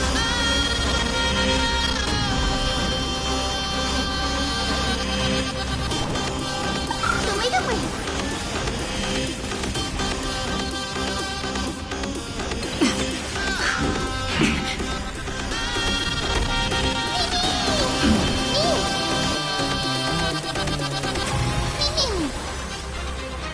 Maybe this thing... Dispel the glue! Restore the skies! Thanks! All energized. So fragile, like a wisp of silk. Knees. Strong spikes have appeared on the path chart. Logic. Iron Doom is iterating itself. It's the flails of a cornered beast. No need to panic. My dupes, heed my call. Forward! This is eternity! We're all here. May you fulfill love's promise with me.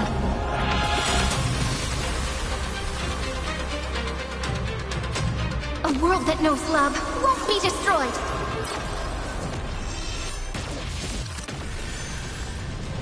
No, four.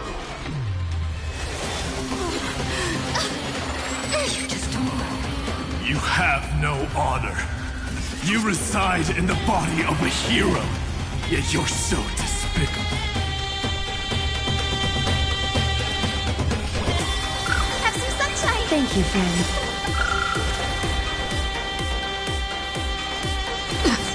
A little honesty would do us good. Catch a dance?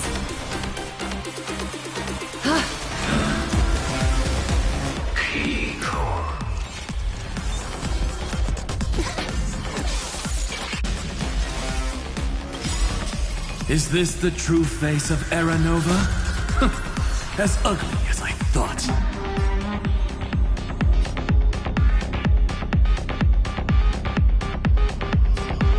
May the sky heal the twilight. The cosmos is looking at us. It's the answer!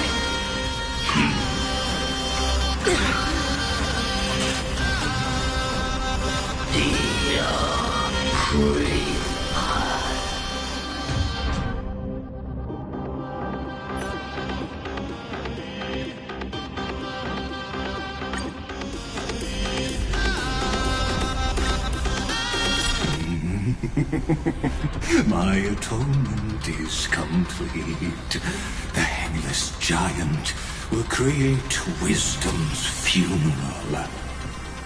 Iron Tomb's body has descended.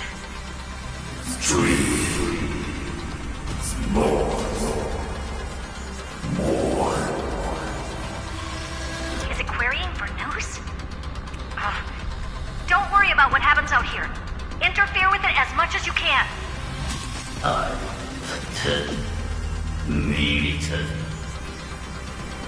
What a twisted giant. It must be supported by this embodiment of hatred. How tragic. A puppet without a heart cannot fool even itself. The Cosmic Alliance has finished its deployment. Don't hold back. Give it everything you've got. Trust me. We can do anything! Countless threads, thus our fates become one.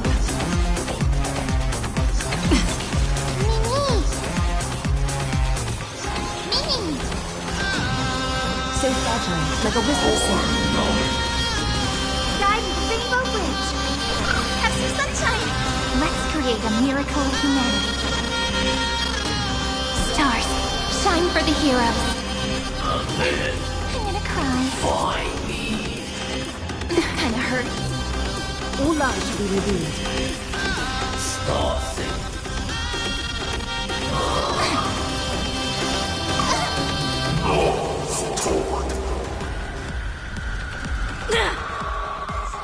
With just a glimmer of light, we can illuminate this chaos. Indeed, there must be light. All courses converging into one. For the grand vision of deliverance. For a tomorrow that's finally within reach! Heroes, please hearken. After 13 heartbeats, light will create the heavens and earth. The remembrance will dispel the destruction's shadow. This is a romantic journey, just as the ripples stated. Countless threads. Thus our fates become one.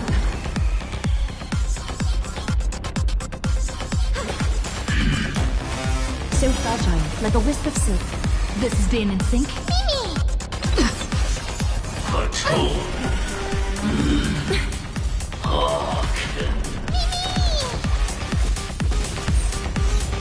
I have always avoided making hasty verdicts, but now, humanity's justice is unquestionable. Dispel the gloom! Restore the... Stay calm, everyone. We'll put all our forces into an all-out attack when the decisive moment arrives.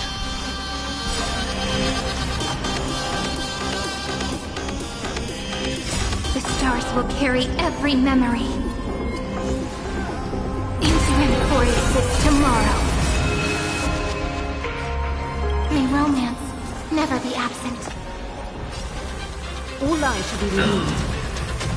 On to knees. Strong spikes have appeared on the path chart. Logic. Iron Tomb is iterating itself. It's the flails of a cornered beast. No need to panic. My dukes, heed my call! Forward!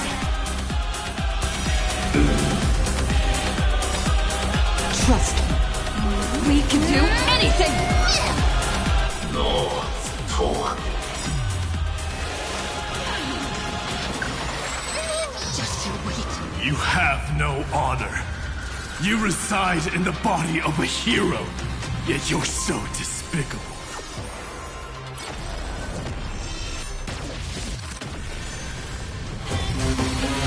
This unprecedented trailblaze is worth everyone's effort. Leave it with me.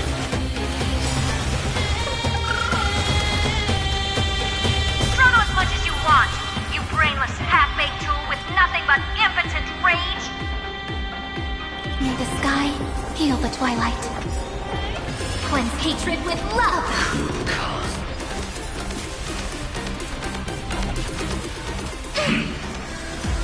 Just you wait.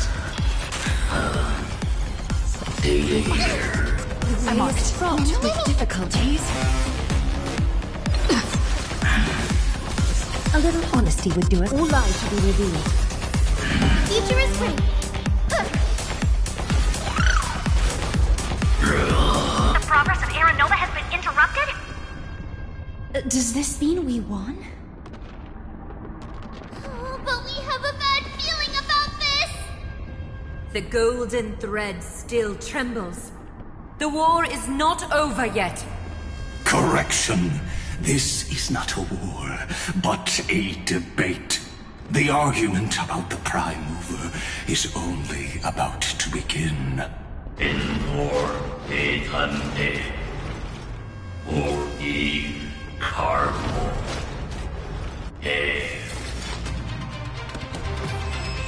How can this path, energy, anomaly? We must stop Otherwise... Here! Why? Friend! Oh, don't you...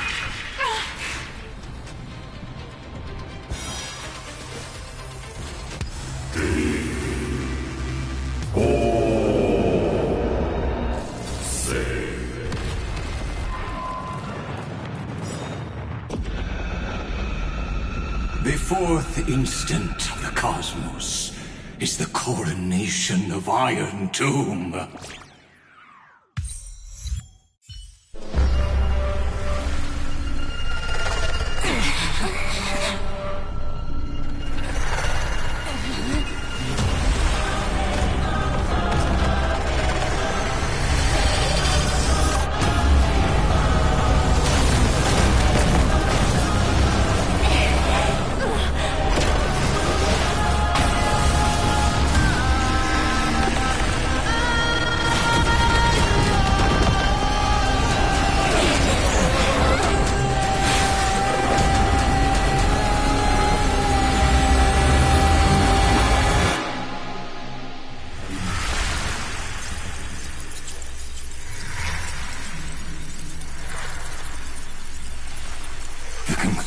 Is irrefutable.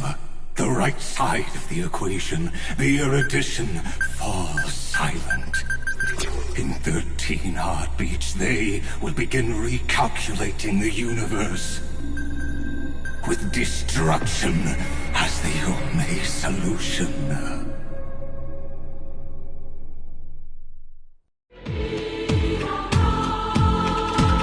Madam Herda, strong pulse detected at the battlefield center.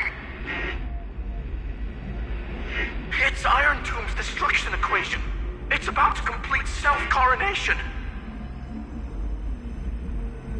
That's our chance. Everyone, get ready to link up! Connecting audience system to scepter. Hardware overclocking activated. Preparations complete. Maximum output capacity reached. Be careful! The pulse will reach our ship in 5 seconds. Our data is currently being destroyed. Brace for impact! And leave the final step to me.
does not flow in this place. All the stars have been silenced. Iron Tomb is dissolving everything that I can sense.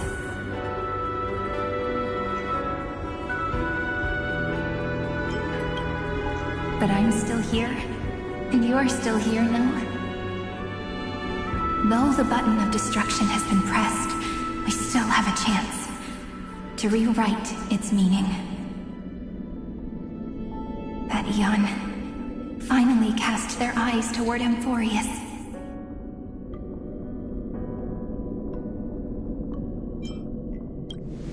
Yes, I imagine they have also been waiting for this moment, when the scepter's body and heart become one. Iron Tomb is a perfect arc. If a seed can be planted within, then the moment the Lord Ravager blows the erudition to pieces, the remembrance will be spread to every corner of the cosmos. The cosmos will witness Amphorius' answer after this fleeting, yet eternal moment. And now, it's time for us to pen the last stroke. I see endless memories floating in the starry skies. They are the consciousness of the victims. In the cosmos' real space-time, they'll be stained by the destruction in the next second. But they are still pure seeds for now. If I hold these memories in my hands, then I can create a stagnant memory zone. A tiny Eden of blessed insight. I believe the flower of miracles will bloom within.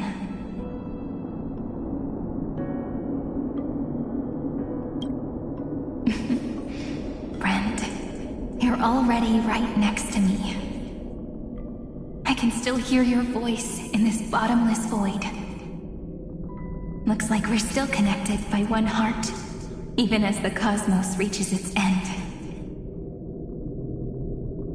In that case, I won't feel alone or be scared. Because as long as you follow the memories in your heart, you'll definitely find me in this fleeting eternity, right?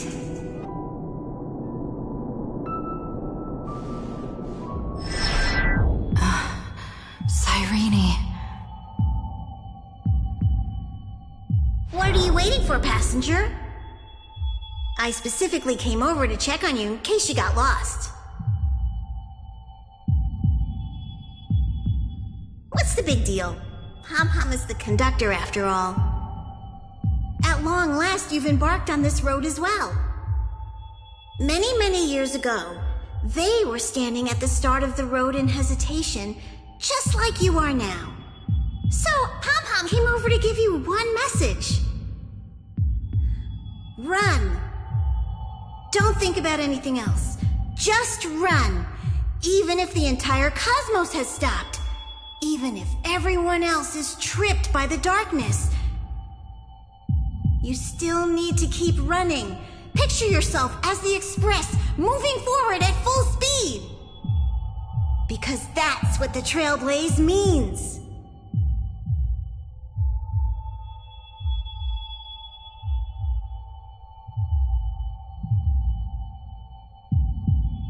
Then get ready. The conductor will be giving you the signal to depart. Attention! Attention all passengers in the cosmos! Please stand steady on the platform. The Astral Express is about to arrive, calling at the erudition, the destruction, and the remembrance. Final destination, the Trailblaze. 5, 4, 3, 2, 1. We depart for tomorrow!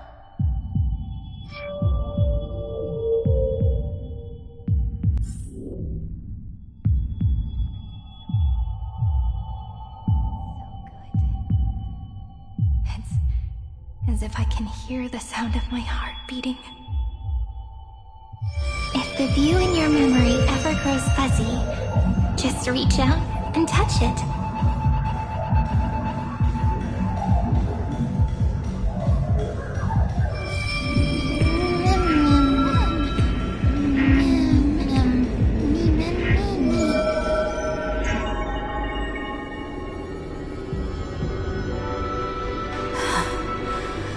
Amphorius's heart.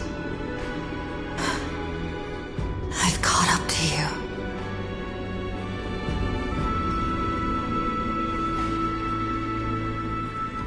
Let the first light illuminate chaos.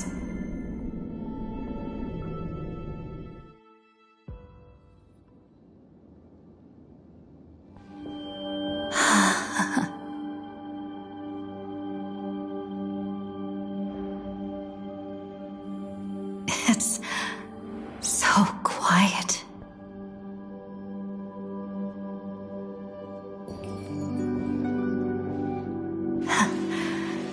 Everything's frozen in the most beautiful moment. This garden is your memory. I'm here, Cyrene. I knew you'd find this place and walk into my heart as you've always done. Then let us both do our duty. The hero who trailblazes the way forward, and the fairy who watches over remembrance. We never changed at all, did we?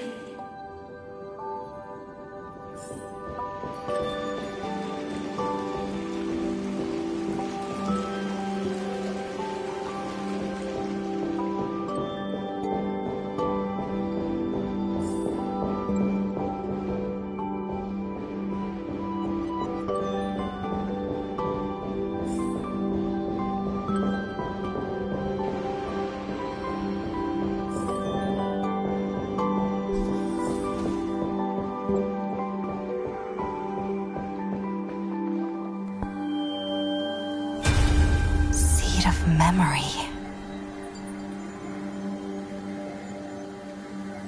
These memoria are what Cyrene took in. They're the memories of all of the cosmos's life forms. Did her sense of self already become so weak in order to protect them?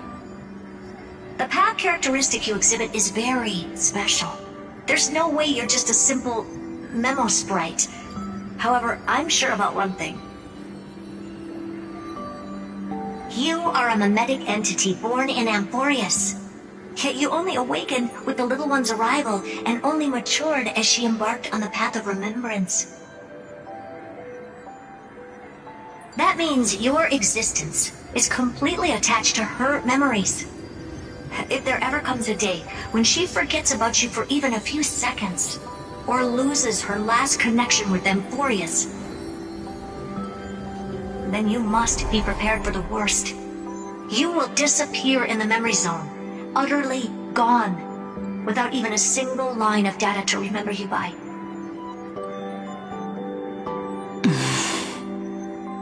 In that case,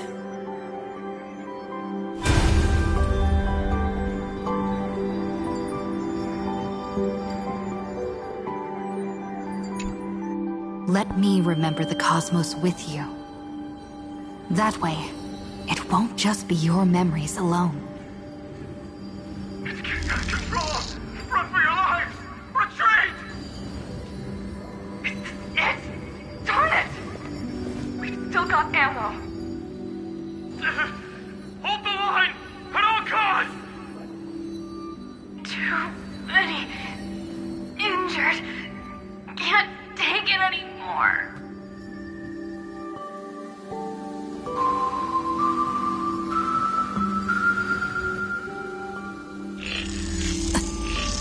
These memories are so heavy. Me?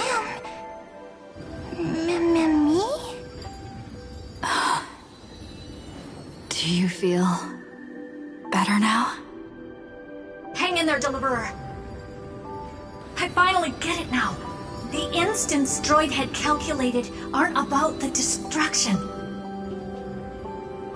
What they want to prove is how the cosmos would come back after being destroyed. If a new life is to be born, its seed has to be dead. When the remembrance converges with the trailblaze, lead us to witness the miracle.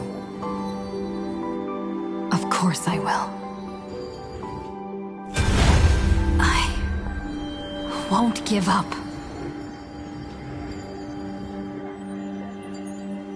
Nervous center, not responding. The same nonsense. Not responding. Look at this mess! World, my child.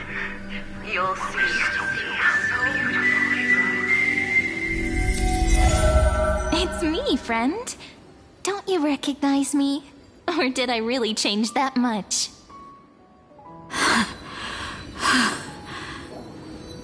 How many more memories?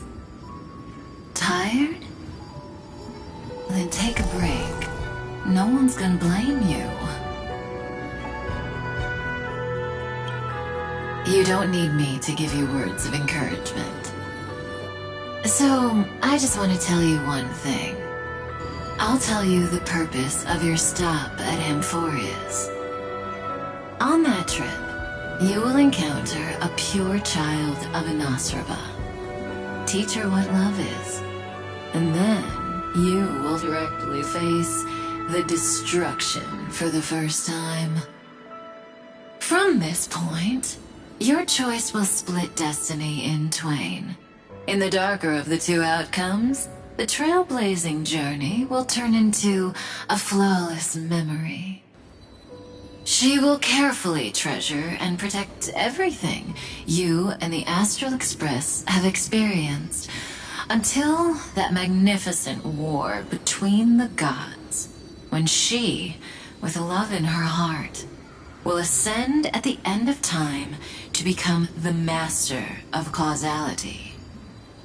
The universe will be snuffed out in the destruction, and you and she will become the beginning and the end of the Eden of blessed insight.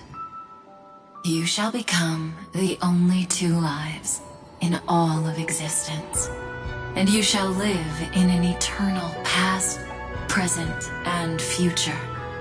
You shall sow as many seeds as the sands of Ganga, trim an awesome kea of leaves, and harvest a nayuta of flowers. That is the cosmos's fourth kind of finality, the remembrance. But for now, you still have a chance to make a choice. You still have a long way to go on your trailblazing journey, child.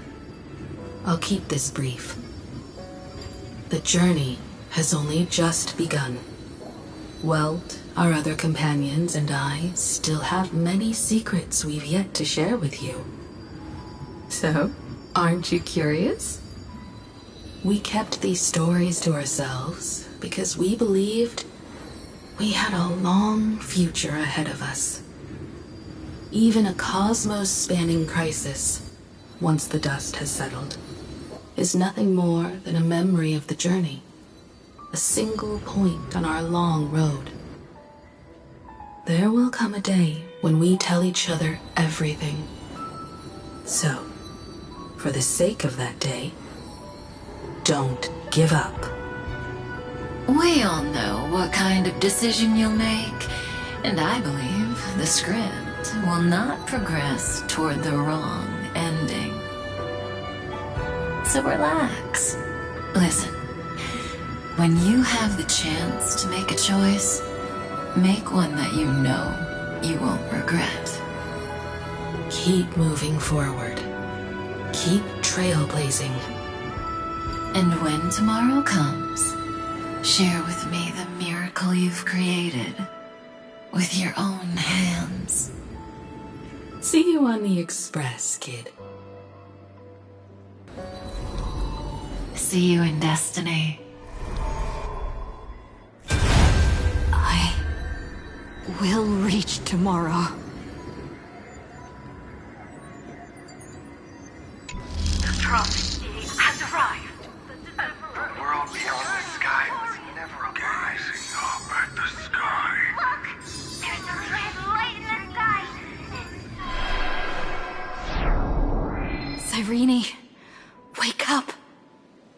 Together, we will. Tread on the path of remembrance. No wonder I always had a weird hunch. But that also means I was right in thinking. As long as Friend and I are together, we can do anything. Our friend's shoulders are really dependable.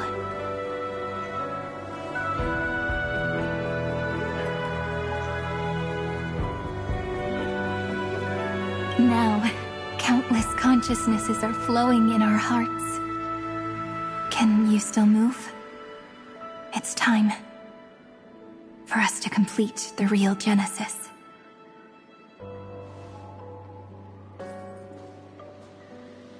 In the instant Iron Tomb's hatred devoured everything, a gaze fell upon me.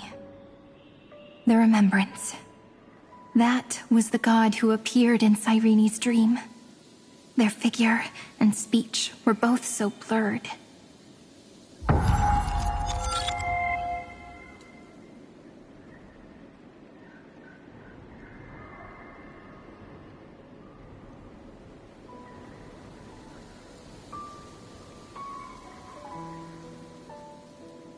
But while they gazed at me, I was able to collect all the memories stained by the destruction and write down this eternal page.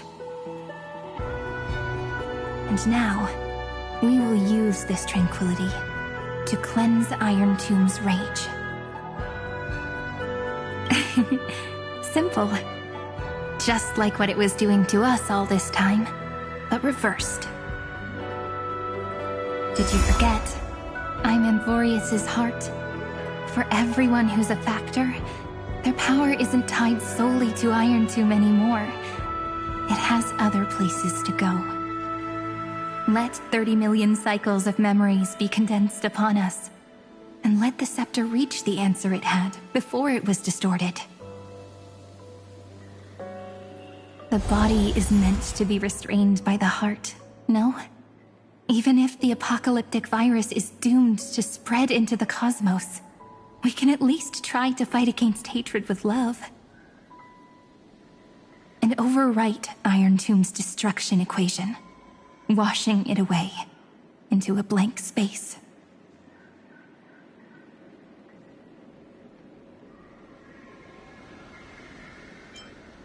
It means we will embark on the true hero's journey. If Iron Tomb's power comes from the denial of all Prima Mobile, then we will carry out those beliefs. Here we argue. Even if all life will eventually return to entropy. Life will still try its hardest to find a way. It will try its hardest to resist destruction. In the nights shrouded by the black tide, we are the kindling that makes the fire burn bright. And once the fire is strong enough, the hunter will become the hunted.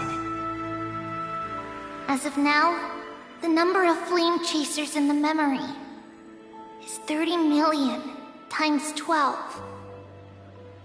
And 400 million core flames await their return.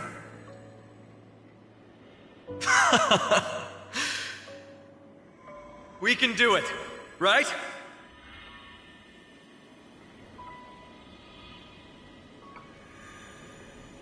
That's right. So trust us, partner.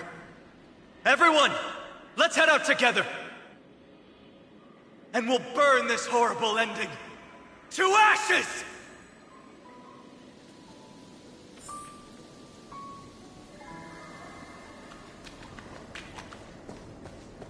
From the dawn of newborn cries, to the night when all all beings fall silent. We are the messengers of the new world. Listening to the call of the tides and granting rebirth to heaven and earth.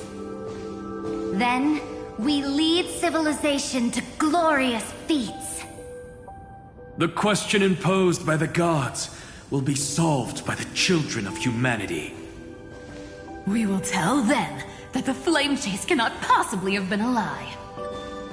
When starlight illuminates the sea of flowers at the end of the west wind, All living things will stir, roused from the cradle of sleep. Then, through a single battle, let the cosmos witness how we light up the blinding darkness with bright light. And at the end of our constant losses, reclaim everything we have ever lost!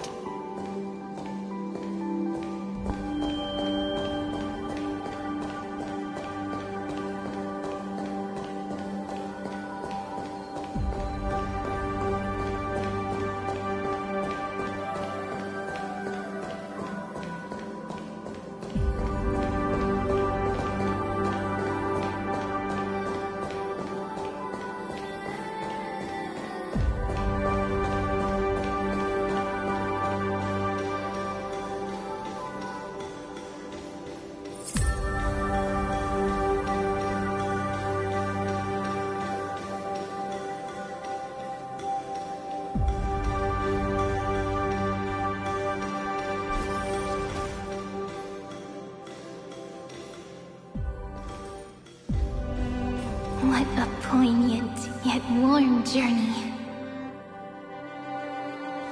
And it's still not over yet, is it?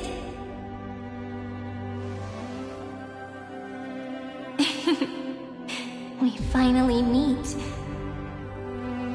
To meet the hero within, in a corner of memories at the saga's epilogue, and under such a romantic sky, I really don't have any more regrets.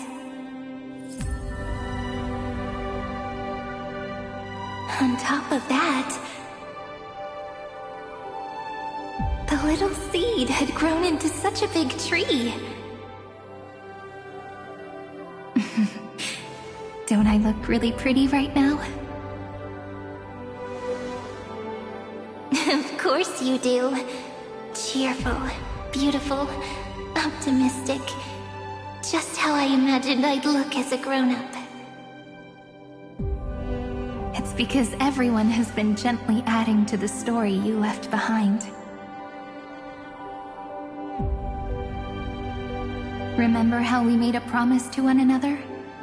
When we met again, it'd be my turn to tell you a story.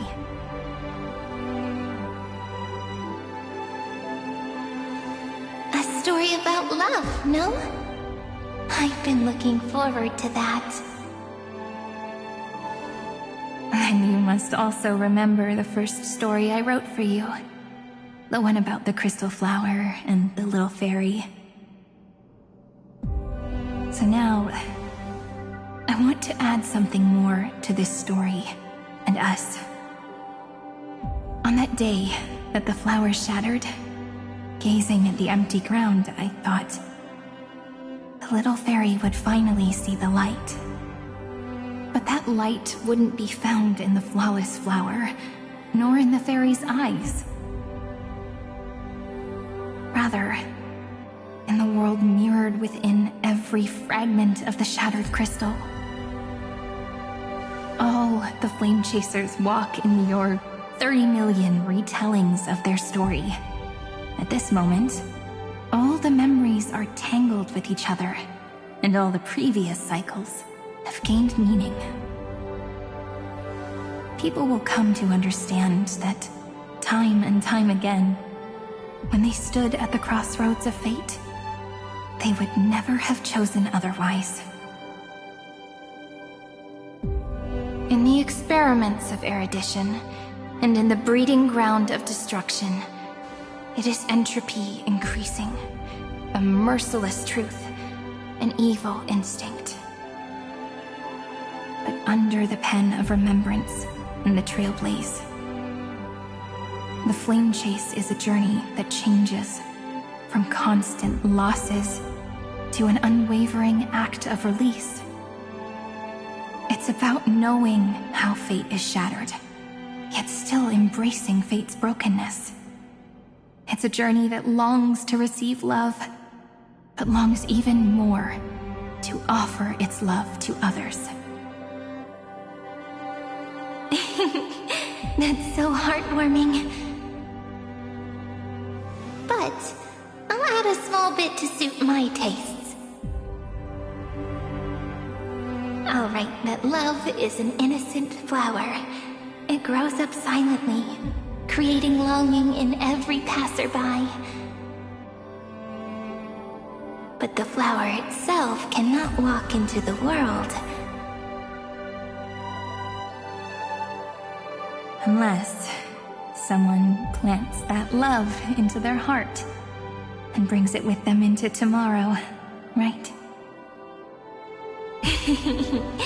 You really have learned everything now. Then, join all the other flowers in this story. And let's write an ending unlike any before, for this world we so deeply love.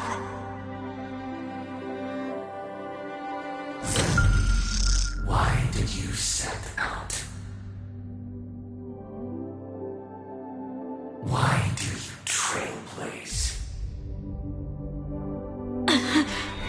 Who is it?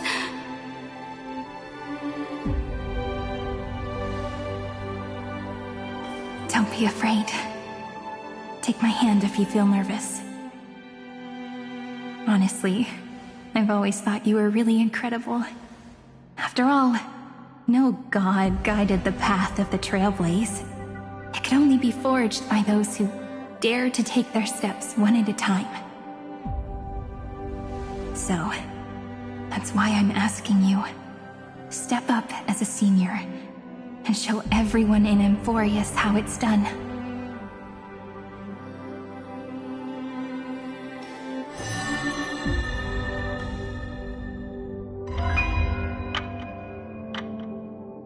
I trailblaze because my own eyes have not seen the end.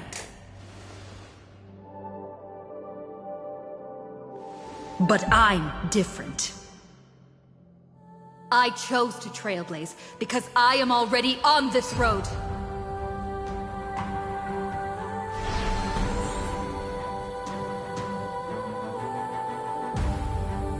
The end of chaos is a mass of pure darkness, pure destruction. However, Amphorius' light has 13 different colors. We won't lose to that darkness, will we? Then, take a deep breath, one last time, friend. After 13 heartbeats, light will create the heavens and earth. Are you ready, friend?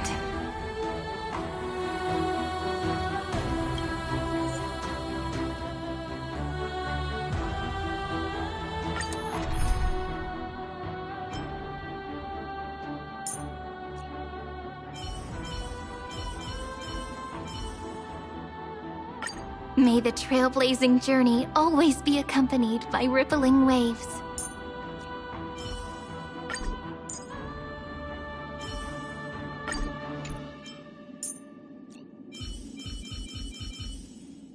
Don the raiment of romance and move toward that defining moment.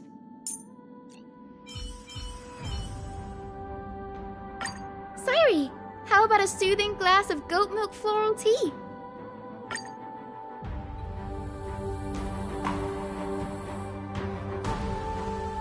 Seek the 13 factors of life, and let them converge into the primordial chaos. Using the remembrance of the past, we will trailblaze tomorrow's destiny. Infusing a world-bearing love into destruction. and inscribe the opening stroke of Genesis.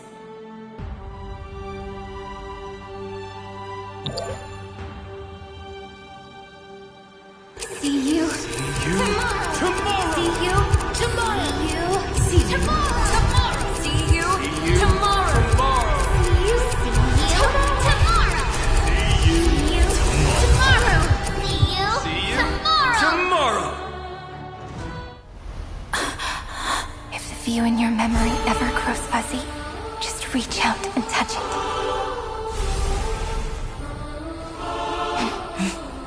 Then, restore its power to nourish the spirit. My friend, on the next page we write together, there's only one thing we need to do. Let's give this long, painful, nearly hopeless tale a truly gentle ending.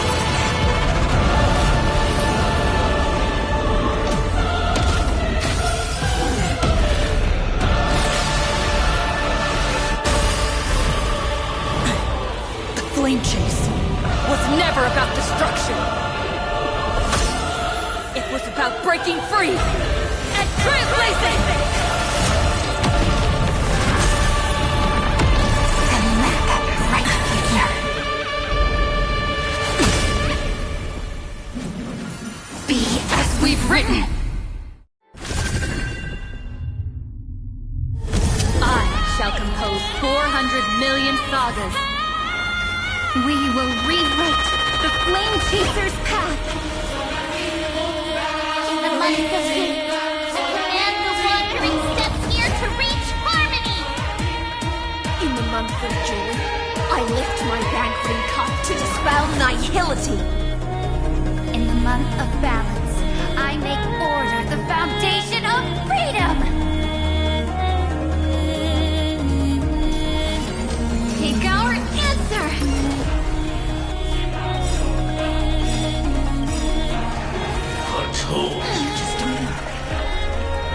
Trust me. We can do anything! Countless threads. Thus our fates become one. May this fate dispel the gloom, restore the skies. Thank you, friend.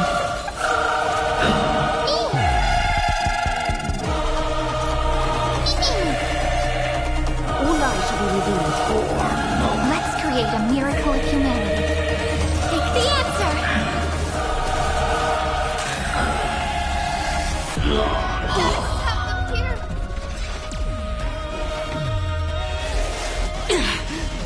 That won't work, you know. Here's knock me down, not get in hand. Have some sunshine. Breaks over. We're all here. May romance never be absent. This is eternity. Just you wait. Trillions of memories will turn into stars and light up the cosmos.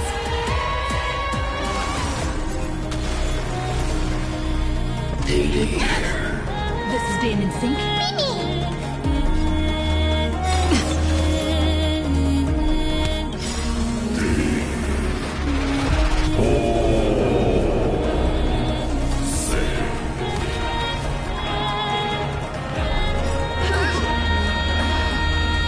We're all here.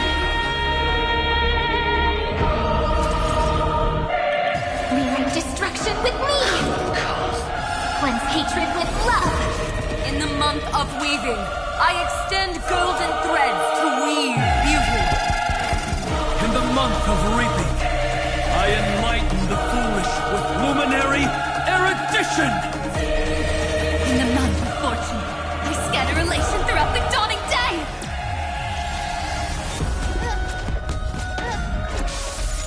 Ancestors, heaven, I'm sorry.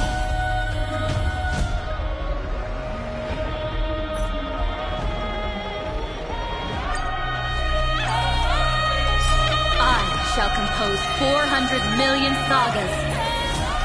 We will rewrite the Flame Chaser's path.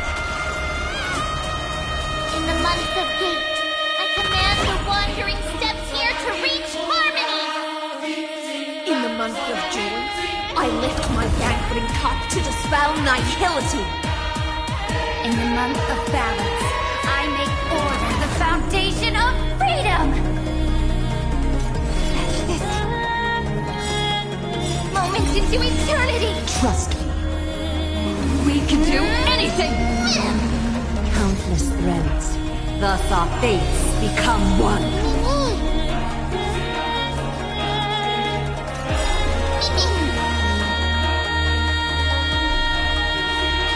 Have some sunshine!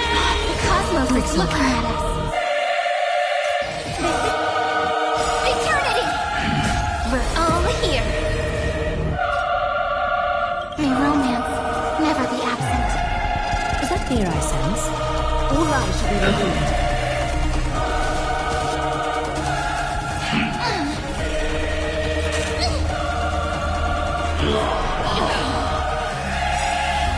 May this faint light dispel the gloom, restore the skies. Thank you, friend. Trillions of memories will turn into stars and light up the cosmos. In the month of weaving, I extend golden threads to weave beauty. In the month of reaping, I enlighten the foolish with luminary erudition. In the month of fortune, I scatter elation throughout the dawning day!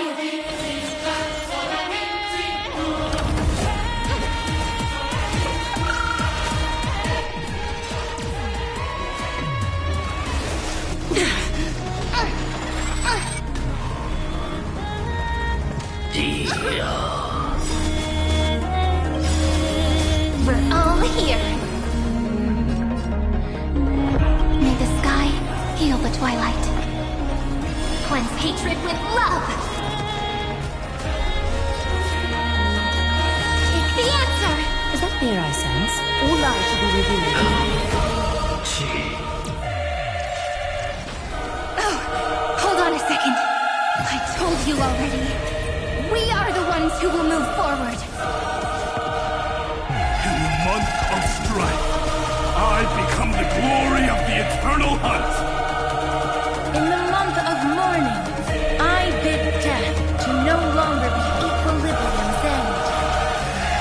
In the month of Everday, I form twilight into the faint sparks of preservation. So fragile, like a wisp of silk.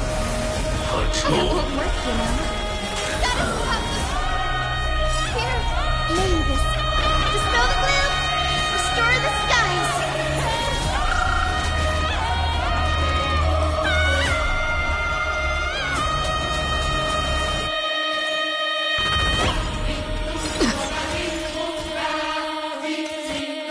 This is eternity. We're all here.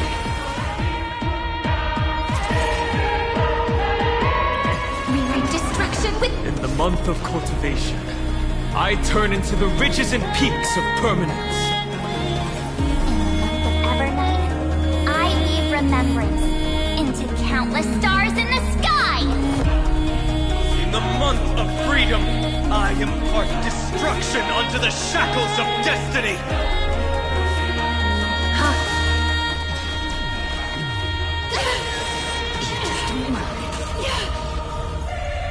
The way is fraught with difficulties.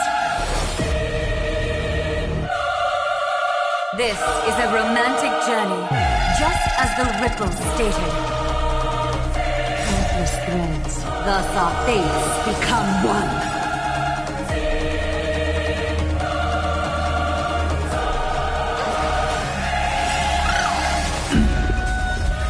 A romantic ending will be penned by every beating heart.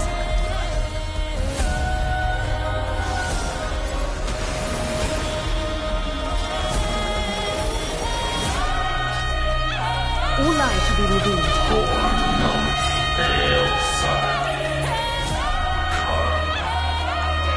Headless giants. If you never had a chance to be the master of your own destiny, why not give us that choice? Let humanity prove to you that even the breeding grounds of destruction can bloom with gentle flowers.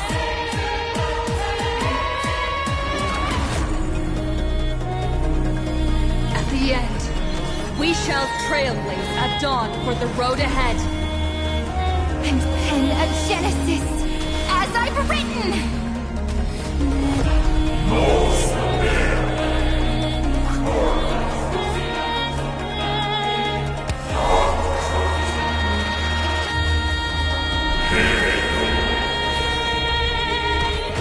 No.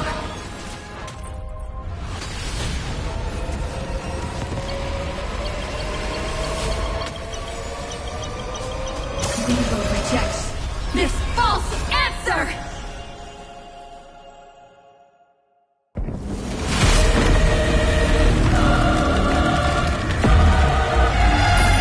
And then embrace the stars.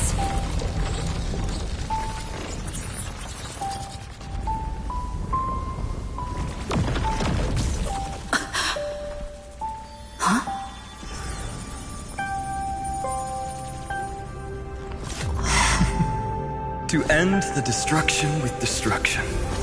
At last, we can sit together and watch the victory fireworks, partner. Why not come a little closer? This warmth is proof that we live.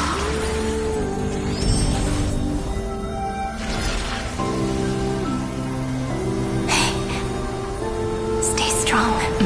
Eyes forward, always. This arrow isn't the end, but the beginning of hope.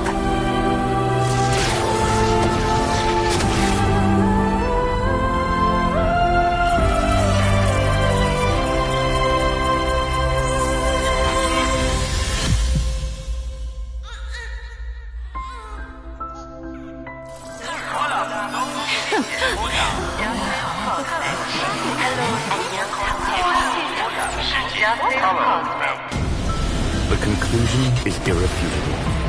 Noose's answer was never destruction. But they kept silent, leaving the solution in the hands of the cosmos. The universe will keep searching and struggling to endure. In the face of the destruction, it may once again stand on the edge of annihilation. But the stars will always rise to ride the waves and embrace existence once more.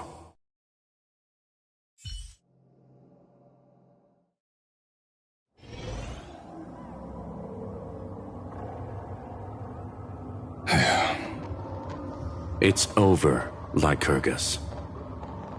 Yes, another failure. How is Madame Herta? She's fine. The IPC's keeping her under observation. She'll recover soon enough. To bind a mortal body to a scepter and stare straight at an eon. I respect her for that. I still remember the terror of witnessing a single gaze crushing the entire world. No wonder you chose the destruction. Question: is all this worth it? There's no point in debating. This is Xandar One Kuwabara's fate. The prime mover of the universe. The first genius. And the first to fail. Correction. I was asking Lycurgus. I don't know how to measure the worth of curiosity being satisfied. But in its presence, all the bitter fruits I've sown seem to turn sweet. But your harvest was watered in blood. Answer me. Is all this worth it? It doesn't matter to me. Let me tell you a story. Back when he was a student, Xandar's first experiment was slipping poison into his mentor's pipe, just to see how it would affect the lungs. And? There was no conclusion. His conscience got the better of him. Even so, the truth came out. He was harshly punished. Oh, that cruel mentor died of lung cancer 2 years later. It had nothing to do with Xandar. His fate is no different now. Sentiment clashed with reason, and Lycurgus was born from the latter.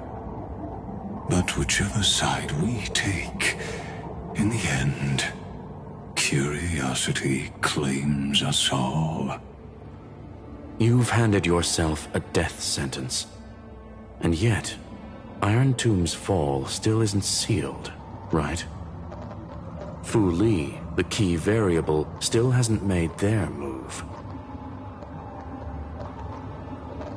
As the Theoros, Lycurgus has reached the end of his road. If you can, take my body to the fallen Adlevin. There, you'll find a formula.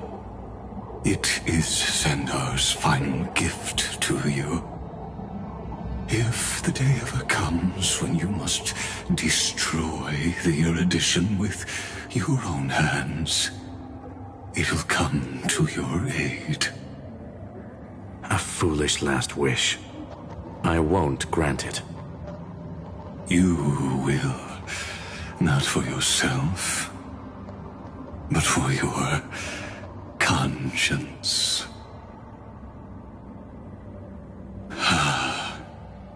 Listen. The death knell for the geniuses has begun to toll. As always, let me go first. To the prisoners who stepped out of the cave, stand before my tombstone and offer flowers of Adlevin.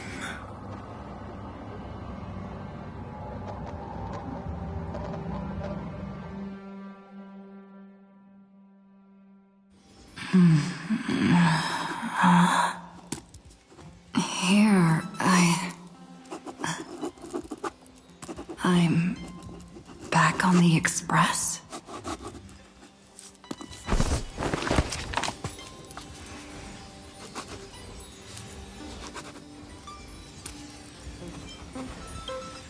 Himiko! Mr. Yang! No response. Am I the first one back on the Express?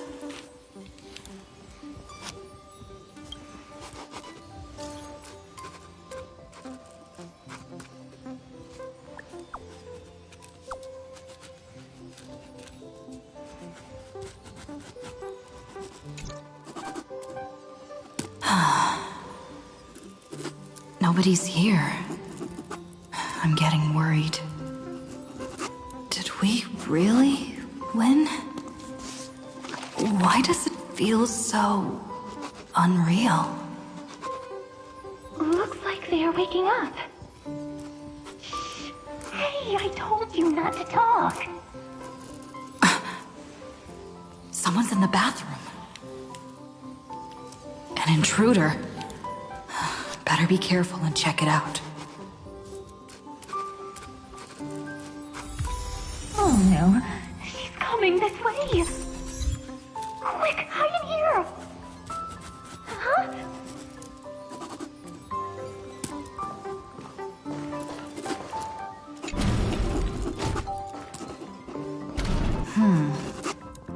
Nobody's here. Could it be my imagination? Bloop, bloop. Bloop. Bloop. Caught you.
What you think?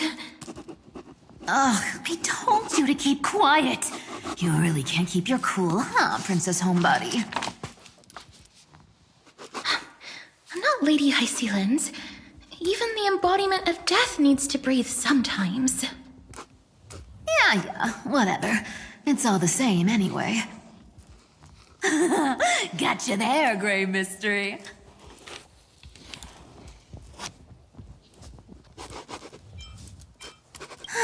So composed, Grey Mystery. It looks like that big battle really helped you grow up, didn't it? Speaking of which, your Astral Express is quite luxurious. I hear you travel to different worlds. Must have collected quite a few interesting treasures.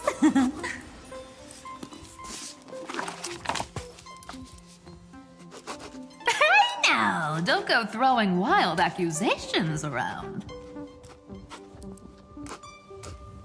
Hey, I was just thinking out loud. I wasn't actually gonna do anything. Don't be so tense.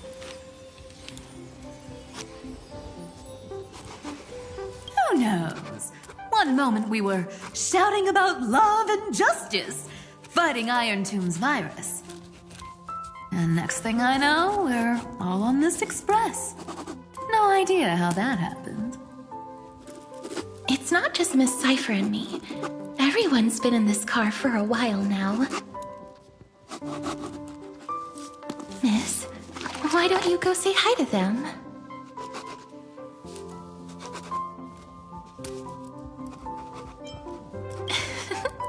Don't worry. Everyone's following the rules here. If you're worried, feel free to check everything out yourself, miss.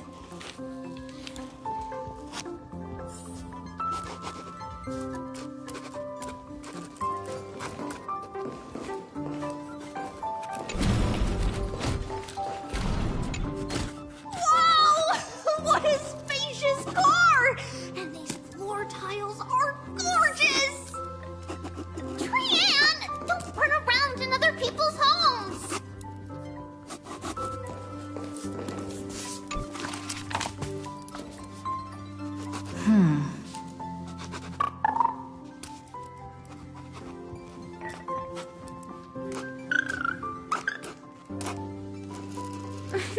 What's your step, teachers? Ah, great. Look who's finally awake. I hope Cassie and Miss Cypher's little prank didn't scare you too much.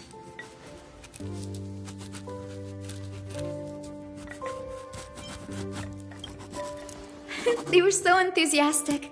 I didn't have the heart to stop them.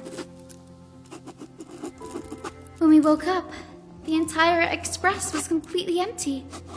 Not a single soul in sight. Such a shame. I was looking forward to making new friends, especially since they were Gray's most trusted travel companions.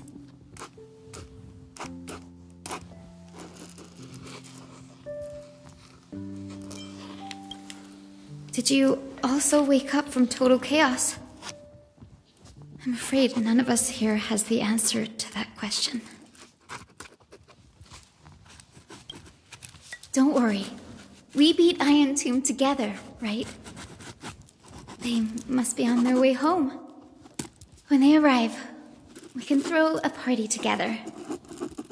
That's exactly the kind of thing Lord Finan has been dreaming about. He was just here chatting with everyone. Now, who knows where he's run off to? Lord Finan's always been quite the restless one. But you're used to that by now, right? Have another drink, my Demos. Sure. Those three have been chatting over there for quite a while now. Why don't you go say hi to them, Bree?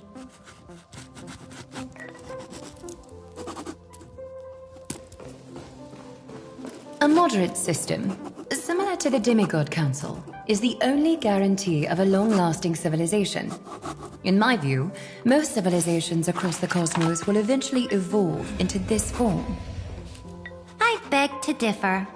In such a vast jungle, the dictatorship system exhibited by early Akama is the only example of guaranteed survival. The system might not be the key. Force and resources are the decisive factors.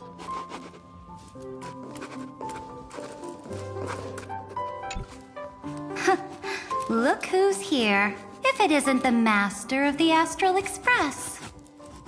It's good to see you. Glad to see you're safe and sound.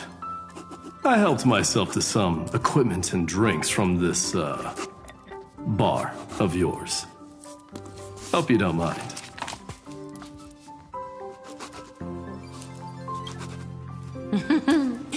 We're chatting about some topics that go well with being tipsy. Now that you are here, why don't we let someone who's truly worldly enlighten us? Looks like you came at just the right time. I do not mind.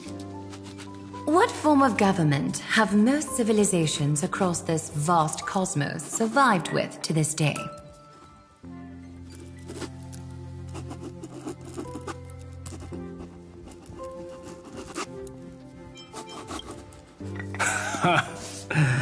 That's exactly the kind of answer I'd expect from you. I bestow upon the Astral Express this supreme mission. You must spread the great deeds of Amphorius to every corner of the cosmos. Thus, capable individuals from countless worlds will surely find inspiration in the Flame Chase's tales and embark on their own grand journeys.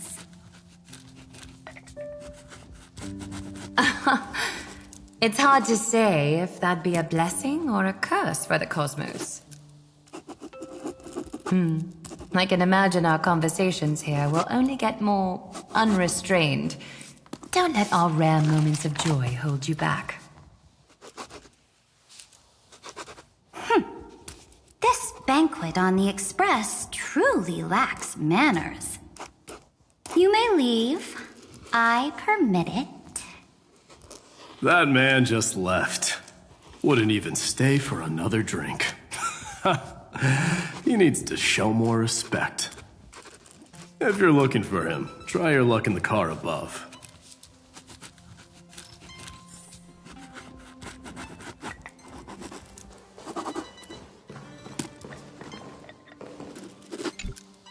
I finally caught you, Trian. Running so fast in someone else's home. How rude of you! All according to plan. Trian lured you here on purpose. Look, there are several adorable outfits here. Trian wants you to try them on so Trian can draw you looking all cute. Oh my! You even dare to scheme against yourself? Lucky for me, I came prepared. Time for a surprise attack. The hero of justice, Trinan. Trinan has been lying in wait here for a while. we will make Trianne taste her own medicine. Two against one? That's not fair! Little Gray, you came just in time! Help me out here!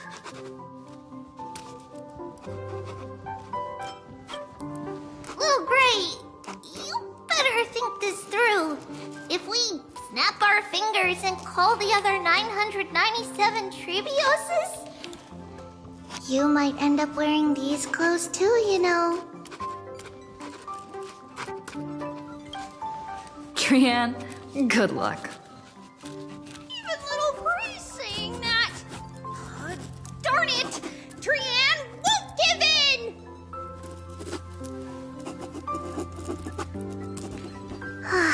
Trianne ran away. Trinan will fulfill the ambush duty. The Trevios is all laughing and playing around together. That must be quite the rare sight in Little Gray's memories, huh? Yeah, everyone will be alright. Look, every hero has put down their burden and returned to their innocent, childlike selves. After all, just thinking about how warm and bright Little Gray's tomorrow will be fills us with genuine joy and lets us breathe a sigh of relief. So, today, why don't you let Trevi enjoy some rare moments of childhood too? Wait up! Trianne, don't you dare run away!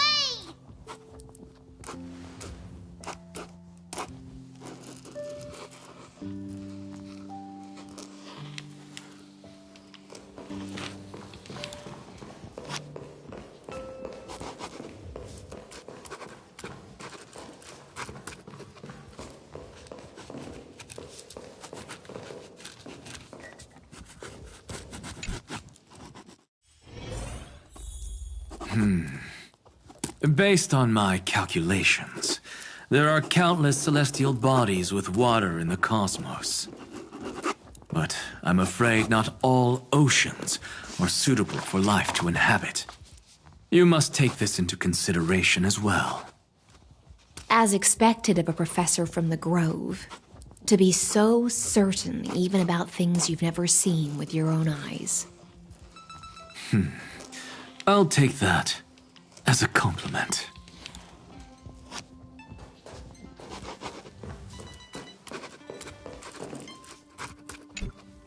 By the way, I heard that the Imperator's Flame Chase army like to hold feasts at the Luminary Throne.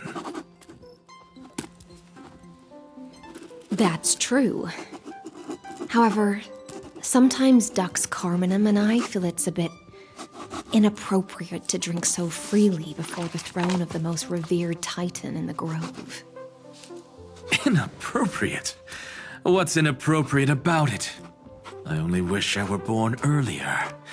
I would have partied like that from the month of Gate all the way to the month of Fortune.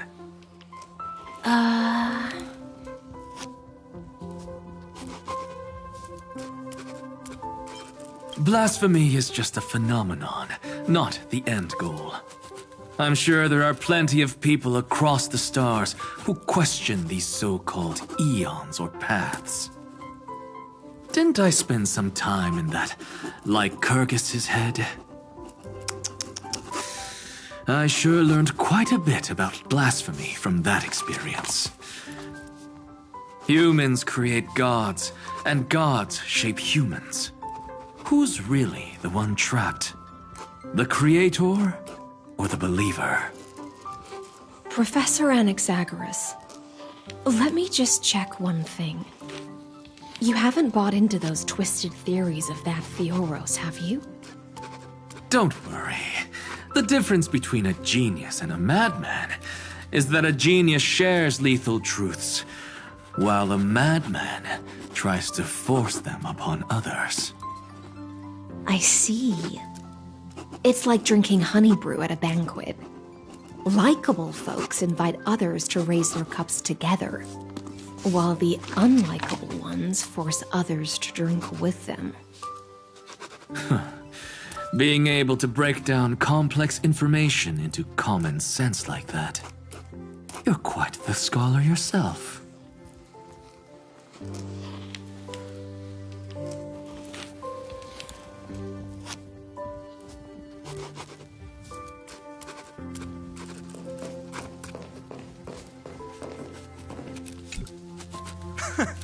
You're here, partner.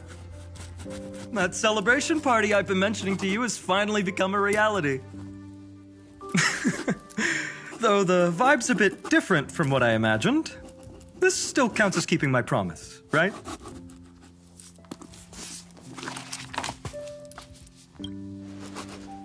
What you speak of has indeed already come to pass.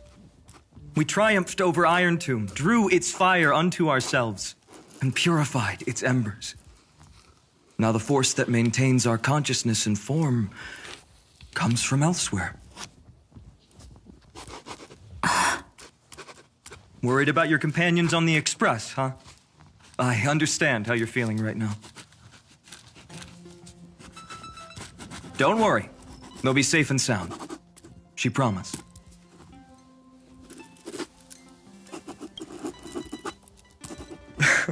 Don't worry, she always shows up at just the right moment. The Astral Express. Honestly, it really feels like home. I can imagine how much you, Dan Heng, and Miss March must have missed everything here when you were trapped in Amphorius. The beautiful windows, the soothing music, your fellow travelers on the Express. Like how golden wheat stalks sway in my dreams every night through the countless cycles.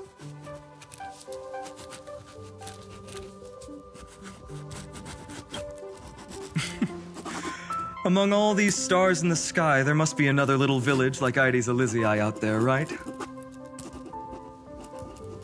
I think I've found my own wish, partner.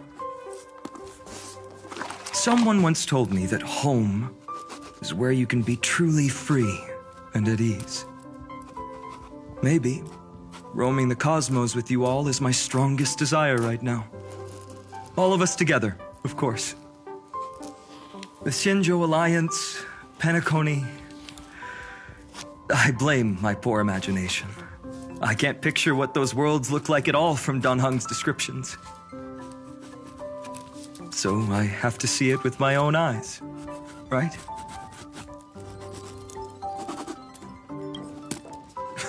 You're finally here. She has something to ask you. Well then, I'll leave you two to chat.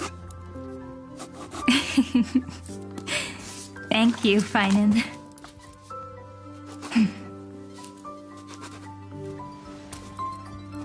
After such a good sleep, you must be bursting with energy now, right, friend? Sorry about that. Since it's our first time visiting the Express, I was hoping everyone would behave. But it turns out everyone's quite the character, aren't they? You know what I mean, right? How about we take a look back at everything that's happened so far? Together, we triumphed over Iron Tomb. It tried to transform into trillions of viral clusters to infect the cosmos. But the heroes threw themselves into the golden flames, becoming arrows that purified the destruction. The fall of Iron Tomb also symbolizes the demise of Scepter Delta ME-13. Amphorius, the home we sacrificed everything for, now exists only in the memories of the cosmos. So, this isn't real. Just a dream. An illusion.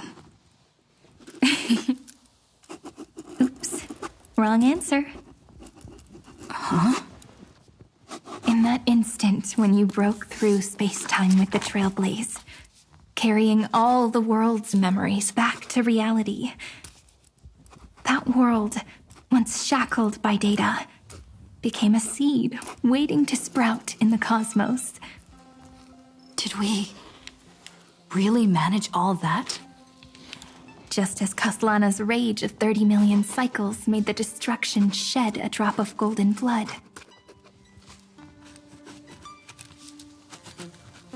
Perhaps we too have already left long trails on our respective paths.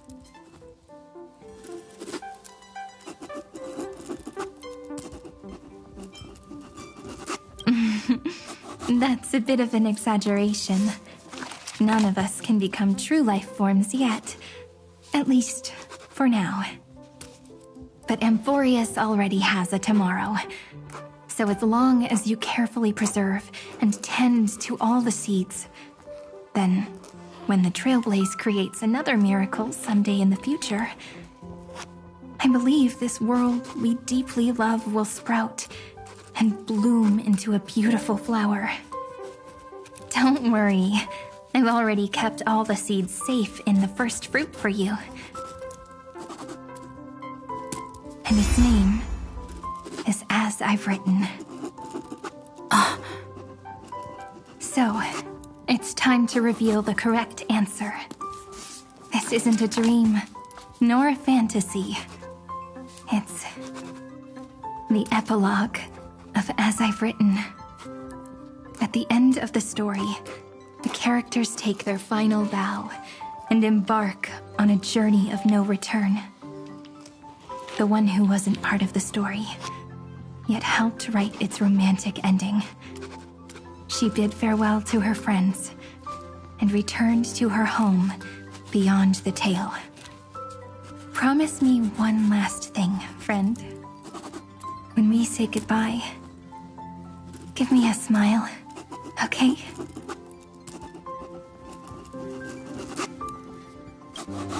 I will, Cyrene. Every star that the Trailblaze passes by will remember the name of Amphorius. Hey, it's not fair that you get to be the only cool one here. We'll keep an eye on her.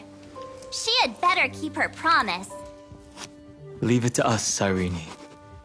Your story will be sung across many worlds. Stories this complex and twisted are always hard to believe. If anyone questions the truth of this tale, you'll all have to stand up for us. Rest assured, even the most stubborn person can't withstand our six fists. You're so reliable, March. Shh. Listen. There's a book here?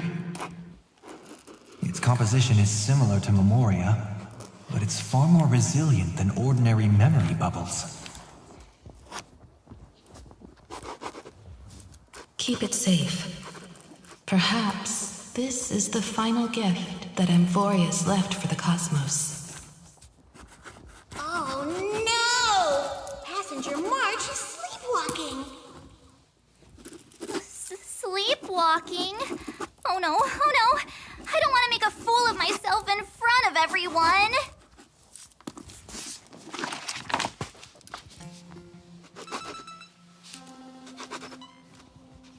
I can hear all those sneaky little plans brewing in your head. March, Dunhung, my friend. In the countless days and nights ahead, you must continue to support each other.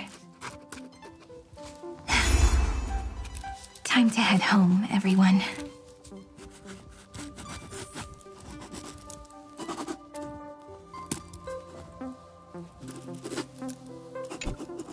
Leaving this place means As I've Written will conclude here. No one will have the chance to revise it, and no one can continue writing it. Don't leave any regrets.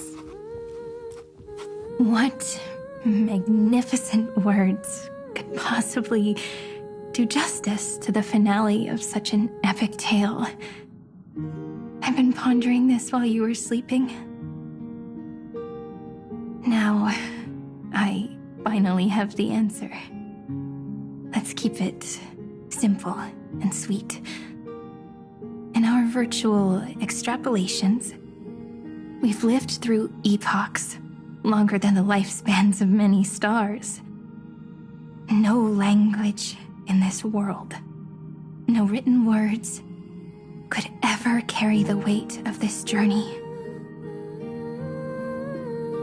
In that case, let's not be bound by the minutiae of words.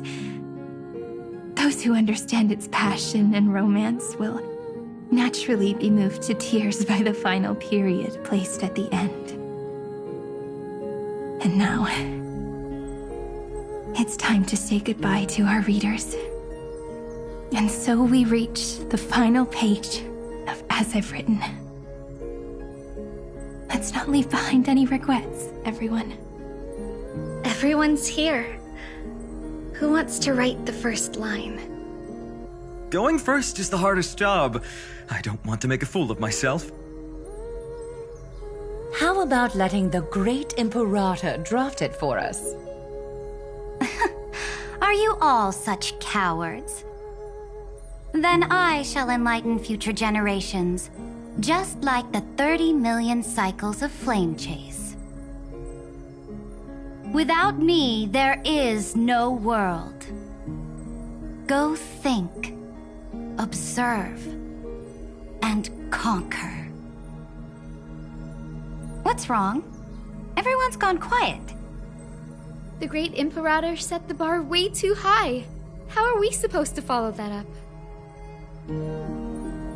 Where the Emperor leads, loyal subjects must follow. I guess only the Dux Gladiorum could possibly match that kind of overwhelming presence. Me? That suits me just fine. Once the deed is done, one should leave decisively, letting posterity judge right from wrong. Until we meet again in our next conquest, my dear dukes. The stars shall sing of the Imperator's great journey. I should have shared a drink with you all, Dux Goldweaver.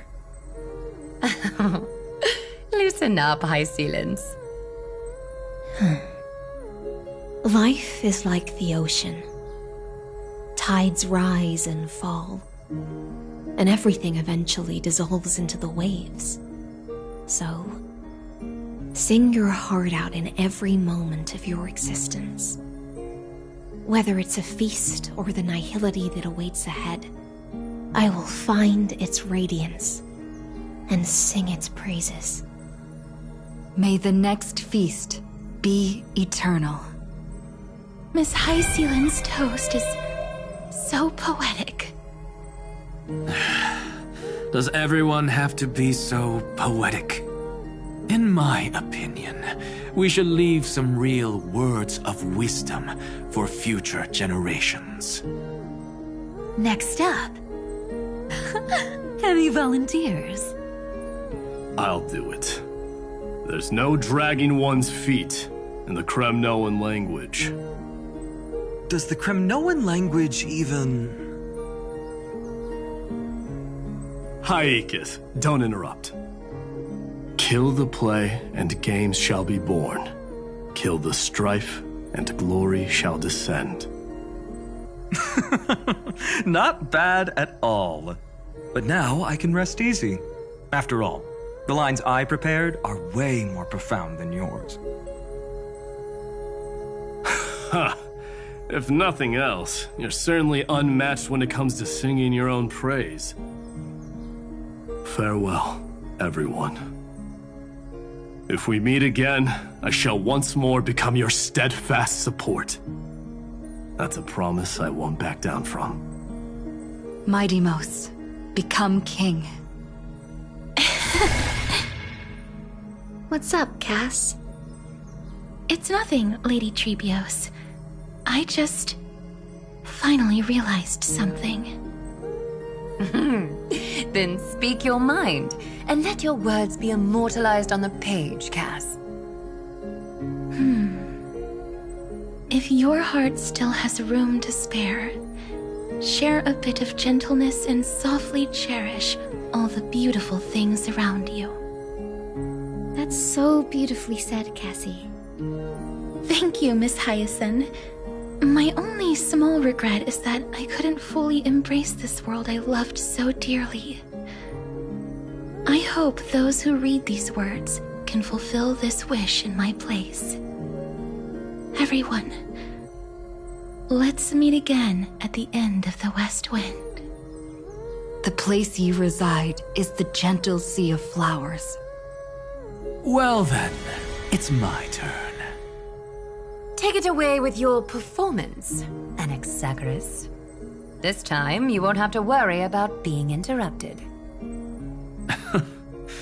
Then I must thank you all for being such a captive audience.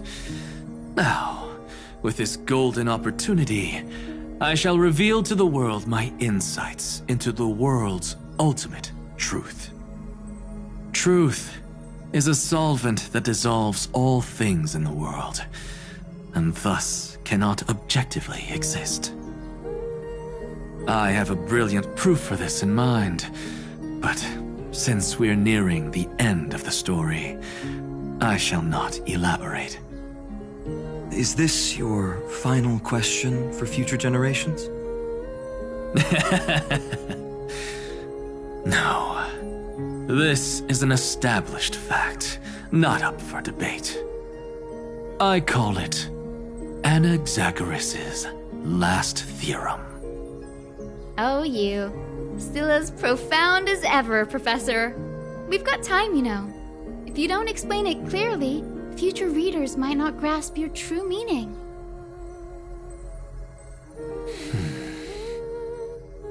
The true meaning isn't important. What matters is the emotion that stirs within them when they read these words. At that moment, the theorem's mission would be complete. So, your lessons are far from over. But taking a little break for now wouldn't hurt. Then... class dismissed. The seeds you've sown are already sprouting. Would you mind if I write the next line? Huh? I actually thought you should be the one doing the final wrap-up. But... we'd never turn down a request from you, Aggie. Teacher, Cyphera, thank you both. Trust and selflessness are the two most beautiful garments in the world. One to gift others, one to adorn yourself. One's golden and one's purple? Not being able to completely change your fashion sense is my only regret across 30 million cycles.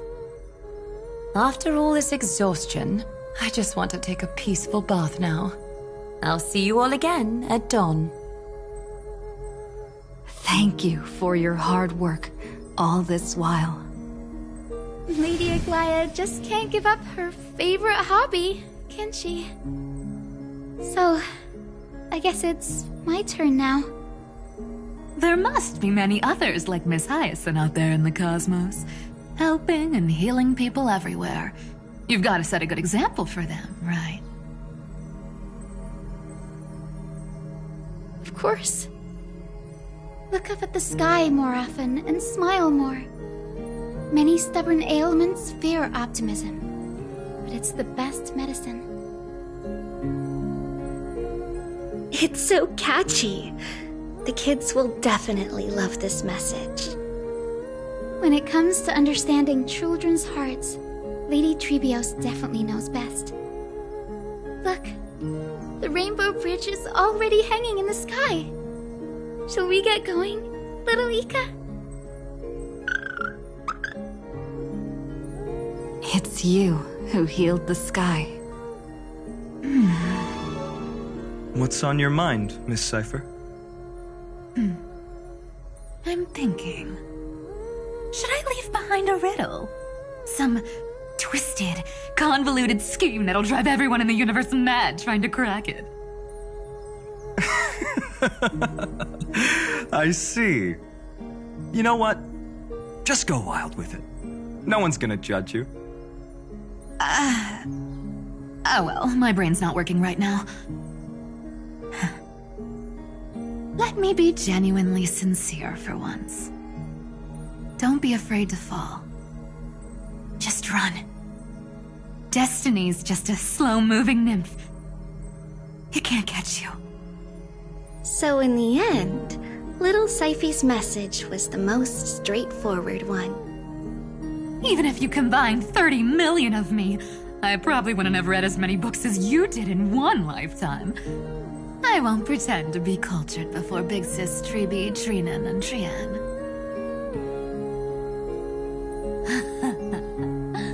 Emphorius's greatest trickery. Gotta bounce now. Meow! Homeward you come, distant wind. It's just us now, Snowy. Yeah, teacher. Maybe I should... No. Let me go first. After all shall bid farewell to one, and that person alone will. I never would have guessed you had such a dark sense of humor, teacher. You still know so little about the complete Trevio, Snowy. Jokes aside, I want to leave these words at the end of the story. Whether it's a sunny day or a rainy day, remember to tell yourself before you drift off to sleep, see you tomorrow. See you tomorrow. Times 1,000. Prophecy received. Times 1,000. From now on, no more goodbyes. Finally. The time has come to say farewell. I'm grateful that you could be here to witness this moment, partner. Of course, as long as I've written stays by your side, Emphorius will always be with you. The last line I want to write down is, a hero is living in everyone's heart. Embrace it and chase after the sun. I hope those who read this will find the courage to face their burning lives. See you at the next pale dawn, partner. Did you see? Emphorius has ushered in the dawn. The characters in the book have taken their final bow. It's time for us to return to our own reality. But as people who lived through it, we can still add the final touches to this story, right? Of course. The pen will eventually break, the ink will run dry, and life will ultimately fade. But thoughts will permanently remain in sagas. If time is an endless cycle, then forget the bitterness that keeps repeating, and remember only the moments of happiness. Let's walk towards tomorrow together. We were never apart. Time to head home. Don't miss the crew meeting. We won't wait around for you, you know? See you later, Donhung, March. And with this, as I've written, officially comes to an end.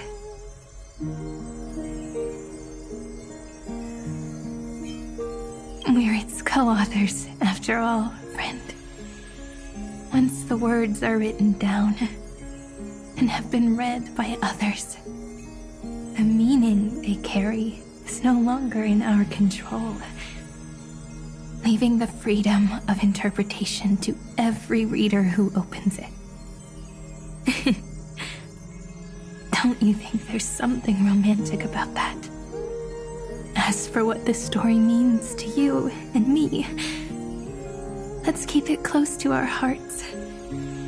After all, we've always had this unspoken understanding between us. Whoa! Passenger March! Why did you suddenly wake up? You scared me so much that I dropped that book! Welcome home, you three. Thank you for your hard work on this trailblaze. We might need to reshuffle the seniority rankings of the Express crew if we count the years you spent in Amphorius. Hey, I was the first one to get dragged into it. Does that mean I'm gonna be the oldest member of the Astral Express now? Miss March hasn't lost her innocent nature even after all these long years. In other words, she hasn't really grown up at all. Hey! This is the first time I've been able to examine as I've written up close. Miss Irene's handwriting is gentle, yet steely, with an underlying strength. I had no idea it was so sophisticated. Looks like I need to brush up on my knowledge in this area. Maybe start with a few basic books first to get your feet wet. Look who's talking. As if you're not glued to your phone in your room all day. Huh? Wait, something fell out. It's... Is that a bookmark? In a corner, unknown to everyone. There was actually an untold interlude that took place. I left it out of the story because it involved a choice. A choice I made for my own selfish reasons. Can you forgive me, friend? I made a decision on my own. While you were away, I wrote everything about it on this little card. If you can find it in your heart to forgive me after reading it, please. Add this final note to the conclusion of As I've Written.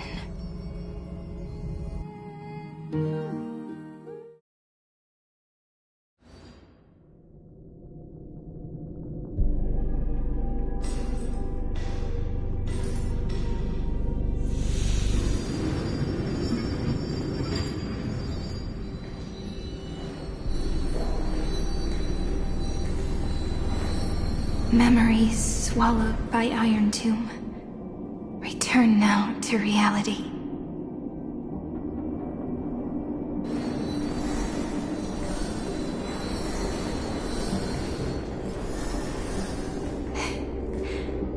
And don't lose your way. I finally found you, Cyrene. Demiurge. We won the battle. Thank you, Madame Herta. Without you, we never would have stood a chance. Still, there's something weighing on you.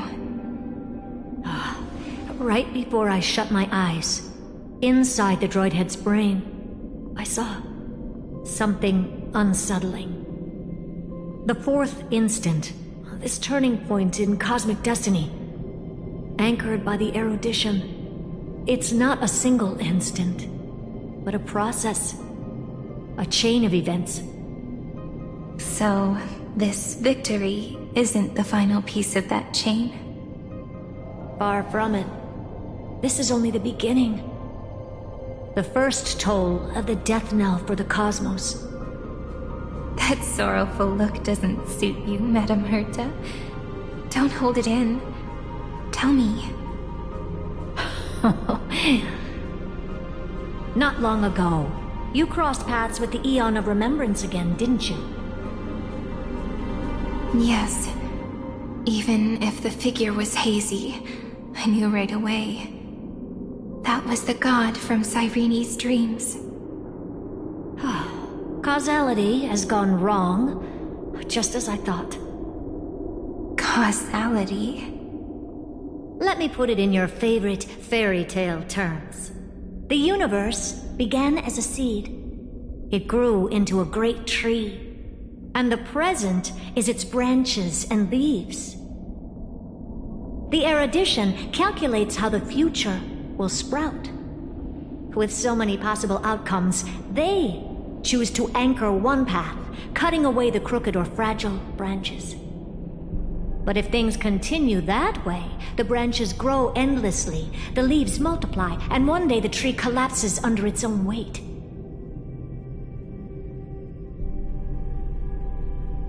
That is why there is a concept in biology called lignification. Soft sprigs form a hardened shell and fuse with the trunk. For the universe, that process is what we call memory. Under Fooley's record-keeping, the past becomes memory. In the corners, they forget. Even the events of the present become fruit without roots. So it is the opposite of the erudition. One calculates what is to come, and the other holds on to what came before. We were never meant to have to speak of this. But now, I finally understand what that chaotic matter around Amphorius truly is. It is your memory.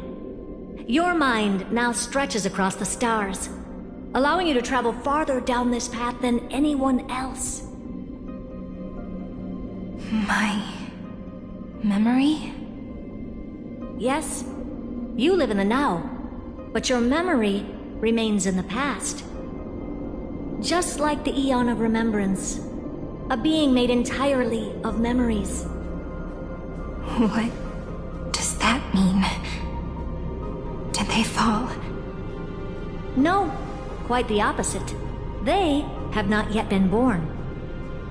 Remember, to carry out the mission of remembering the universe, they must ascend to divinity only at the very end of time. And at that moment of ascension, their memory stretches through the past, becoming what people now call Fooley.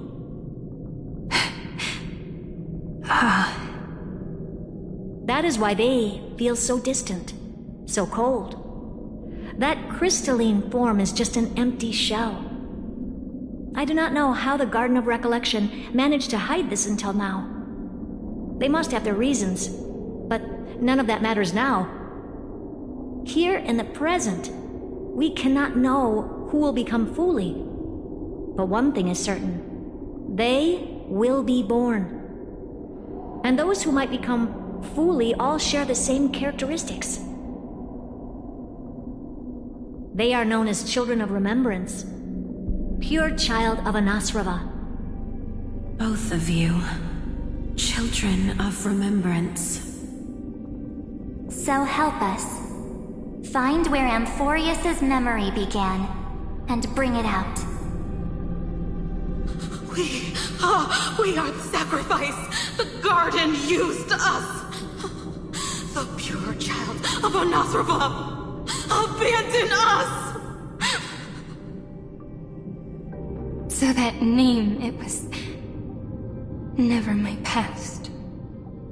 It was my future. Or maybe it is the present. Noose has revealed to me two paths. And on both paths, I see you standing. The first, follow the trail of memory you have forged. Break free from this world and reach for the stars. That would mean Amphorius' causality will no longer concern you, at least not the person you are now.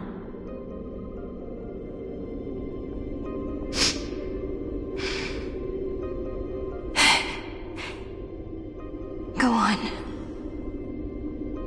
The second, you come to a stop and fade, offering yourself to become the memory that carries through Amphorius. Perhaps this is the choice every pure child of Anosrava must face. That choice means I'll remain in the past forever. And more than that, it means you will close off Amphorius's causality. This world is sealed. The effect that the remembrance brings to it will all converge on one thing. That one thing is you. No more eons will interfere with this part of history. No more blank spaces in causality. The present will be set in stone and become indestructible. There are two paths, and only one leads to the right end. A droidhead didn't tell me the answer. But I can guess what might happen if you choose wrong. With causality incomplete, there is a chance Iron Tomb could rise again. So even the gods of the cosmos are unreasonable. If you want my advice, stop thinking so much. Ask yourself what your heart truly wants. Choose the first path, and you might survive as a memo sprite. You may even walk beside them for a while. Even I can tell how much they mean to you, especially the little one. But if you take the second one, then you may have already lost the chance to say goodbye.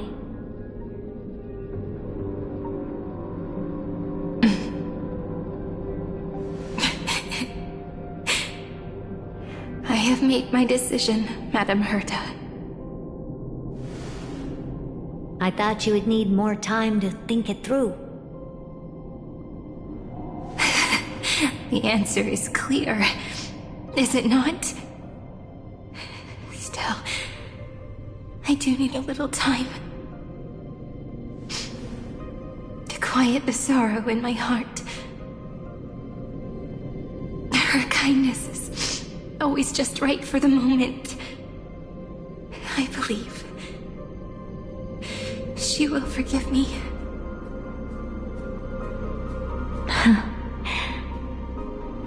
I will say no more. I would rather not break the mood. But may I ask you one last thing? Of course. Why?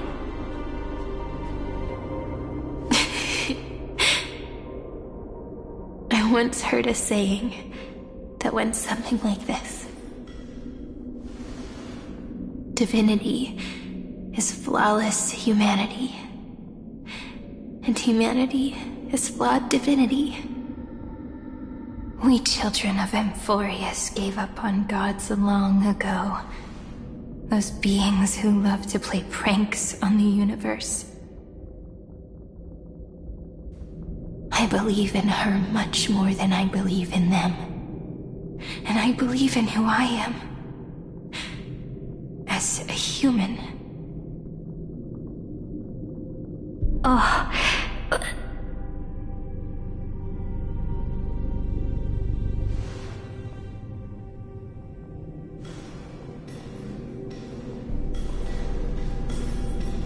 That really is a comforting answer. As for the one wish I still have trouble letting go of.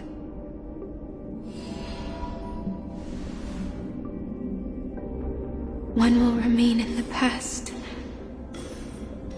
One will walk toward the future.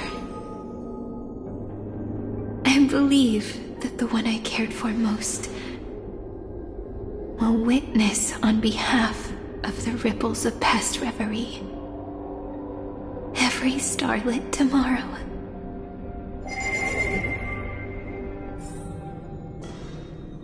Moving backwards through remembrance. What a curious feeling. Is this the moment Iron Tomb declares victory and casts the destruction upon the stars? So back then, in the path space, it was I who found me. The god's whispers were nothing more than a girl talking to herself. Now that I remember, what I heard back then was...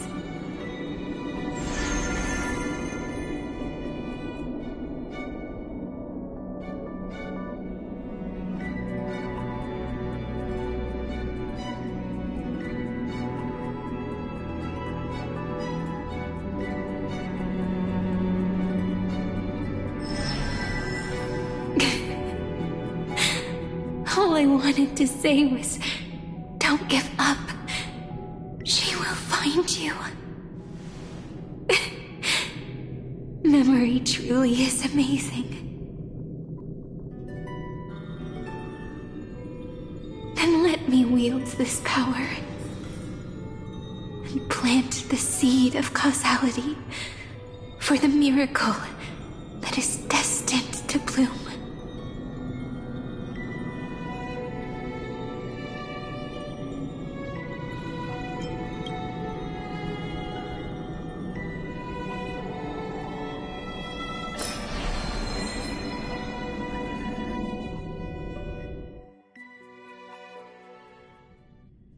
Even so, must we walk all the way to the very beginning of memory? It's such a long road. A bit lonely to walk alone. Then, would it be alright if I came with you? As long as it's Peach. Even 30 million wouldn't be too many. One is enough. Take a deep breath, and then we can set off, alright? Follow the ripples of remembrance into the past. Reconnect every moment in which the gods made themselves known. Clearly, cause leads to effect. But now, the future gives new meaning to the past. Effect flows backward and nourishes cause. Maybe that is what makes memory so beautiful. So, let us return the way we came. Look back at every ripple that formed. Go back home.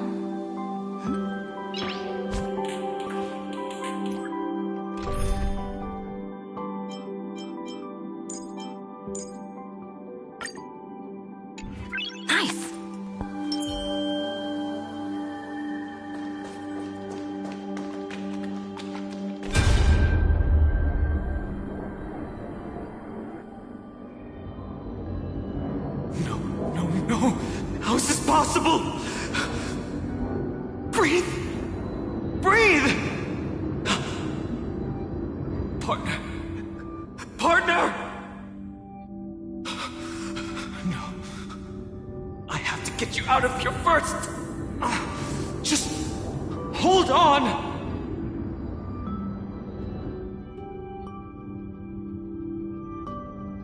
Remember? That pale dawn breaking through the endless night? The spear of strife nearly claimed her life. And it was you.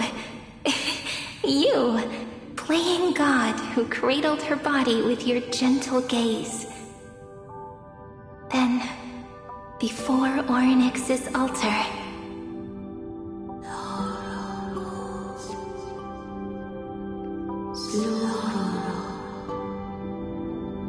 even the Titan of Time mistook you for someone else. I never imagined there was a hidden truth behind our first meeting. The first time was also the last time I saw you, friend.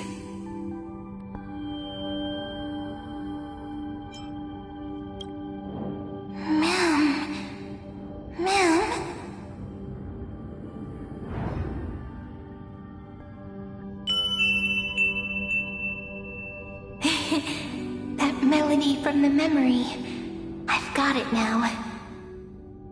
And so, the miracle was able to slip away from death temporarily. I'll leave her to the casteress of the past. She will keep her here, in the world of the living.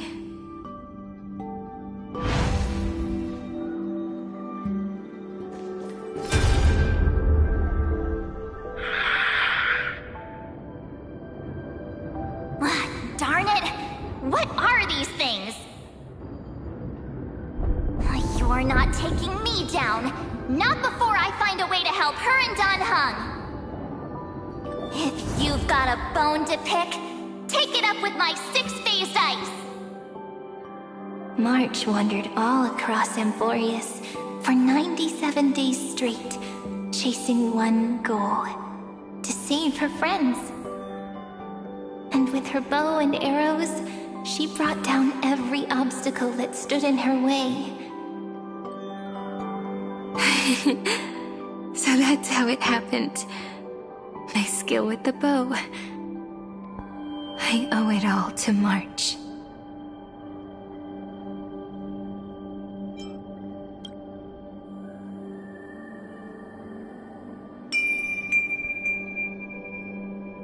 What a sweet note. I've got it now. And so, in a memory from the past, you inherited March's mastery of the bow. And that arrow bearing golden flames will streak across the stars in the future, becoming a glimmer of hope for the cosmos.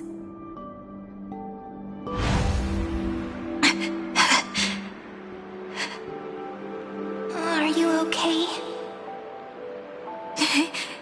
No worries. I'm just a little tired from all the walking.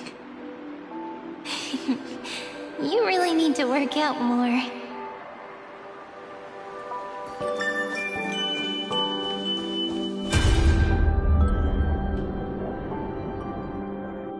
Three paths interweave and fetter Amphorius, co-authoring the fate of the world. Ordinary pathstriders aren't known to leave traces in the mirror, so if what you said is true, then this isolated star system must be home to at least 3 beings comparable to emanators.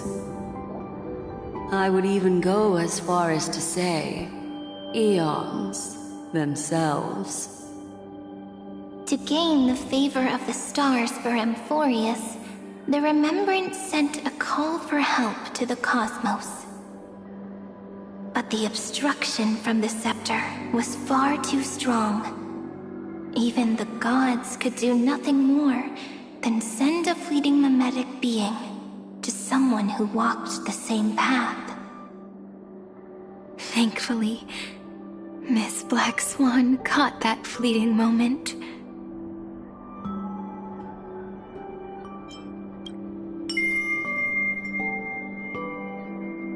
Though, that signal drew some unpleasant attention as well. Looking back now, it was all worth it. The cosmos showed us a kinder face.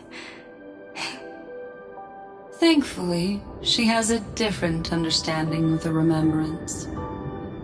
Miss Evernight once said that the Remembrance wasn't looking after Amphorius, but rather scheming and preparing to devour the paths. Her deduction was perfectly logical, but she failed to account for what the humans in this story could achieve. Maybe I have a scheme of my own.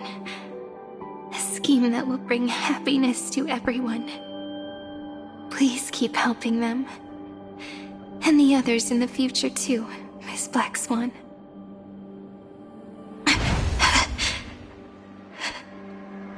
Looking back on the past really does wear down the mind. And wears out the body too.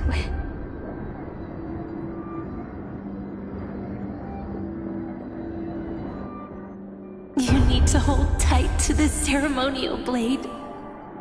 After I'm gone, it will take you back to the beginning of time.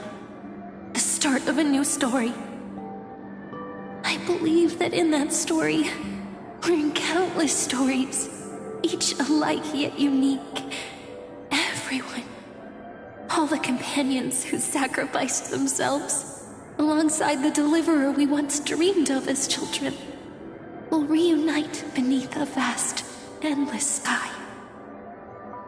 If we can never break free from this prison, I will stand my ground. Until the day someone shatters this endless cycle and writes the final chapter of Amphorius' fate. In the blink of an eye, we have returned to the turning point of fate.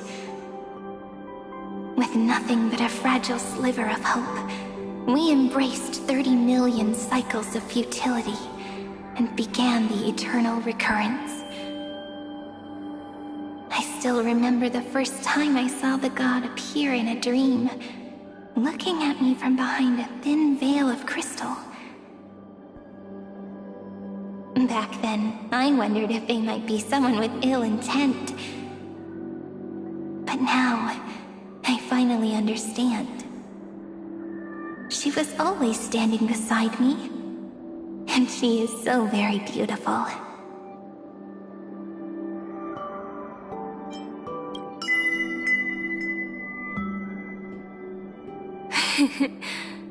Causality really is a force that cannot be stopped. Even if I wanted to leave a few more words for Cyrene, it seems I no longer can. After all, you still have to leave behind your final consciousness and plant the very first seed. I remember what you once said. When a god sheds a tear, the thing reflected in the ripples must be the most beautiful thing in the world. But do you know what Amphorius saw when its heart was born? The first thing it saw was a name.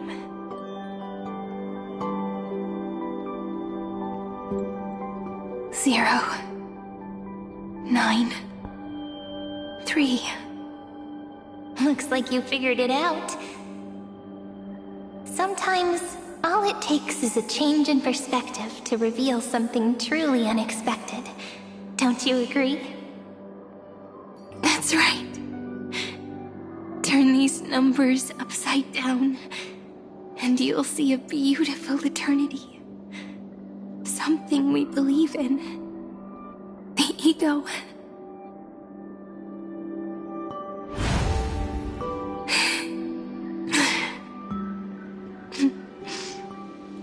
Looks like time's running out.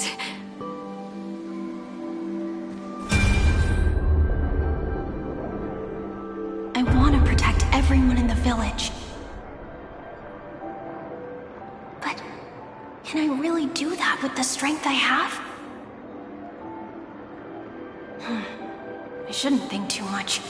Better finish the farm work Dad left me first. The hero within has been by our side since we were little. Finan has always been strong, but without that faint glimmer of hope lingering in his mind, would the weight of fate and endless recurrence finally break him?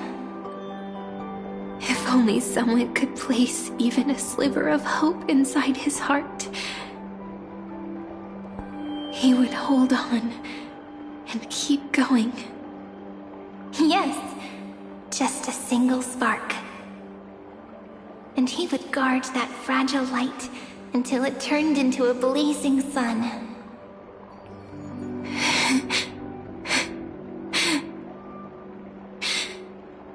I no longer have the strength to make the hero within look like her. So, let me leave behind a prophecy for him. this wish with you. Be the hero who begins the mission of deliverance. As prophecy foretold, you will bear the blazing sun until the pale dawn breaks. Continue onward, bearing this world upon your shoulders until the Ashen Hero, the nameless deliverer, ushers in the dawn.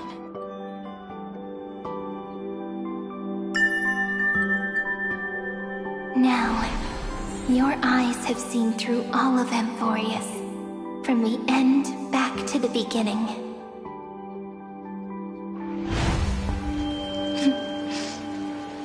Looks like time's running out. The first ripple was where it all began for me. 1, 2, 3, 4, 5, 6, 7. I thought they were just musical notes scattered aimlessly throughout memory. But they had already become part of this world. No matter how Amphorius came to be, right now it feels so gentle. As I return to where I came from, it wants to play for me once more that melody from when we first met. A simple but beautiful melody.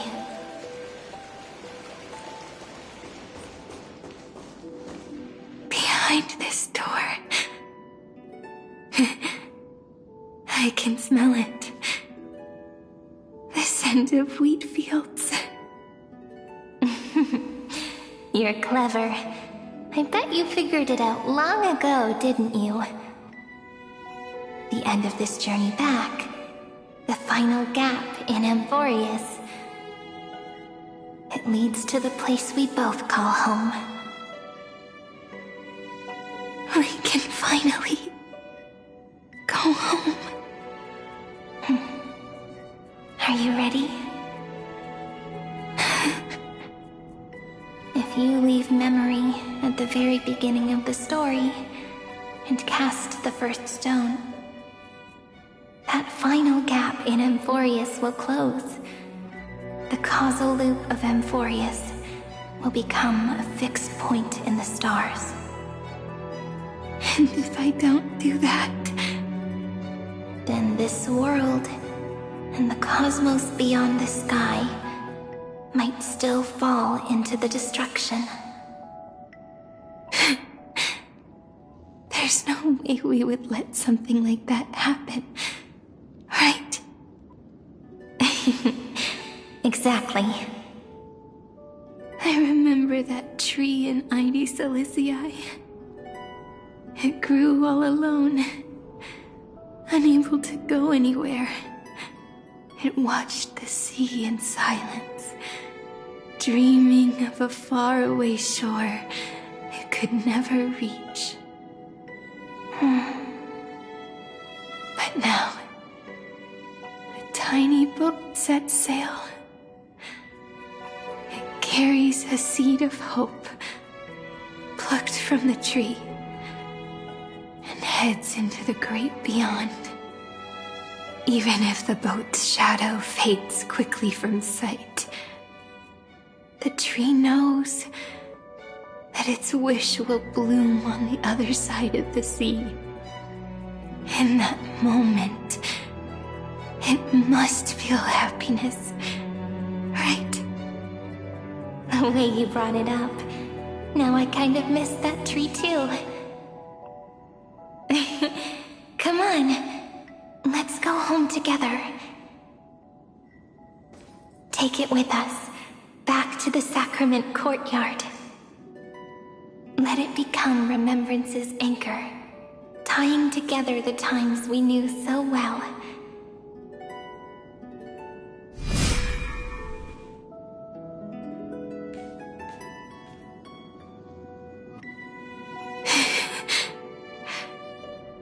Let's go home together.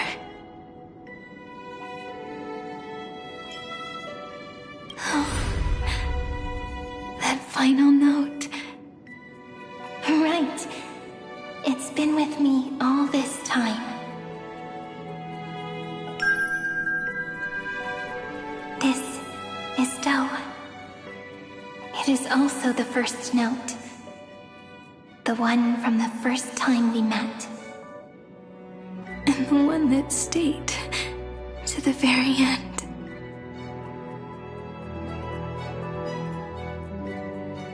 Heidi Silicii. The place where it all began.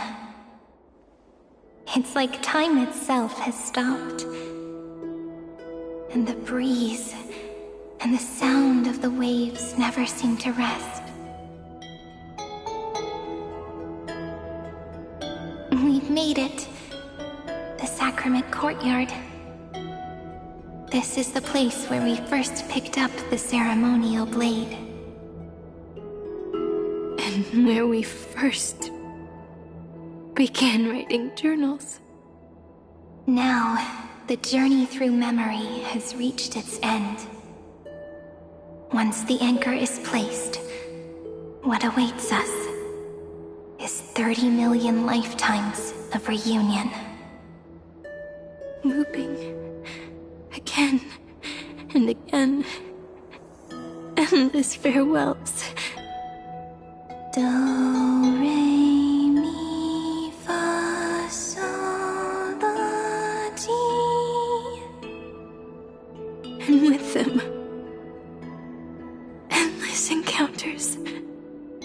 Ti, la, sol, fa, mi, re, do.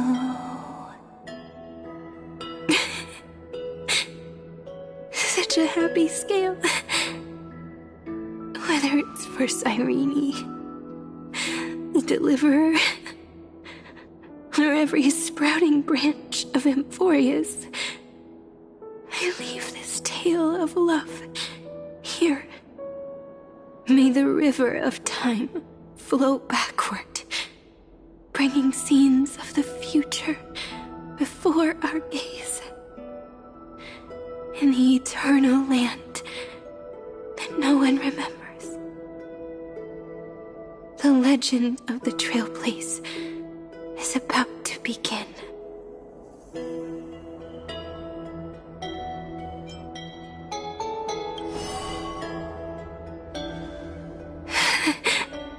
Is it all over now? My mind and my memories. It seems they're beginning to fade. The breeze is warm, but my body is shivering for some reason. If you're feeling cold, let's find somewhere warm. We can rest there, together.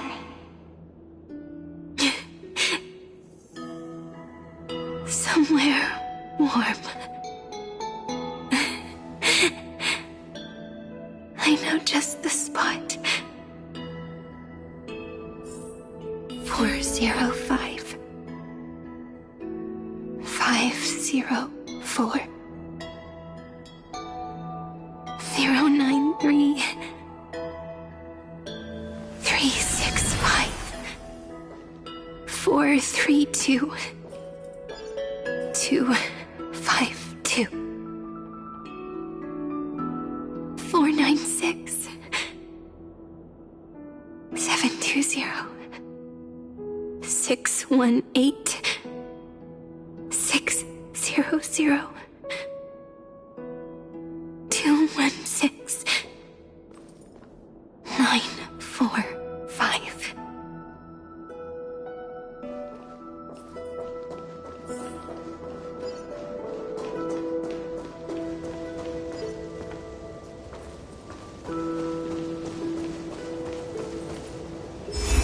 Treehouse. Suridra. March 7th. Dunhound. Electra. Hyacinthia. Kaslana. Anaxagoras. Aglaya. Midemos. Castorus. Cyphera. Cyrene. And you. Look. Everything is already as we've written.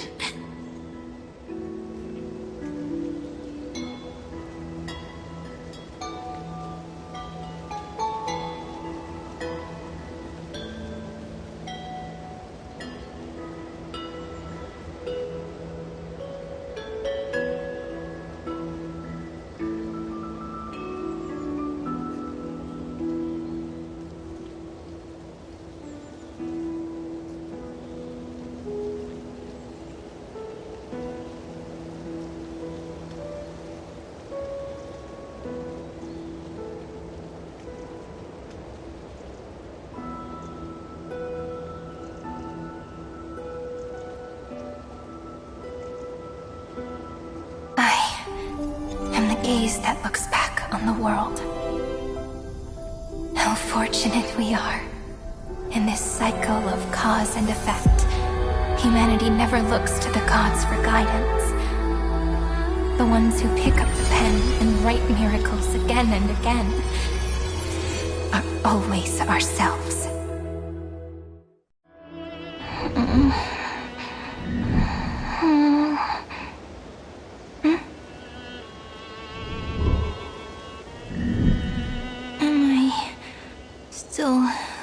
Awake? Peach, where are you?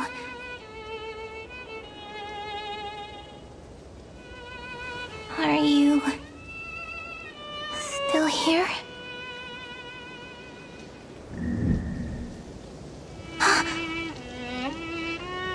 I shrank.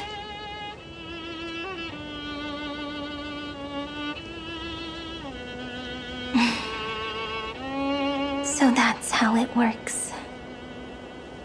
When memory drifts away with the breeze, love leaves behind a seed and turns into lament. Demiurge, Cyrene, Mem. Back again to the first Philia 093. I always do have my charm. The final ripple nourished the great tree, and from it grew a single pink peach. We've been playing for so long, and you still haven't told me your name! I've told you so many times already. You're just forgetful. My name is Livia. Livia.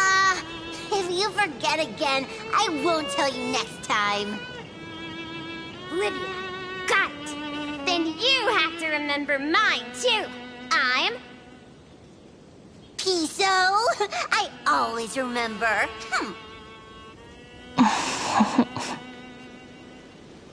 So, Cyrene was just a pen name after all. So sleepy. That drowsy little fairy barged into my mind again. The last of my memories are slipping away. I wonder what this world will look like when I wake up again. I remember a cry and my name, daughter of Lady Celestii.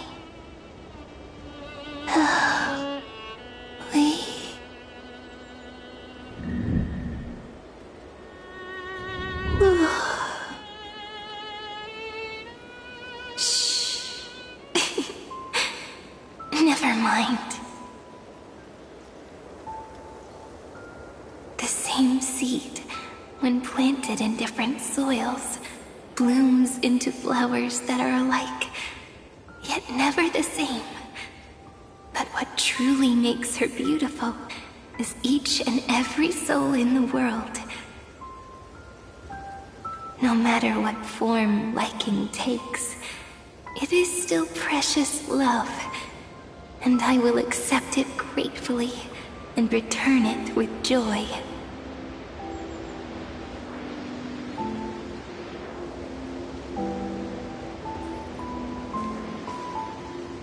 Do you remember my favorite story?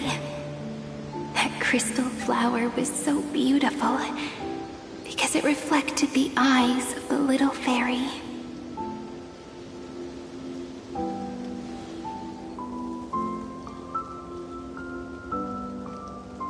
The stars across the cosmos will know I am the fairy who wrote, as I've written, together with you. And in your heart, I know I will always be given the name I love most. The one you gave me. After all, we've always been in sync. Hey, don't rush! Slow down. Let the words settle. We have plenty of time. In Amphorius's month of mourning, all conflicts across the land come to rest. On the 11th day and night of the month of mourning, the dead will part, the living will embrace, the snow will fall, and bonfires will rise to warm every heart aching with lament. It may sound heavy, right? But on this day, laughter always rises louder than tears. Because people understand that parting is for the next reunion, and sorrow is so we may love more deeply. That is why this day is her favorite of the year. Under the same sky, across 8 phases of the moon, 13 heroes composed an epic together. 1 plus 8 plus 13 equals 2 11s. Would it feel more fitting if the rest were written in Miss Cyrene's voice? Agreed. Then, we'll add 1. A 1 like none that has come before. A 1 that blazes new trails. I make this wish. On the 12th day of the 11th month, 13 heroes will take every core flame ignited across 30 million lifetimes and scatter them among the stars. Later, when the people who know this story gaze upon the cosmos, they will discover that the countless stars in the sky now glow pink. And after 13 seconds, that radiant light will quietly fade away. It will be such a romantic, yet puzzling sight. But that's all right. They will keep that mystery close to their hearts, constantly pondering what the ego truly is. They will love. They will get hurt. They will rage. And in 30 million moments of helplessness, they will stitch their shattered hearts back together. Again and again. But remember this well. Losses are a constant on the flame chase journey. There may be pain along the way, but you and I will never be alone. They will come to understand what it means to lose, and in the end, they will choose to let go. They will offer their hearts to this world, to every companion they walk beside. And they will take in the hearts of others and pass them onward. For every soul that exists in this world, there is a different ego, a different prime mover of life. There will never be just one answer, not even for love. But when people gaze into the night sky and love what is fading with the same resolve they have to praise the stars, I want that soft, gentle pink in the sky to tell them love will always be answered. This is a story about love, and a story about how to answer it. Whether it is one we have already written, or one you are yet to write, it will be a romantic story, like none that has come before. You think so too, right? And a romantic story deserves an ending that is free and complete. When every clue and thread has found its end, and the weight of the pen is no longer constrained. Pour the spirit of trailblazing into it, and end this tale with the most pure and romantic period.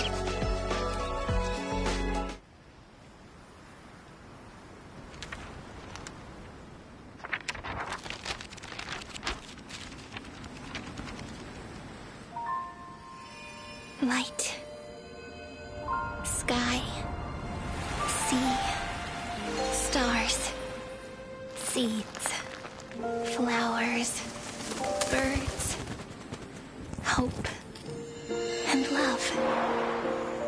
Such words of beauty were how I first imagined the world. For as long as I can remember, I've used them to tell the stories of Amphorius.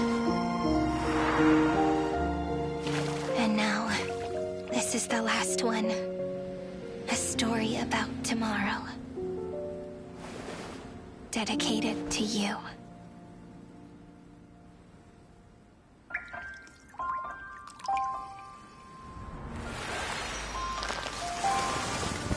Once upon a time, morning glow, scattered light, shone on you and I. Fading poems, frozen rhymes, are traces on the breeze, whispers of past reverie. Please let me linger for now, enveloped in your sound. Love on the pages, the ink our stories penned. No matter how it ends, I'll do it all again. Oh, stay true, blossom as spring renews, dreaming colors every hue. Tomorrow's eyes to tomorrow's life, while walking step beside you. So stay true, the winter's rhyme anew, woven memories are blue. And like a melody, sing a song of reverie.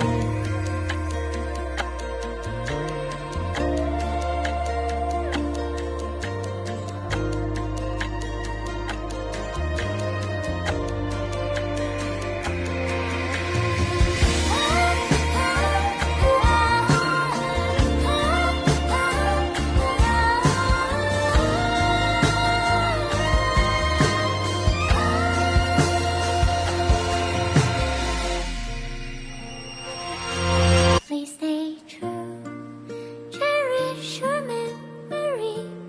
Go with love, your heart so clear as rivers flow, go as gardens grow. I hope you bloom in beauty. See you soon, after the end of time, in the mountain frozen rime.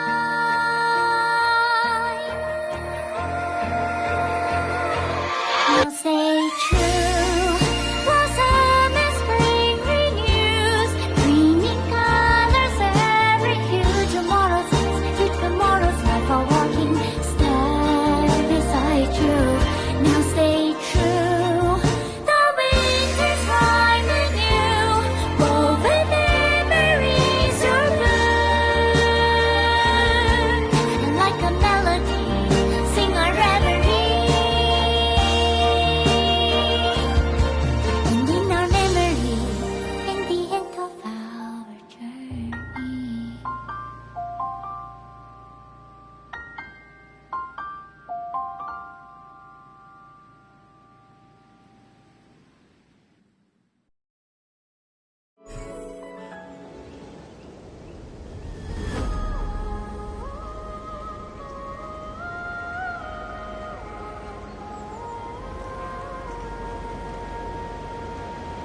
No longer working. Looks like it's just the two of us out here now.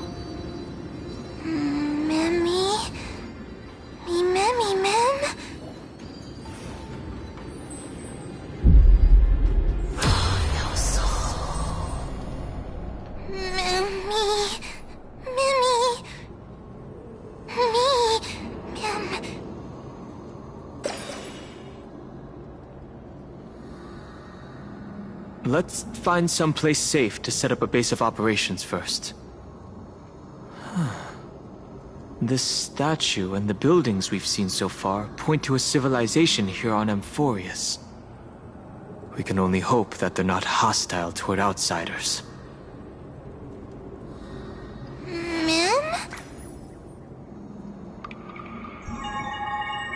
I've reunited with you so many times. And every time feels like the first time we met.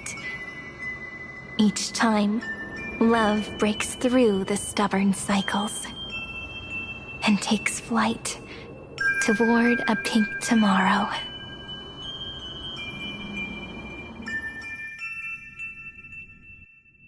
Early. Where to now?